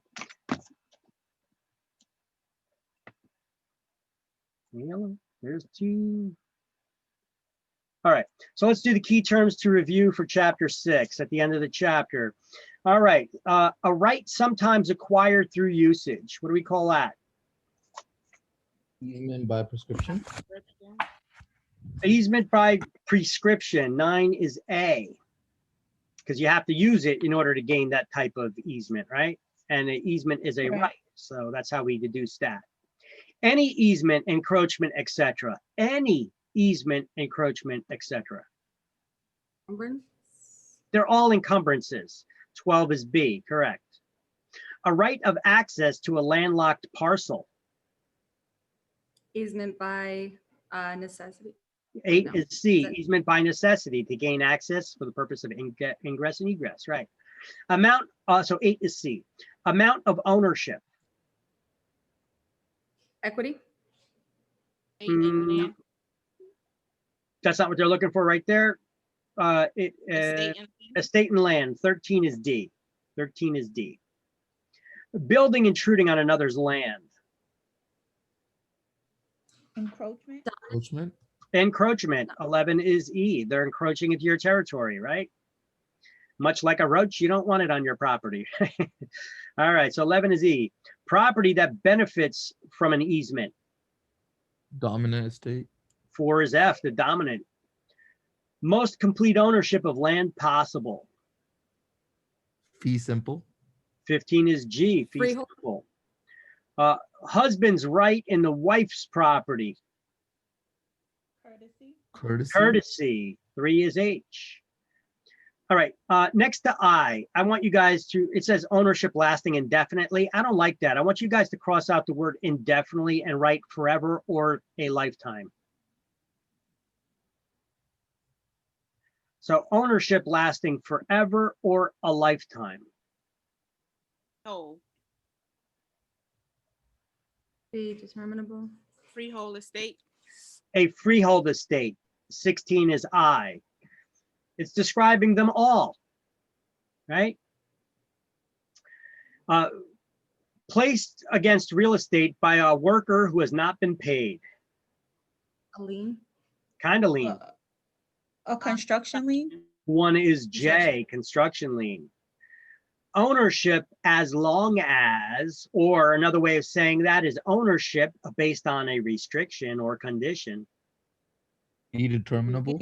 14 is K.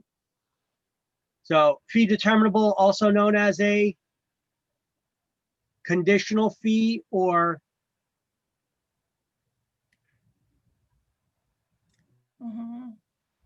defeasible We fee. just- Yeah, conditional, fee determinable, defeasible fee, or conditional fee.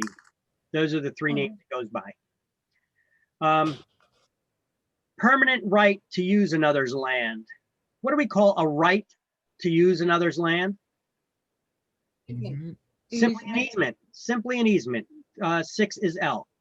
There's not enough information there to determine what kind of easement. It's simply an easement. A right that, and a right that runs with the land. And a Easement. Easement. Easement, what? I know you were saying, looking for your thoughts, but you're almost there. Easement. Pertinent. Pertinent, yeah, easement, pertinent. 7 is M. That's another way they describe it that you may see on exam. Even though all these easements run with the land once they've been created, a type of, the category of easements that run with the land has a dominant estate and a servient estate, easement, pertinent. All right, so that was 7 is M. M as in Mary. Transfer by sale or gift. Convey. To convey. 2 is N. A right used for utility lines on another's land. Easement and gross. 10 is O, the utility easement, easement and gross. 10 is O, correct. A wife's right in her husband's property. Dower. Dower. 5 is P. 5 is P. That's right. And we remember dower and courtesy because dower begins with a doe, and a doe is a deer, a female deer, right? And men are courteous to women, so courtesy is the man's right. That's the way to remember them, right? Okay, key terms to review 2. Adding successive periods of usage. Tacking. We call that tacking. You tacking on one person's time to that of the other, right? 15 is A. The tract over which an easement runs, what do we call that? Serbian estate. Yes, 13 is B, the servient estate. Temporary permission, License? license, 4 is C. Let me give you an example, because I don't think I've given you guys an example of a license, did I? Actually, I think I may have, but let me give you another one. Because licenses, they do not need to be in writing. They could be verbal. Let me give you an example of a license. Hey neighbor, how you doing? Feel free to come over to my house and you could use my pool whenever you like. Just feel free anytime you like, even if I'm not at home. Come on over, you could jump in the pool, you could enjoy it, okay? I just gave you a license to enter my land for a specific purpose, to use the pool. Now we get into an argument. I don't want you on my damn property anymore. I just revoked your license. It's as simple as that. It could be verbal. It doesn't have to be anything in writing. Okay. Whereas easements, when they're created, they're put in writing. They're often placed in the deeds, written into the deeds themselves too. Okay. And on the survey. All right. So claim against one parcel of real estate. Claim against one parcel of real estate. Specific lien? Specific lien. 14 is D, correct. The order in which liens are paid. How are liens paid? According to their priority. 10 is E. 10 is E, yes. A right to use and possess for a limited time. Whole estate. Leasehold estate. 3 is F. Complete ownership until someone's death. Life estate. 6 is G, a life estate. Third party who will gain eventual, I don't like eventual. I would cross out that word eventual and write possible ownership. Remainder man?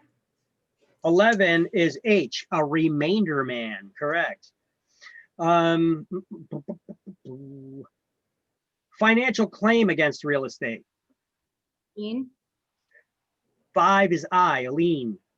Lender's claim against real estate. Mortgage lien? 8 is J. Property taxes are 1.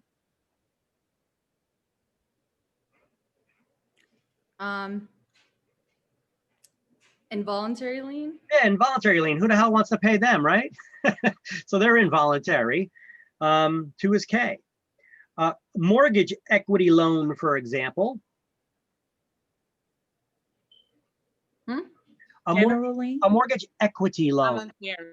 It's voluntary lien. 16 is L. What is a mortgage? What is an equity loan? It's basically, I explained to you guys what equity is. It's the difference in the market value of a property and what's owed on it. That's how much built-in value. That's another way to say that. How much built-in value you have in that property. Well, it's possible that you could take out a loan against that built-in value. We would call that a home equity loan, or sometimes HELOC, a home equity line of credit. Claim against all property someone owns. General. Would be general. General is a wider scope, right? So a general lien covers all the property that you own. 1 is M. Notice that a lien may be filed. What do we call the lawsuit?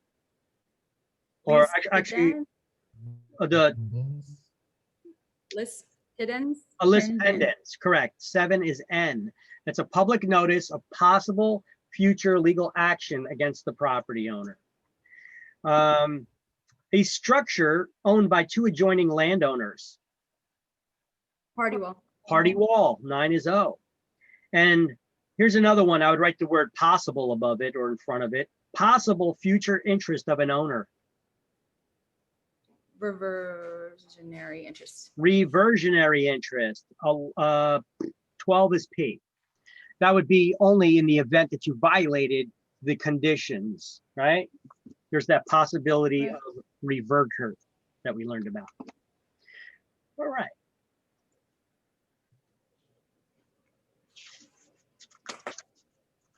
Chapter 7.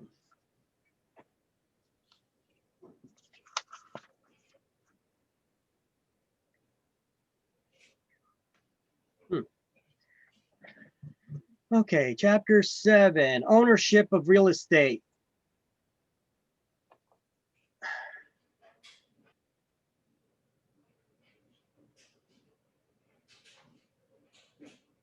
Today's our 5th day.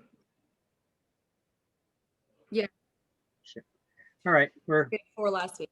a little bit behind. I got to speed things up a little bit. Yeah, by the end of today, we should have been done with chapter 10. So, all right, that's okay. That's okay. I'm not rushing anybody. If we need more time, I'll add on another day if we need to. I'm not going to rush you through it. I want you guys to get everything, okay? So don't worry about that. The only problem is if it screws with anybody's schedule, but hopefully we'll get caught up. Let's just keep going. All right, so chapter 7, ownership of real estate. Okay, the last chapter we went over estates and land to discuss what exactly the amount and kind of interest that you have in real property. This chapter is going to discuss what if there's one or more owners, how do you own it? So this chapter is going to describe those different forms of ownership, explain the differences between condos, co-ops, and timeshares. And we're going to start off by this slide that I made up here. This slide is also shown on page 108, but let's first do a highlight on page 107. Tenancy and severalty. Okay. All right, no. Yeah, let's highlight this now and then I'll go over it in a minute. Let's highlight on the first line, sole ownership or tenancy and severalty. Just highlight that. And then let's just go into this this legal terminology thing. I explained this to you guys once before. I explained it only, but now, and I showed you this chart on page 108. Where it says person giving the product, above that, I want you to write OR in quotations like I have up here. And above where it says person receiving the product, I want you to write EE. So the easy way to remember legal terms is words that end in OR is the person that's giving the product. Words that end in EE is the person that's receiving the product, or whatever the root word is talking about. So the example here, devise. What is devise? It's a transfer of property by will. When you leave property to somebody by will, you're devising your property to them. So the devisor, who is that? That's the person who's giving that property by will. And the devisee, that's the heir, the person you're leaving it to. Now, anytime we transfer the ownership by grant, we're granting our ownership to somebody else. You sell the property, lease it, you sell the property or you give it away. You're granting your ownership of that property to someone else. So the grantor is who?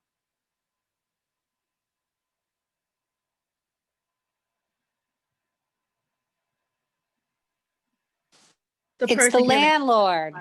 It's the landlord. No, you're selling the property. You're selling the property. Oh, it's the seller. And the grantee then is the buyer. The buyer. The buyer. The product, which is the property, right? Now, a legacy is a gift of personal property. So it's what you leave behind, the personal property that you've amassed over your lifetime. That's the legacy that you leave behind when you die.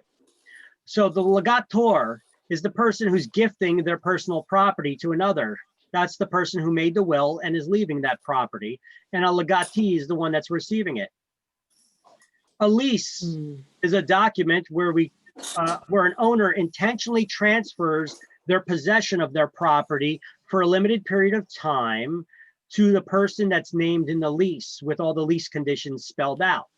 So they're transferring all their rights except for the rights of ownership and the rights to lease or mortgage the property to a buyer. I'm sorry, to a tenant, a renter. So who is the lessor and who is the lessee? The lessor is the one giving the lease and the lessee is the one leasing the property. Okay, so the lessor is the landlord and the lessee is the tenant, right? All right, so the word mortgage. Ah, ha, ha, tricky, tricky. This is the one that screws people up all the time. The word mortgage is not what you think it means. A mortgage, a mortgage is a promise to pay. So who's making that promise to pay? The mortgager. Yes, the mortgagor. All right, now in real life, now let me back out of this for a minute. The mortgagor, who's making the promise to pay here? Who's the person? Is that the bank? Is that the borrower? Who's who? I'm sorry. Can you repeat the question? Sure, the mortgagor. You said that's the person that's making the promise to pay, right? Because the mortgage means it's a promise to pay. So who's given So that? that's the buyer. Who's given that promise? The buyer. The buyer or the borrower, right? The borrower. I'm sorry, yes. Okay, so the borrower is the one that's making the promise to the bank. What is the promise that they're making? The promise that they're making is, here, look at this down below. The mortgage, here's a little definition I put for you, is a promise to pay made by the borrower to pay the lender according to the terms in their note. There's two parts to a mortgage. The mortgage itself, which is a promissory, which is the mortgage itself, which is security for the loan, and the note, which is the financing instrument, which lays out all the details of the financing, how much you borrowed, the rate of interest of repayment, what your monthly payments are going to be, the term, etc. That lays out all the financing terms in the note. Okay, so there's two parts of a mortgage: the mortgage itself, which is a security instrument, and the note, which is the financing instrument. So the banks don't make promises; they make loans. So if basically the promise that the borrower is making to the bank is this: if you lend me your money, I promise to pay you back according to the terms in the note. And if I fail to deliver on that promise, you can foreclose on me through the legal process of foreclosure to regain ownership of that collateral, that property I put up for collateral. You could sell it at auction and use the proceeds to pay off the debt. That's the promise that you're making as a borrower. Okay, so bank, lend me your money. If I fail to pay you back, you could foreclose to get the property back and then sell the property at auction and use it to get your money back. Okay. Now, in the event that that property is not enough money to pay back that lender, well, it's the note, the financing instrument, that makes you personally liable for the full amount borrowed. You want to know how to prevent foreclosure, or not prevent foreclosure, how to delay it? You could go to the foreclosure court when the bank's trying to foreclose on you. Most people don't go there because they don't even open their mail after a while. And you just tell them, produce the note. That lender has to have that original document that you signed with a pen. No digital signatures to get a loan to buy a house. If they don't have that original document that you signed, a note where you promise to be personally liable for the full amount borrowed, then they cannot continue with foreclosure. And they probably don't have it in their briefcase there at court. So there's a good way to delay the foreclosure. And check this out. If you go back to court 2 more times and they still can't find it, that original document that you signed, you could ask the judge to dismiss the debt because they can't prove that you have one. And you know what's so funny? I can see that happening. Reese, just today, my husband opened the mail and our mortgage company is changing us over for a second time to a new mortgage company. Okay, now, where do they keep your documents, those original paper documents? Not scanned, because scanned copies are not legal in court. Those original— At our broker's office. No. When you went to the mortgage broker, they're just the ones that, they're like salespeople. A mortgage broker is like a salesperson. They're originating a loan, but the loan is between you and the lending institution. Now, that lending institution eventually gets all your paperwork. Where do they keep it? I don't know. Those are very valuable papers, aren't they? Yeah. If they can't find them, that could cost them a lot of money, can't it? You know what banks do? I suppose. They'll take all of your documents from your closing, which is maybe a stack of paperwork like that, and there'll be a folder created for your transaction. And you know those boxes for the for paperwork that people get, you get those boxes, the legal document boxes. Mm-hmm. You could probably fit maybe about 10 or 20 loan folders in there, right? Mm-hmm. So you got about 10 or 20 people's loans in one box. That box is going to have a number on it. That number is going to be delivered to a secure, guarded warehouse, someplace where there's less likely to have any natural disasters like floods or earthquakes or volcanic activity. So it's probably going to be somewhere in the middle of the country, right? In some warehouse somewhere that's got fire suppression systems that don't use water that could damage this, that could damage paperwork. It's probably going to have armed guards there. They actually have these huge facilities with armed guards and fire suppression systems. They're the state-of-the-art monitoring warehouses where they're keeping your information in a box, on a rack with thousands of other loans. Now, just like you said, sometimes they'll sell that loan to somebody else. Did that paperwork follow immediately, or is there eventually going to have to locate it and transfer it? And by then, that lender could have sold that loan to someone else again. Whose warehouse is the paperwork in? Sometimes it gets misplaced. Sometimes they mislabeled the box that it was in. Oh my God, now you got to try to find it in that warehouse with thousands and thousands of them. It can happen. Mistakes happen. And if that happens, well, if you're smart enough, you could ask the court to discharge that. Ooh. All right. That's a little bit. Now, let me ask you a question. Yeah. Mm-hmm. Why do they sell off the lease? I mean, sell off your mortgage to another bank? We'll get into that in chapter 13, 14, and 15. I will explain that fully. That's kind of a long explanation I got to give you. That's okay. We don't got the time for that right now.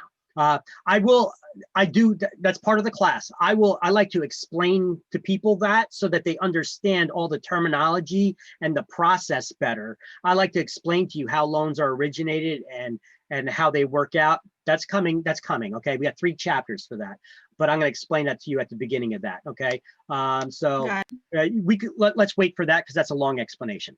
It's a story I'm going to tell you. Okay. Yep. All right. So now let's go over 4 forms of ownership we're going to learn in this chapter: tenancy and severalty, tenancy in common, joint tenancy, and tenancy by the entirety. Real estate licensees should never advise someone as to what form of ownership to take, because that would be legal advice and we're not attorneys. Okay. So we're going to learn about each one of these forms of ownership, the details, so that you'll be able to identify what kind of ownership someone has. And on state exam, they're going to even place scenarios and ask you what kind of ownership this is. But if they don't ask you what kind of ownership this is, and instead they ask you a question that says, what kind of ownership would you recommend that they take? Well, that's legal advice, and we don't give legal advice, even though you may know, because I taught you, or I'm teaching you this. You got to watch the way the question's worded. If it asks you, how would you advise that they take ownership? Don't. Even if one of the answers there fits perfectly the scenario. It's a trick question. You have to put in there none of the above. Select none of the above. Because even though one of those answers fits perfectly, if the question was worded that way, they're asking you to give legal advice, and we're not attorneys, so you can't give legal advice. That is a trick question, I think. So let's go over the first one. We highlighted this on the very first page of this chapter. The tenancy in severalty means sole ownership. It comes from the root word which is not several, but the root word is sever. So a tenancy in severalty, your ownership is severed from all others. So you are the only owner. There's only one owner of a property when you have a tenancy in severalty. A lot of people misunderstand this, where the root word would be several. The root word's not several, it's sever. So your interests are severed from all others. Sole ownership, okay? By one person or entity. What is an entity? An entity is an artificial person for taxation purposes, like a business. Can a business own property? Yes, it can. All right, but it's an artificial person though. All right. So if you have one business that owns a property alone or one person that owns a property alone, how do they own it? In severalty. So the owner's free to devise the property to their heirs. What does devise mean? To leave by will upon death, right? So the next one, a TIC for short. Commercial real estate agents often use this abbreviation, calling it a TIC. I never heard that till I've been into business for years. And I started dealing with some commercial agents, and they kept saying TIC, and I'm like, what the hell are you talking about? And they meant tenancy in common. Okay, it's a TIC. All right, so this is the default form of ownership when there's two or more people who are not married to each other. Would create a tenancy in common, unless you specify that you want to take ownership in some other form, and you specify that in the deed. The default form of ownership, two or more owners, whether they're people or entities, is a tenancy in common.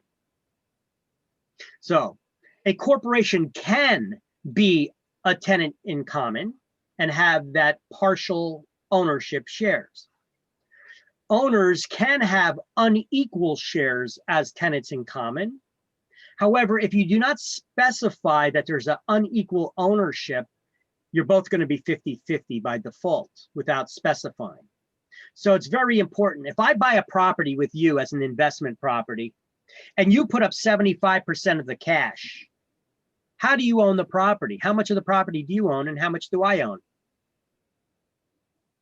Tenancy in common. How much of the property do I own, and how much of that property do you own? If you put up 75% of the cash and I put up 25, how do you own? How much of that property do you own, and how much do I own? Half. 50-50. If it doesn't specify in the deed that you own 75% of it, then you owe 50-50, right? That's right. So it's very important that you specify that you're 75% owner. Otherwise, you're going to lose 25% of your ownership shares to me.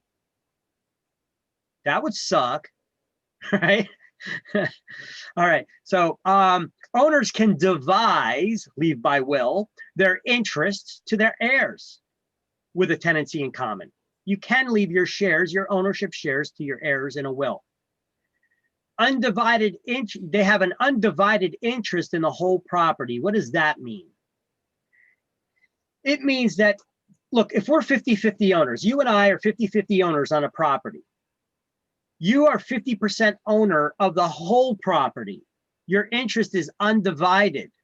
That means you own 50% of the entire property. We didn't draw a line down the center of the property. That's my half and that's your half, so that we could physically distinguish which side of the property is yours and which side is mine.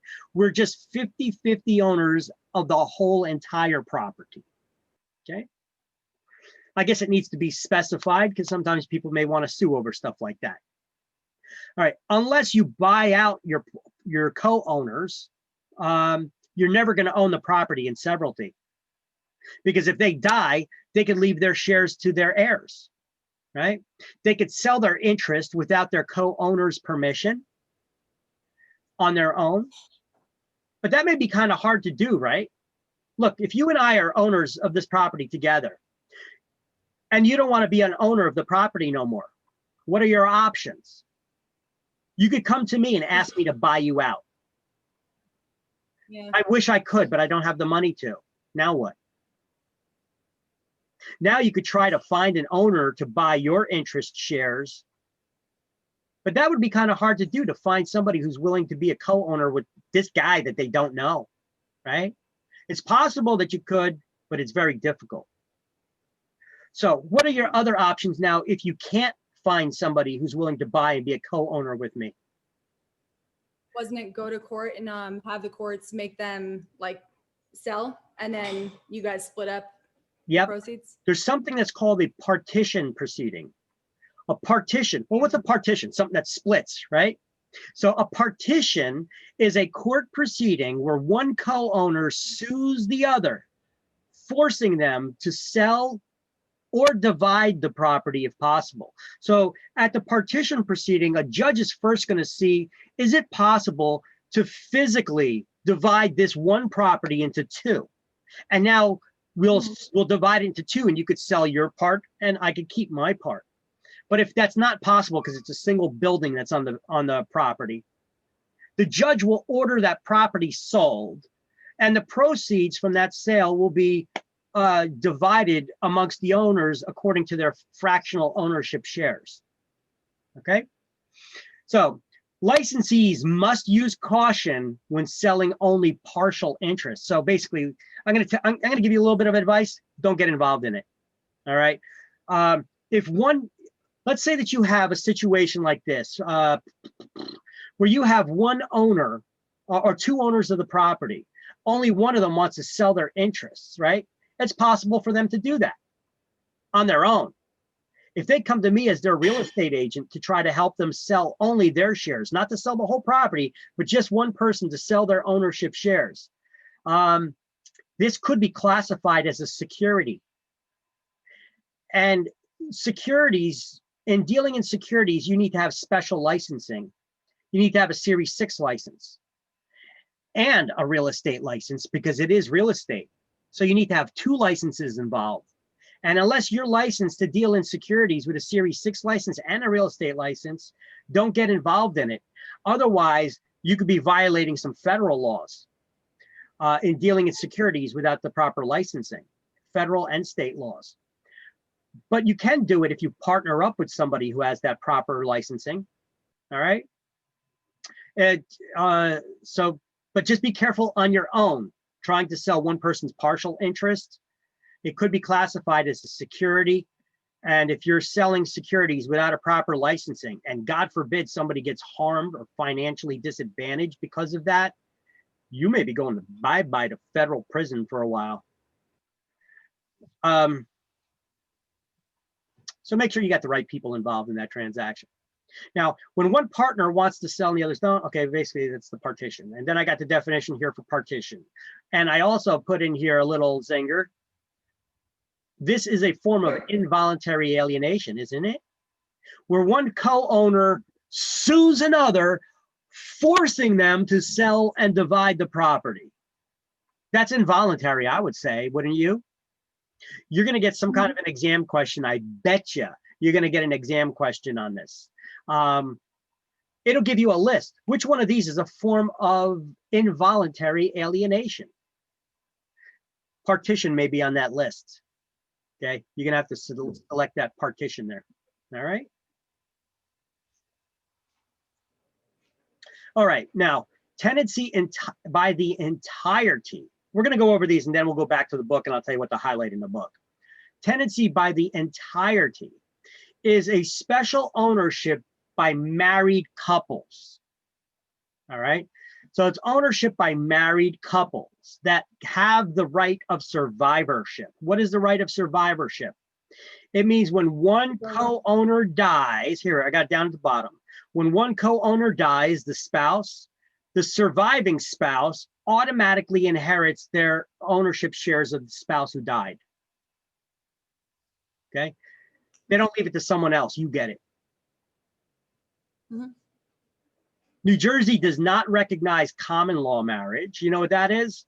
If you live with somebody long enough, you automatically become married. All right. New Jersey doesn't have common law marriage. Some states may. actually, here's a little interesting factoid. As of only the last couple of years, they got rid of it. I forget how many years ago, just the last few years, Pennsylvania had common law marriage.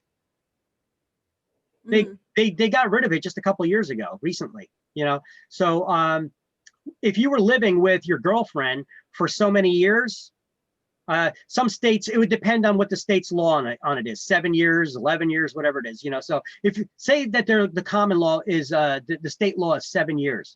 If you were married to your girlfriend for, if you were living with your girlfriend for 7 years or your boyfriend for 7 years, you automatically become married without even putting a ring on it.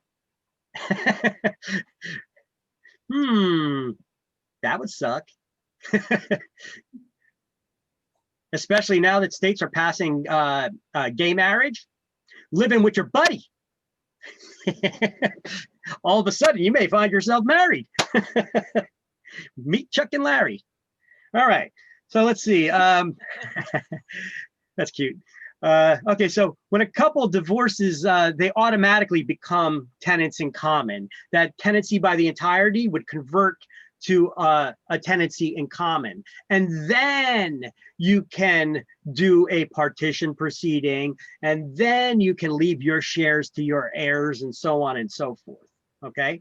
Because sometimes we get that question, well, what happens if somebody gets divorced? You know, what happens to the tenancy entirety? Well, it now converts to a tenants in common.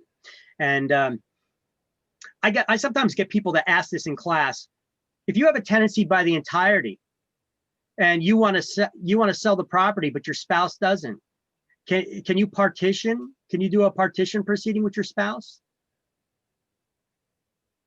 And my answer to that is, if you're trying to ask, if I want to move and my wife doesn't, can I sue her and force her to move? You guys got some other issues to deal with.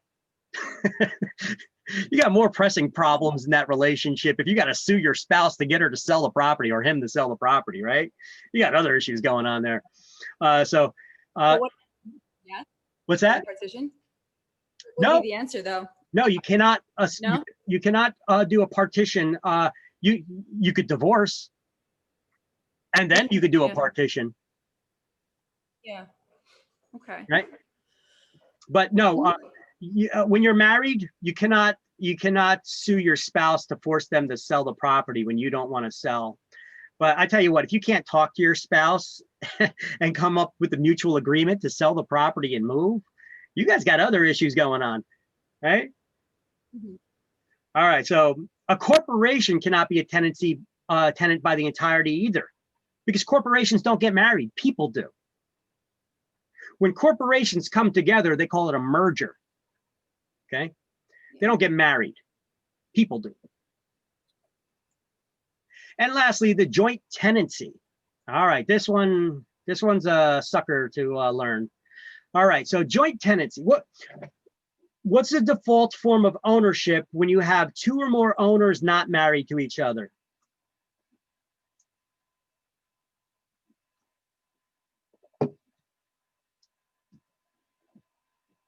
Anybody?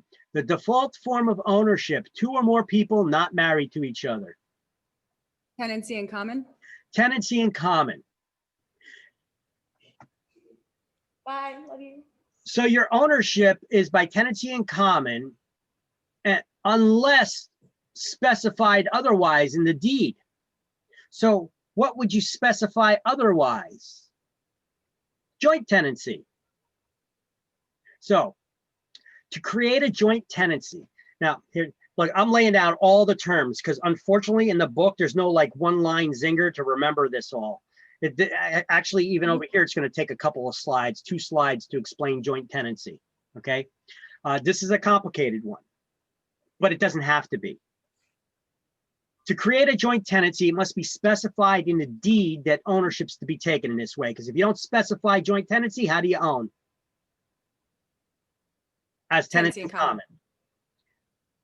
So there has to be 2 or more owners not married to each other.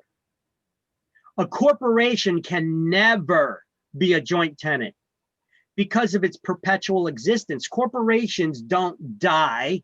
They have to be formally dissolved.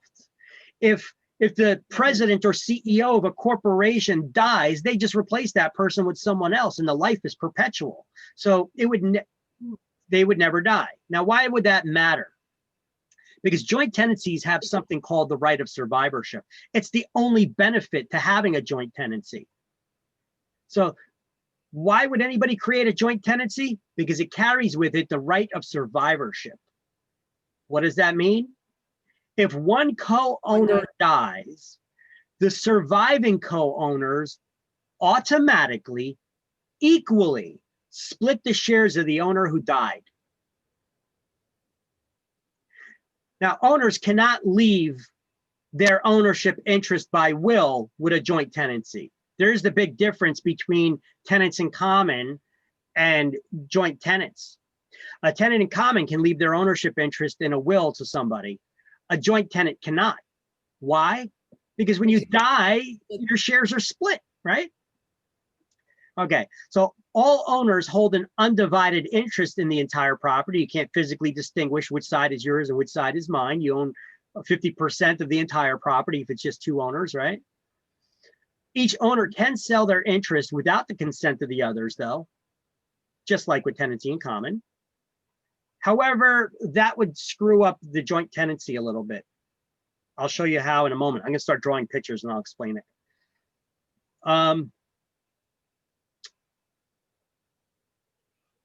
Hey, you know what? Maybe I should start doing that now.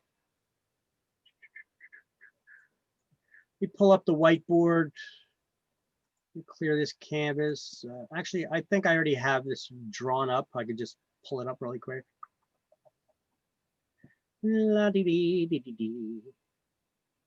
Let's see. Joint tenancy. There we go. Mr. Joint tenancy. Up, up, up, up, up.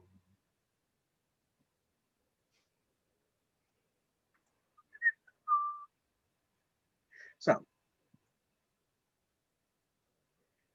in order to have a joint tenancy,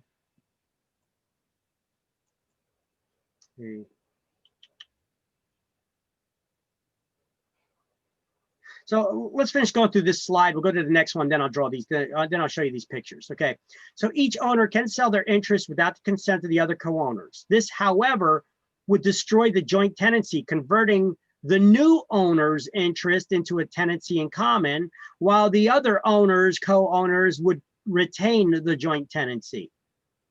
So basically, you could have one owner that can leave their shares by will and two others that cannot. I'll draw the picture to explain it. Now, owners can partition. You can partition with a joint tenancy. If one owner wants to sell and the others don't, you can force the sale or division through the partition proceeding. And it is possible to convert a tenancy in common or a tenancy in common or tenancy in severalty from a joint tenancy. I'll show you how in a moment. Let's first go over this slide. You have to have four things in common, four unities in common to create a joint tenancy. TTIP is an acronym to remember that. So in the book, on the bottom of page 109, it says creating joint tenancy over there. Actually, let's do this. At the top of page 109, under joint tenancy, I want you to highlight the main feature of joint tenancy is that it carries with it the right of survivorship.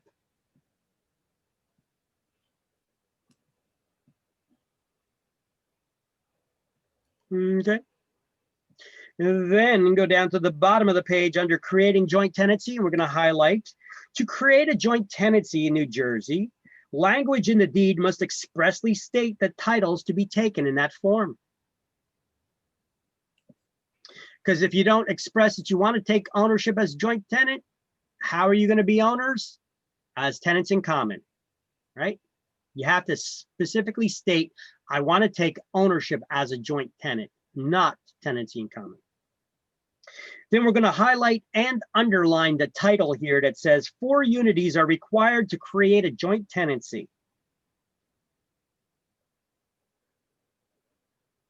And those 4 things are listed below that. And what I did is I also wrote TTIP next to that numbered list. You see that? TTIP, the way I wrote it? Those are the 4 unities. The unity of time, title, interest, and possession.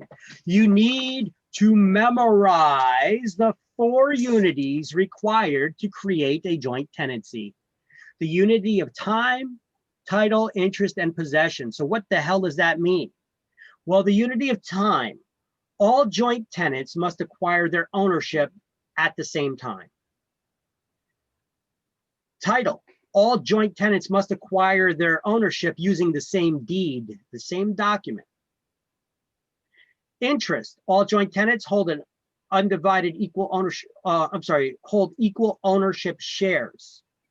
You can't have 2 owners, one that's 75% owner and one that's 25%. That's not a, I'll tell you, that's not a joint tenancy.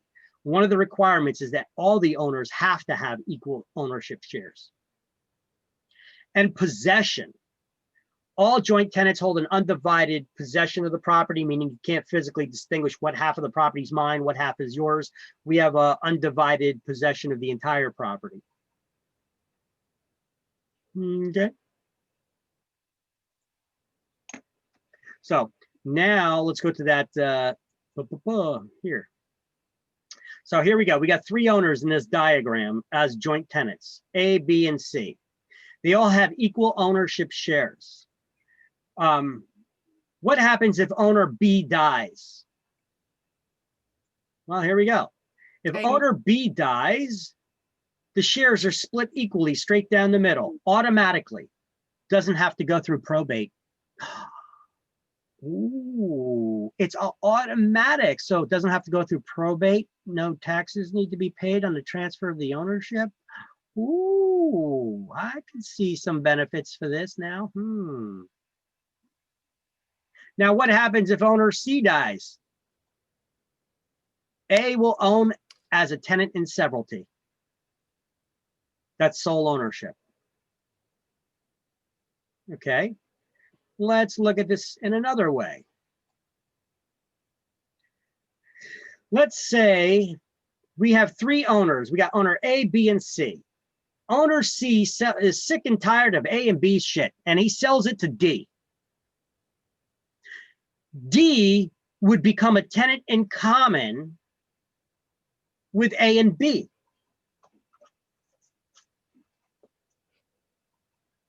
Let me move some stuff around here. So if C sold their interest to D, D would be a tenant in common with A and B. However, A and B would still remain joint tenants with each other. So in the event that B dies, A will now be will inherit all of B's shares and be a tenant in common with D. Right. How come D becomes a tenant in common? Because they no longer have the 4. Yeah, go ahead. Go ahead. The TTIP. Yep. They no longer have the 4 unities of TTIP, time and title. D did not get their ownership by the same time as A and B or on the same title. So, but they do have the same interest and possession, but it doesn't matter. You have to have 4 unities in common. So that's what screws it up for them. Right? All right, let me just redraw this drawing here that I just screwed up. La-dee-dee-dee-dee-dee.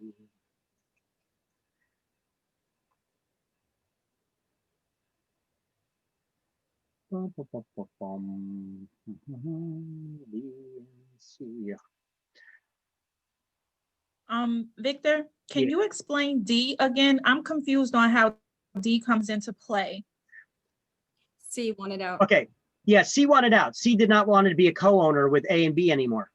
So look. So C didn't die? No, C didn't die. They sold their interest. C just sold it. Okay. Yep. So look, C just sold their interest to D. That's how D got in the picture. Okay. Okay. Because if you're a joint tenant, you could still sell your ownership shares. Just like tenancy in common, you could do that. You could sell them on your own. It's hard to do, but you could.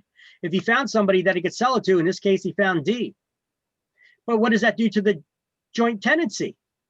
It destroys it, because D does not have the unity of time or title. Only interest and possession remain in common. You have to have those 4 unities in common: the unity of time, title, interest, and possession. So because D does not have the unity of time and title, D would be a tenant in common with A and B, and A and B would still remain joint tenants with each other. So what happens if D dies then? What if D died?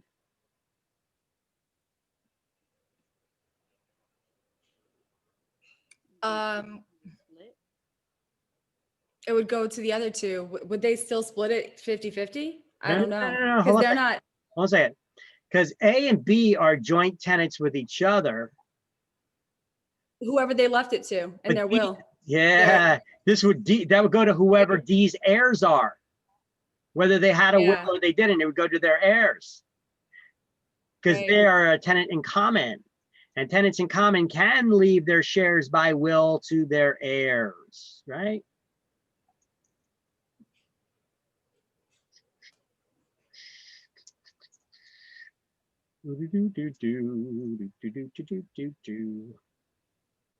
All right, now let's give another scenario.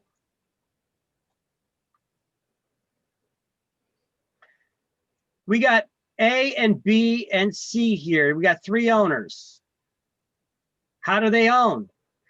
Well, we know it's not joint tenancy. We know it's tenancy in common. Why? 4 unities are not in common. They don't have the unity of interest. That's right. You have to have equal ownership shares. And simply by looking at it, you could tell right off the bat, this is not joint tenancy.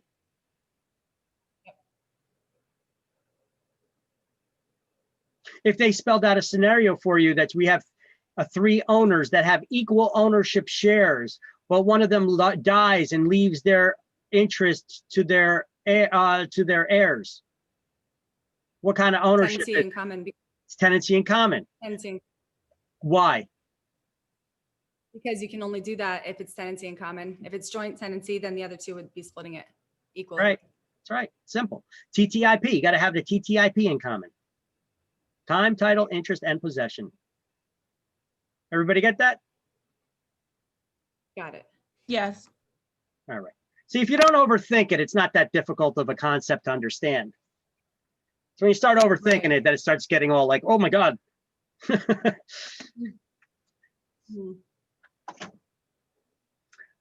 But in order to do that, to understand that, you have to know what all the unities are and what the differences are in the forms of ownership. And I spell it out on this slide and this slide. I tell you what, my slides for this chapter are way better to study than in the book, because the book doesn't give you a whole lot to highlight here other than what the 4 unities are and the right of survivorship. Other than that, you know, what's the definition for tenancy in common here? You got to read the whole thing. You know, there's no pointed list, whereas I gave you a list over here. Why is the screen share paused? You can't see it, can you? Okay. Whereas on my list here, here's all the key points of a tenancy in common. Key points of joint tenancy by the entirety, joint tenancy, tenancy in severalty. I give much better explanations here than the book does for this chapter, and these do need that definition. Which, by the way, now let's go to the book, and on page 110, under tenancy by the entirety,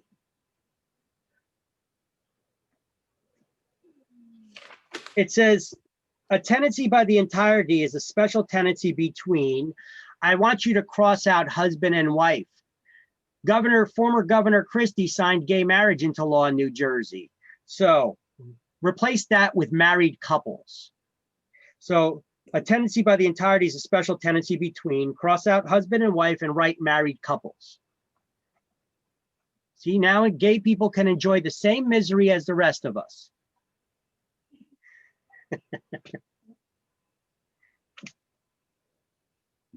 All right.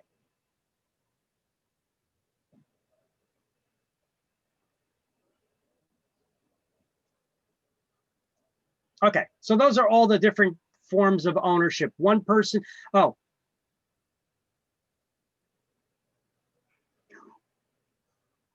What are the only two ways that a corporation can own real estate?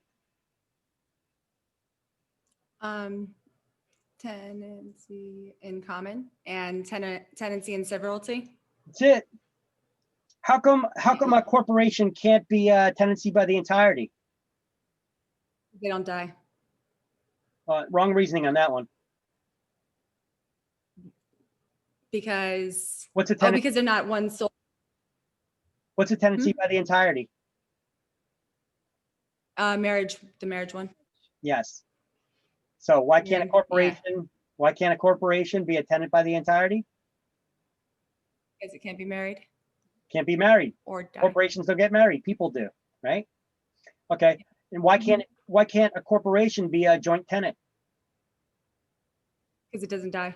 Because it doesn't die, and it would always be the last man standing, so to speak, in that right of survivorship. Right. Right.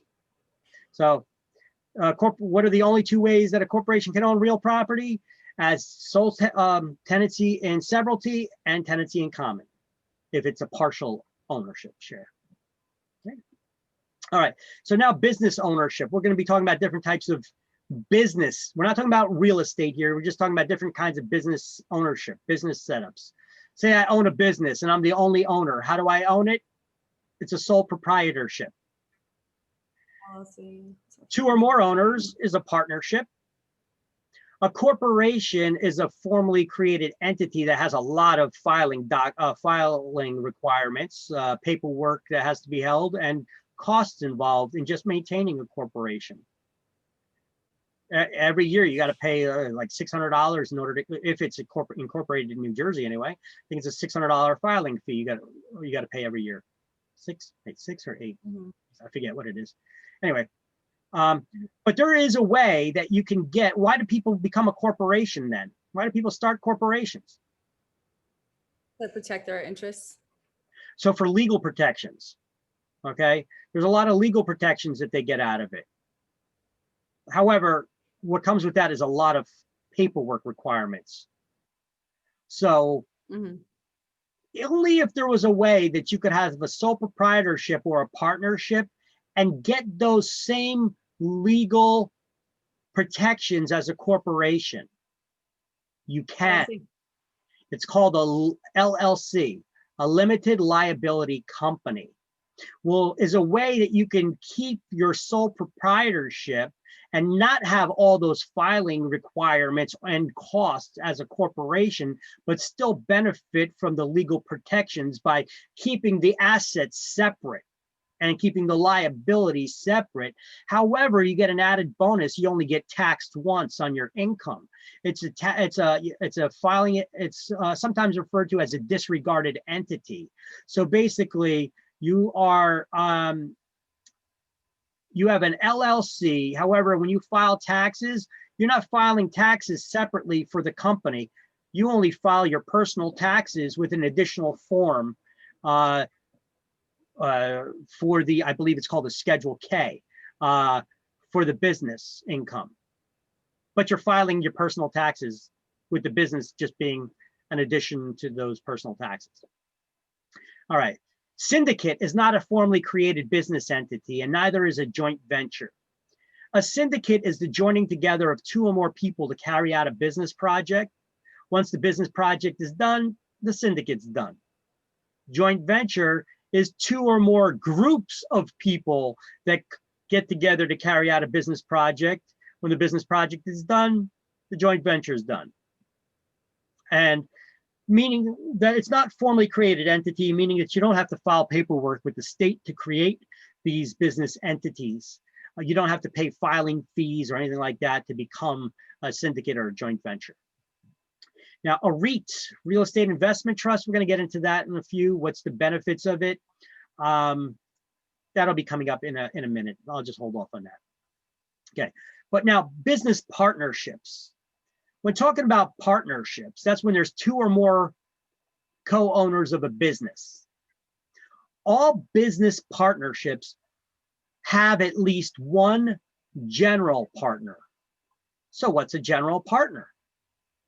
A general partner is one of the business owners who works the day-to-day activities of the business, and they could be held liable for any additional debts that that business takes on. So, look, you could have a partnership, at least one owner that works the day-to-day activities in the business. All the other business partners are limited partners. They're investors, but they don't work in the business. They can't be held liable for any additional debts the business takes on. Their only risk is the initial investment in the business. They could lose that. But if that business takes on any additional debts or loans, they can't be held responsible for having to pay them back. The general partners, however, would be. So in a general partnership, all the co-owners are general partners. In a limited partnership, at least one owner is a general partner and all the others are limited in their liability. Let me give you let me paint you another picture for this, how a limited partnership works. Let's just say that you want to start a business, right?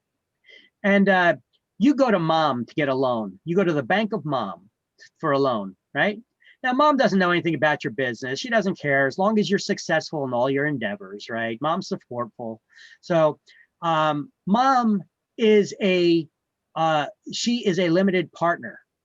She's not working the day-to-day activities of the business. You are. So if you take on any additional business loans, mom's not responsible for paying them back. You are. Only the general partner is. So what's mom's risk? Well, if your business fails, she could lose her investment. That's it. She's limited in her liability, and her risk is limited to her initial investment in the business. That's it. Okay. Pretty straightforward. All right. Now, a corporation is an artificial person. It's a fictitious entity for taxation and legal purposes. Corporations cannot own real estate as joint tenants or tenants by the entirety. And we got that explanation here in this slide.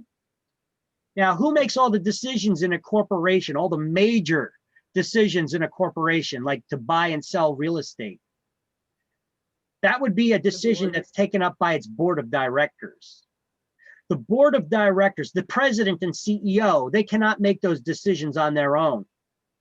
The board of directors gathers and they have meetings and they make all the major decisions that could affect the shareholders that invested in their company. They have an obligation to look after their shareholders' investment. So they're looking out for the best interest of their investors, always. So a large purchase or sale of real estate, for example, say General Motors wants to shut down one of their plants and sell it. Can the CEO or president make that decision on their own? No. They have to run it by the board of directors. They could come up with the idea, but they have to run it by the board of directors and get approval from them because they make all the major decisions. Okay. This is important to know. Often you get an exam question on this. Who makes all the important decisions for corporations? Board. The board of directors, a proper resolution. So they get together, they talk about it, and then they pass a resolution. That's a document that they add to their corporate record keeping documents that they're going to yay or nay is their vote, right? Right. All right, here's those. I just explained already what a syndicate and a joint venture is. And I guess I explained it all at the beginning instead of going through the slides, but here's those things. You don't need to know syndicate and joint venture though. REITs, however, you do.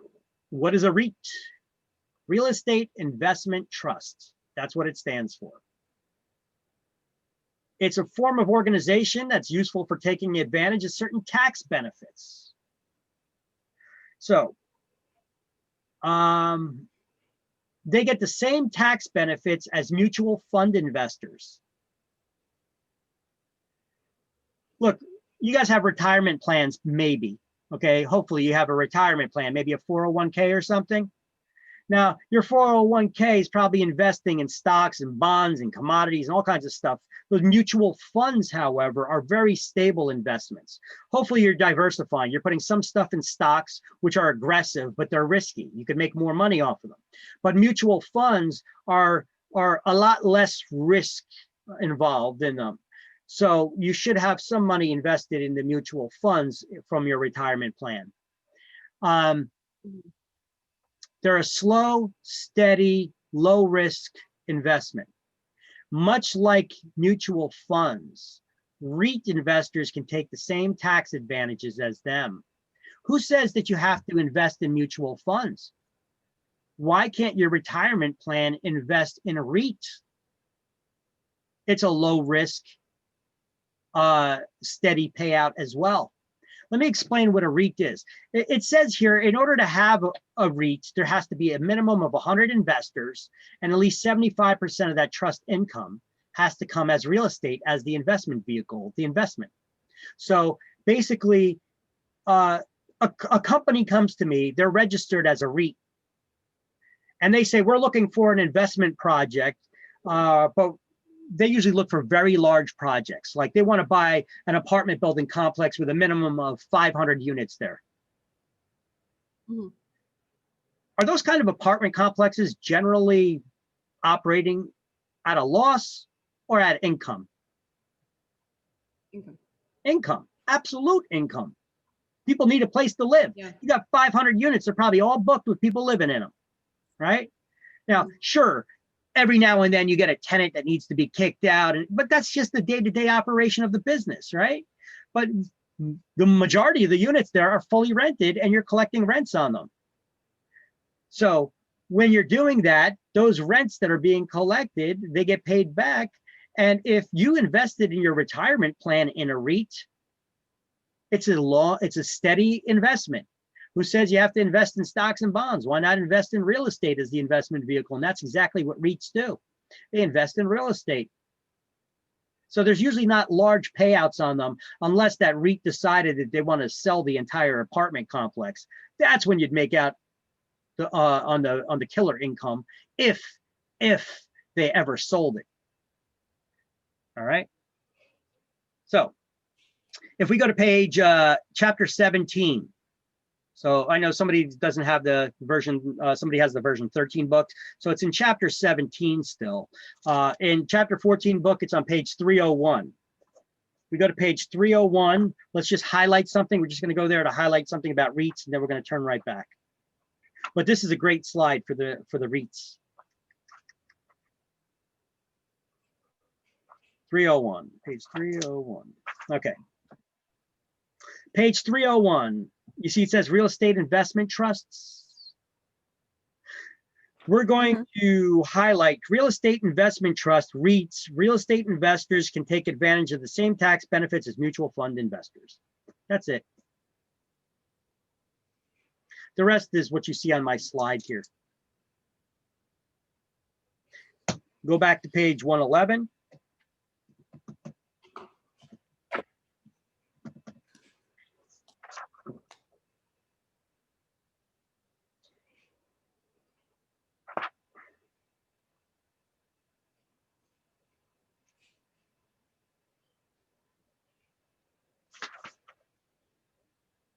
Okay, yeah, let's do some highlighting from page 111. Under partnerships, let's just highlight the title, partnerships, and write page 300 next to it as the cross-reference. What's on page 300?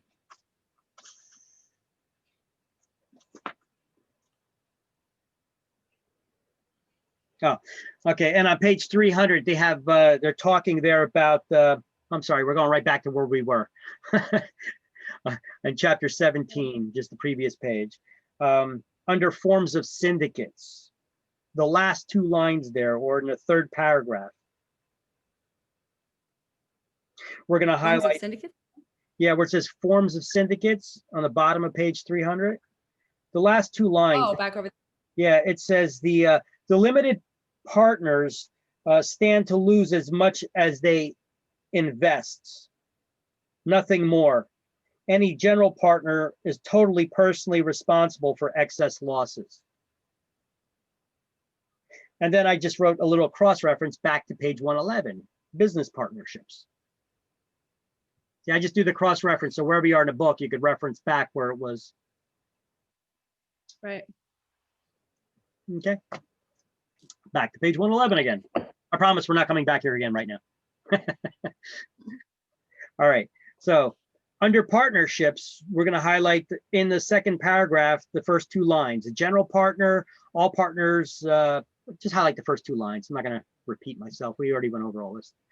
And then in limited partnership, the next paragraph down, you're just highlighting the title, limited partnership, and then highlight the second sentence in that paragraph.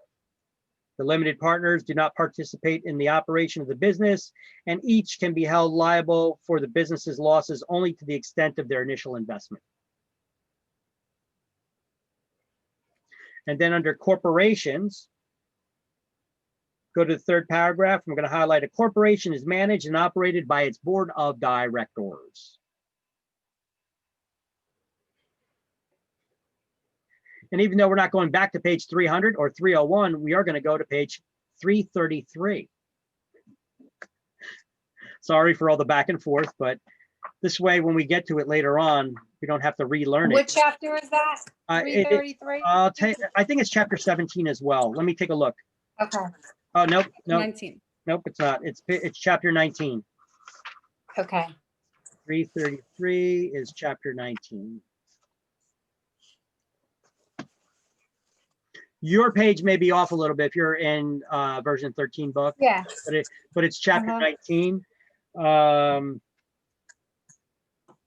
the hell did I have you come here? Hold on a second. Oh, board of directors. Okay. Where is it listed? Okay. Under execution of corporate deeds, there's a section called execution of corporate deeds in chapter 19 here. It's on page 333 for chapter 14. The first number, there's a 3-numbered list here. The first number in that list we're going to highlight. A corporation can convey real estate only upon a proper resolution passed by its board of directors. So basically, what are we getting out of this highlight? Who makes all the decisions in a corporation to buy or sell real property? The board of directors.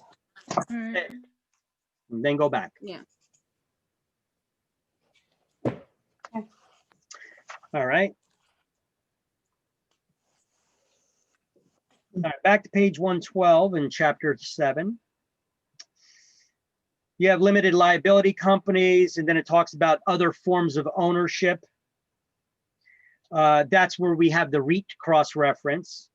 So we're going to highlight the next to last sentence. It says, a real estate investment trust, REIT, is a form of organization that's useful for taking advantage of certain tax benefits.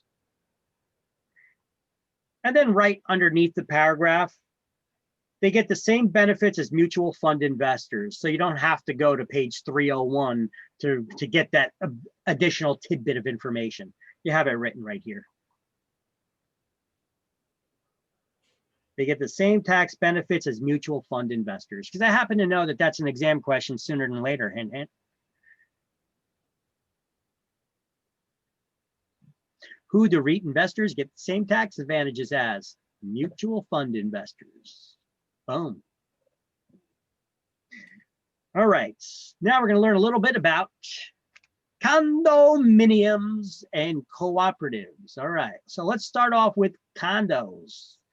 When you own a condo, what is a condo or condominium? Is the full name, condo for short. Well, Like a, when you own a condo, you have fee simple ownership of everything on the paint, from the paint on the interior walls inward. You do not own anything on the external of your unit. The homeowners association is going to be managing the property and maintaining the property, the common area elements, and the exterior of the building. You can't touch the plumbing. You can't break a wall open and start touching the plumbing without getting permission from the homeowners association, because the other units in that building are using the same pipes. They're common area pipes. So you don't own the pipes behind the wall. The homeowners association does. All right. So what do you own when you own a condo? Everything from the paint on the interior walls inward. Condominiums are managed by a HOA, a homeowners association, to which all will belong. All the homeowners within the condominium complex are going to be a member of the homeowners association.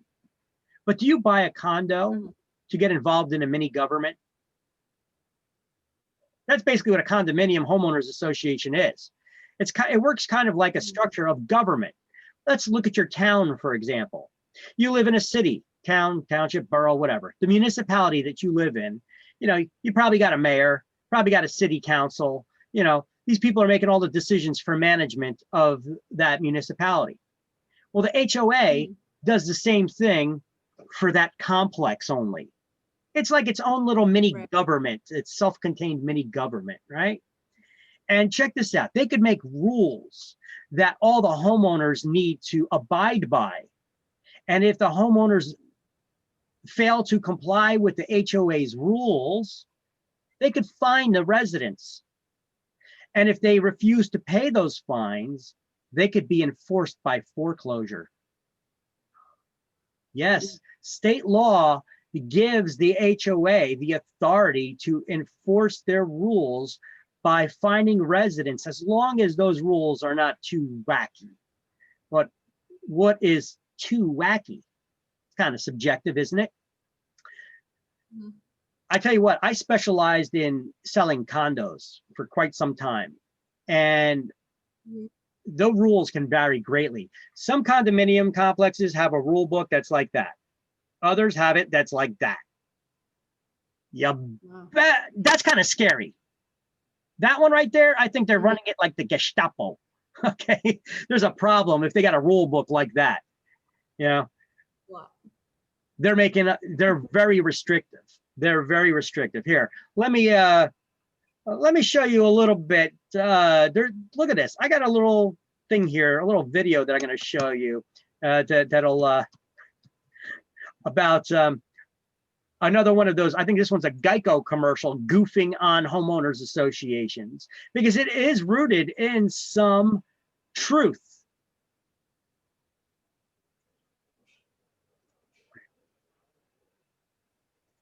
Here, let me play this video for you.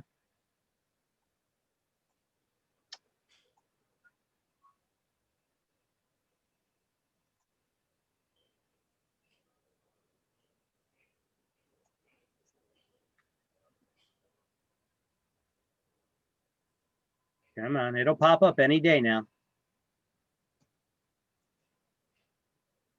There it goes.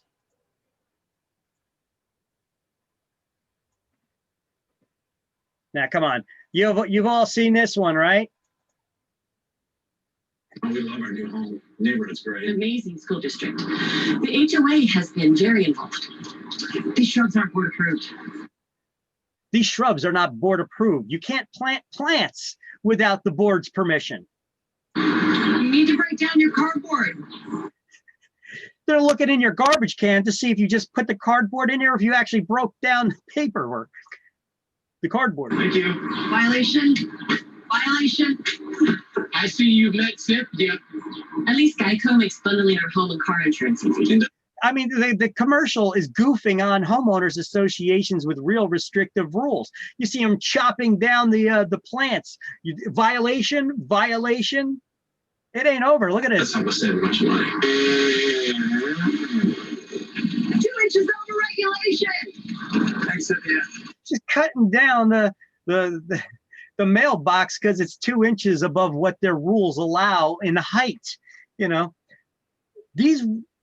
This commercial's a goof, but it's rooted in fact. There are some homeowners associations out there that they get carried away with their rulemaking. Here's some common rules that you see in homeowners associations. They can have rules like You cannot park a car in the parking lot if it has a bumper sticker on it.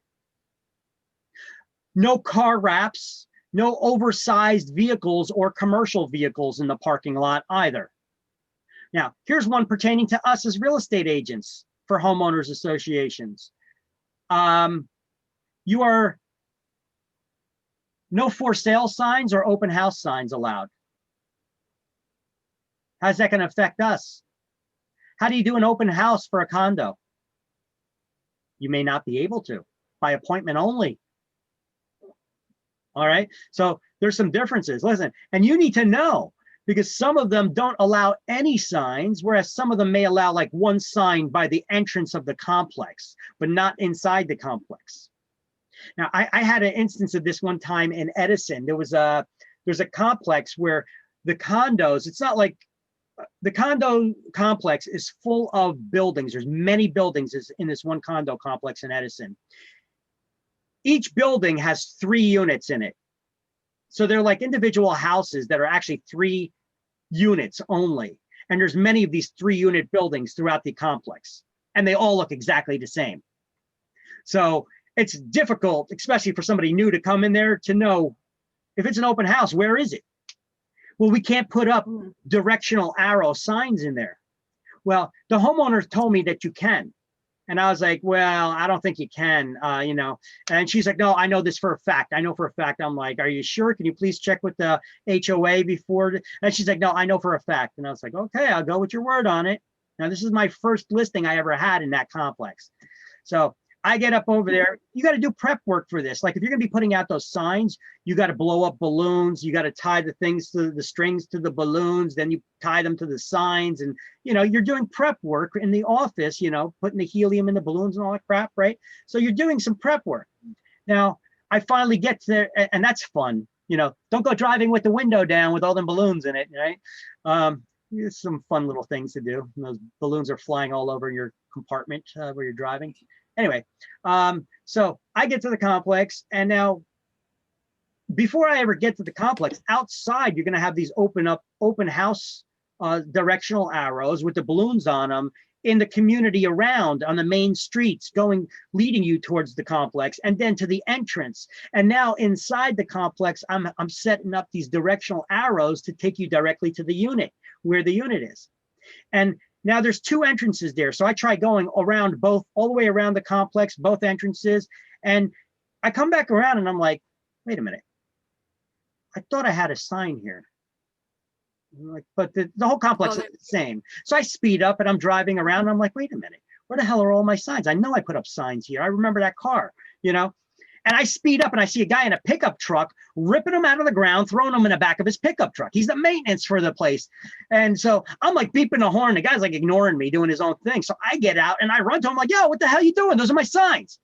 And he's like, you're not allowed to have signs in here. I'm like, well, the owner told me that I was allowed to. I was like, well, she's wrong. So I jumped in the back of his pickup truck and I pulled them signs back out. I mean, this was my own signs when I first opened up my own company. And I'm over here doing, you know, I paid for those signs. Those signs may look cheap, but they're pricey. They add up, you know? So I jumped in the back of his pickup truck. I got him and I didn't do the open house. You know, I told the lady, it's like, you told me. I was like, you know, I could have had all these signs taken away. That's a lot of money right there, you know? So the lesson learned, you know, trust but verify. Homeowners don't always know when they think they know. They'll tell you they know, but they don't know. All right. And here's a perfect example, because if you did that and these were your broker's directional signs, because your broker owns those signs, they're going to be pissed. If you checked out 25 signs and you come back with none, right? Mm-hmm. Somebody's going to get a bill, right? So you better know what the rules are. And when you're putting the signs out throughout the community, put a note down on the corner of this street and this street is where I put a sign. Keep track of them, because if you just try to remember every place you put signs, you may forget. You guys may see it sometimes on Mondays or during the week. You're driving around, you see an open house sign out with a balloon arrow still left over from the weekend, right? That agent forgot, whoopsie, I forgot where I put the damn sign. I'm driving all over the neighborhood, can't find it. I see Kate laughing. She must have done that before, right? So it happens. It happens. So a good idea is just to have a notebook with you, and every time you put a sign down, put the address down, or a corner wherever you put it. Make a note of this what street where you left it. Okay, this way you could just easily track down the places where you left it and find that open house signs. Because unfortunately, they don't have GPS trackers on them. All right, so getting back to condo ownership. Okay, so HOA stands for Homeowners Association, and everybody who's a member of that, who's an owner there, will be a member of that Homeowners Association. But let me ask you a question. If you buy a condo, why are you buying a condo? Why does anybody buy a condo? To be a homeowner, but not an actual house. To buy a homeowner, to buy a home. It's to have a cheap place to live, because generally speaking, condos are cheaper than a single family house, right? So it's a way to get into home ownership with spending less money. Even though some condos can be very expensive, you're still probably spending a lot less money than you would in for the regular single detached house, even though single detached houses can be condos as well. So why does anybody buy in there? To get into home ownership, right? Not to become a part of a mini government that votes on how you're going to manage a complex. So what often happens is the Homeowners Association of unit members will often elect officials, kind of like your city, your municipality elects politicians to manage the city. Mm-hmm. They elect people to be members of the Homeowners Association's board. And they're the ones that got nothing better to do on their time than to sit there and discuss what kind of rules can we make up and rule enforcement. What's a better way we can manage our complex? Okay. Now, did that power go to their head like some politicians, or does it, or are they just managing the complex? Or are they coming up with new rules and restrictions to try to enforce on their residents, like some politicians do? Right? You see the likeliness of these two things, of a homeowners association and running a municipality. They're very similar. Most people don't want to be involved in politics, so they elect somebody who does, and hopefully they do a good job. The only problem is this is where you're living, and they're going to be creating rules that you have to abide by. Mm-hmm. So when you buy, before anybody buys in a condo complex, I suggest to them that they not only look at their beautiful unit that they're interested in buying, talk to the neighbors, talk to people in a parking lot that are there, ask them if they live there. If they live there, ask them, how do they like living there? How is the complex? Because you may be thinking about moving there. And are you on the homeowner association board or not? If they're not on the board, ask, how do they run this place? Honestly, do they run it like a bunch of Nazis? Are they like really restrictive here? Do they give you all kinds of, because I've seen people that they love the complex that they live in, but they sell because they can't stand the frickin' board.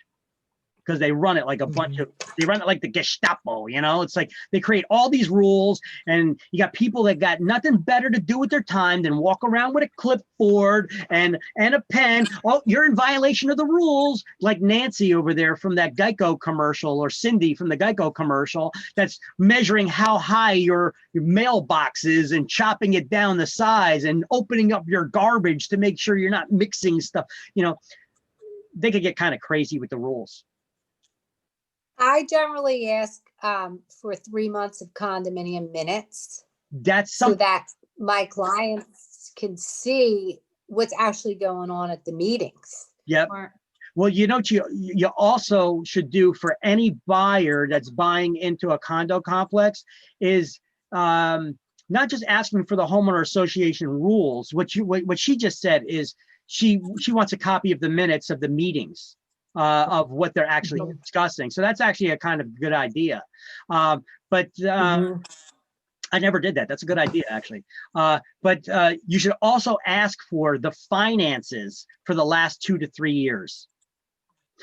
This will give you an idea if they're mismanaging the complex, if nepotism is going on. You guys know what nepotism is?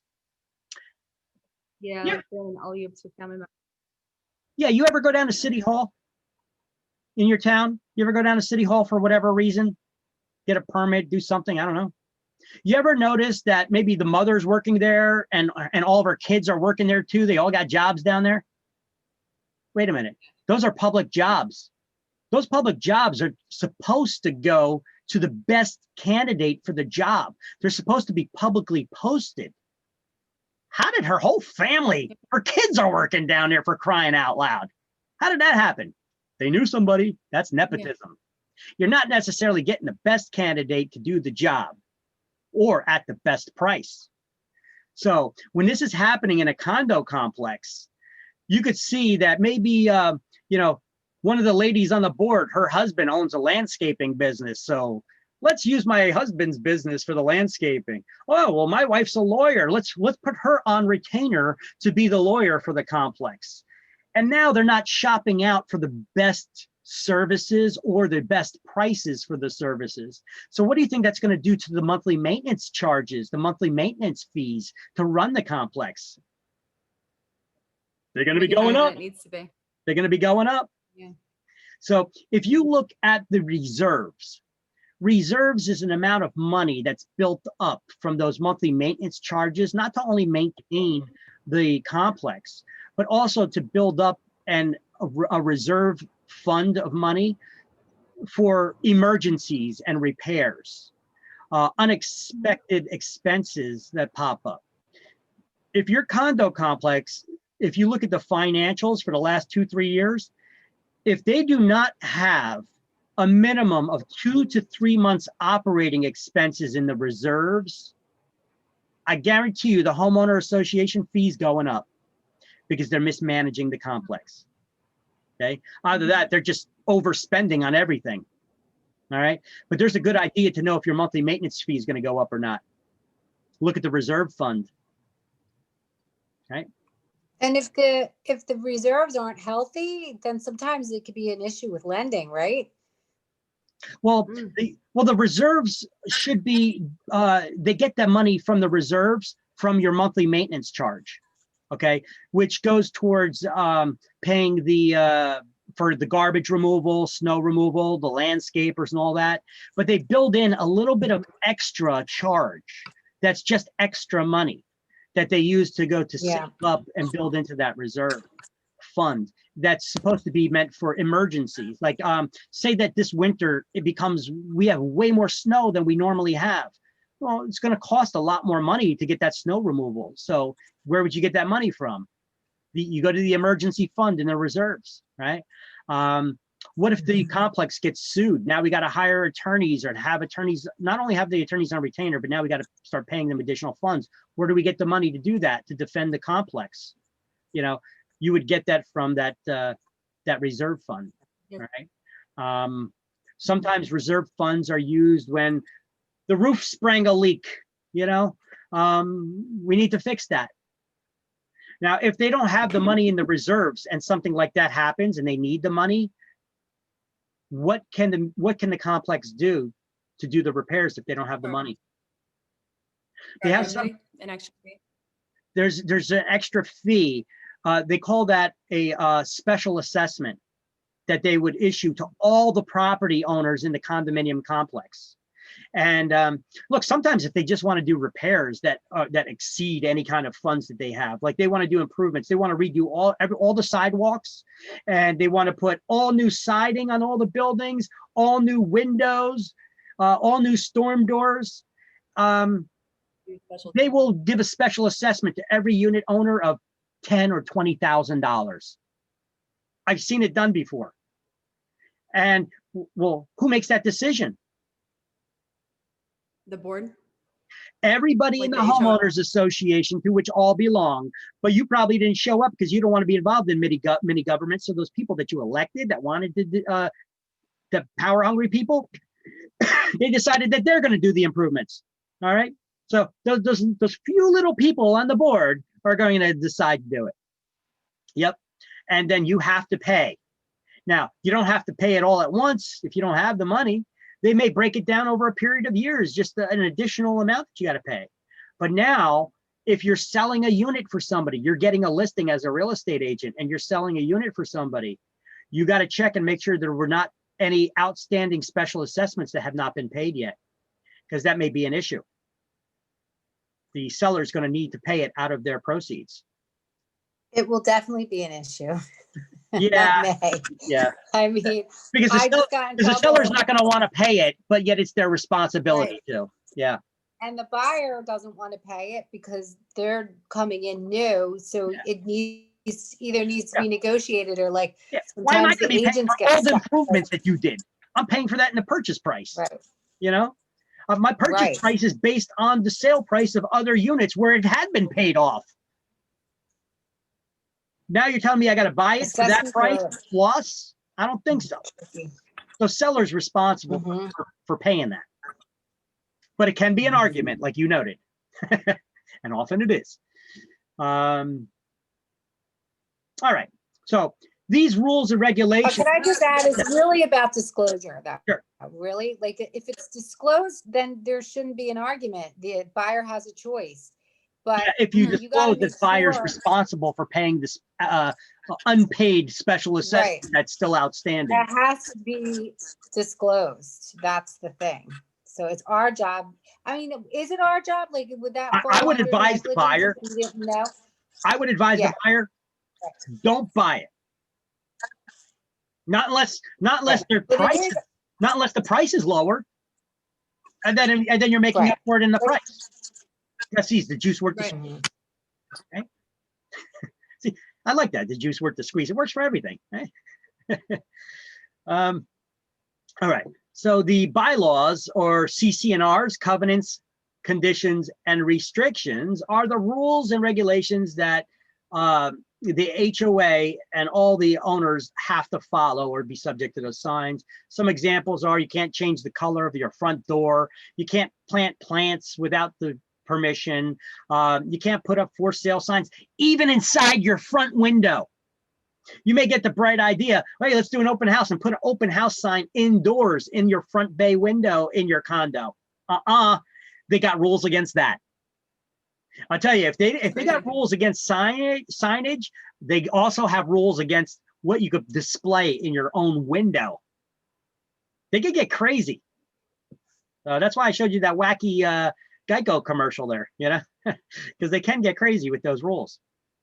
All right. So those HOA fees are the monthly association fee that's paid to maintain the property, to landscaping, snow removal, any improvements, repairs, to pay a lifeguard if you have a pool there. You know, hey, who's paying their salary? Well, it's got to come out of somewhere, so it comes from the monthly maintenance fee of that HOA. Okay, so can the amount of the monthly maintenance fee determine whether somebody's able to afford buying the place or not still? Yeah. Yeah, it can factor in.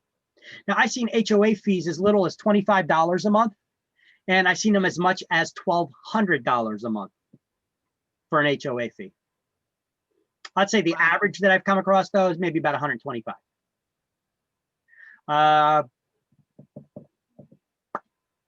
Let's see. It's managed by the HOA. Sometimes boards would get professional management if there's more than 25 units in the complex, but not always. All right, so pretty much I'm hitting on the highlights here of the important part under the condos. So let's go under growth of condominiums and co-ops. 1, 2, 3, fourth paragraph down. We're going to highlight the terms condominium and cooperative refer to the forms of ownership. And looking at shared housing complex gives no clue as to whether it's a condo, a co-op, or a PUD. Oh, wait. Okay. Condos, co-op, or a PUD.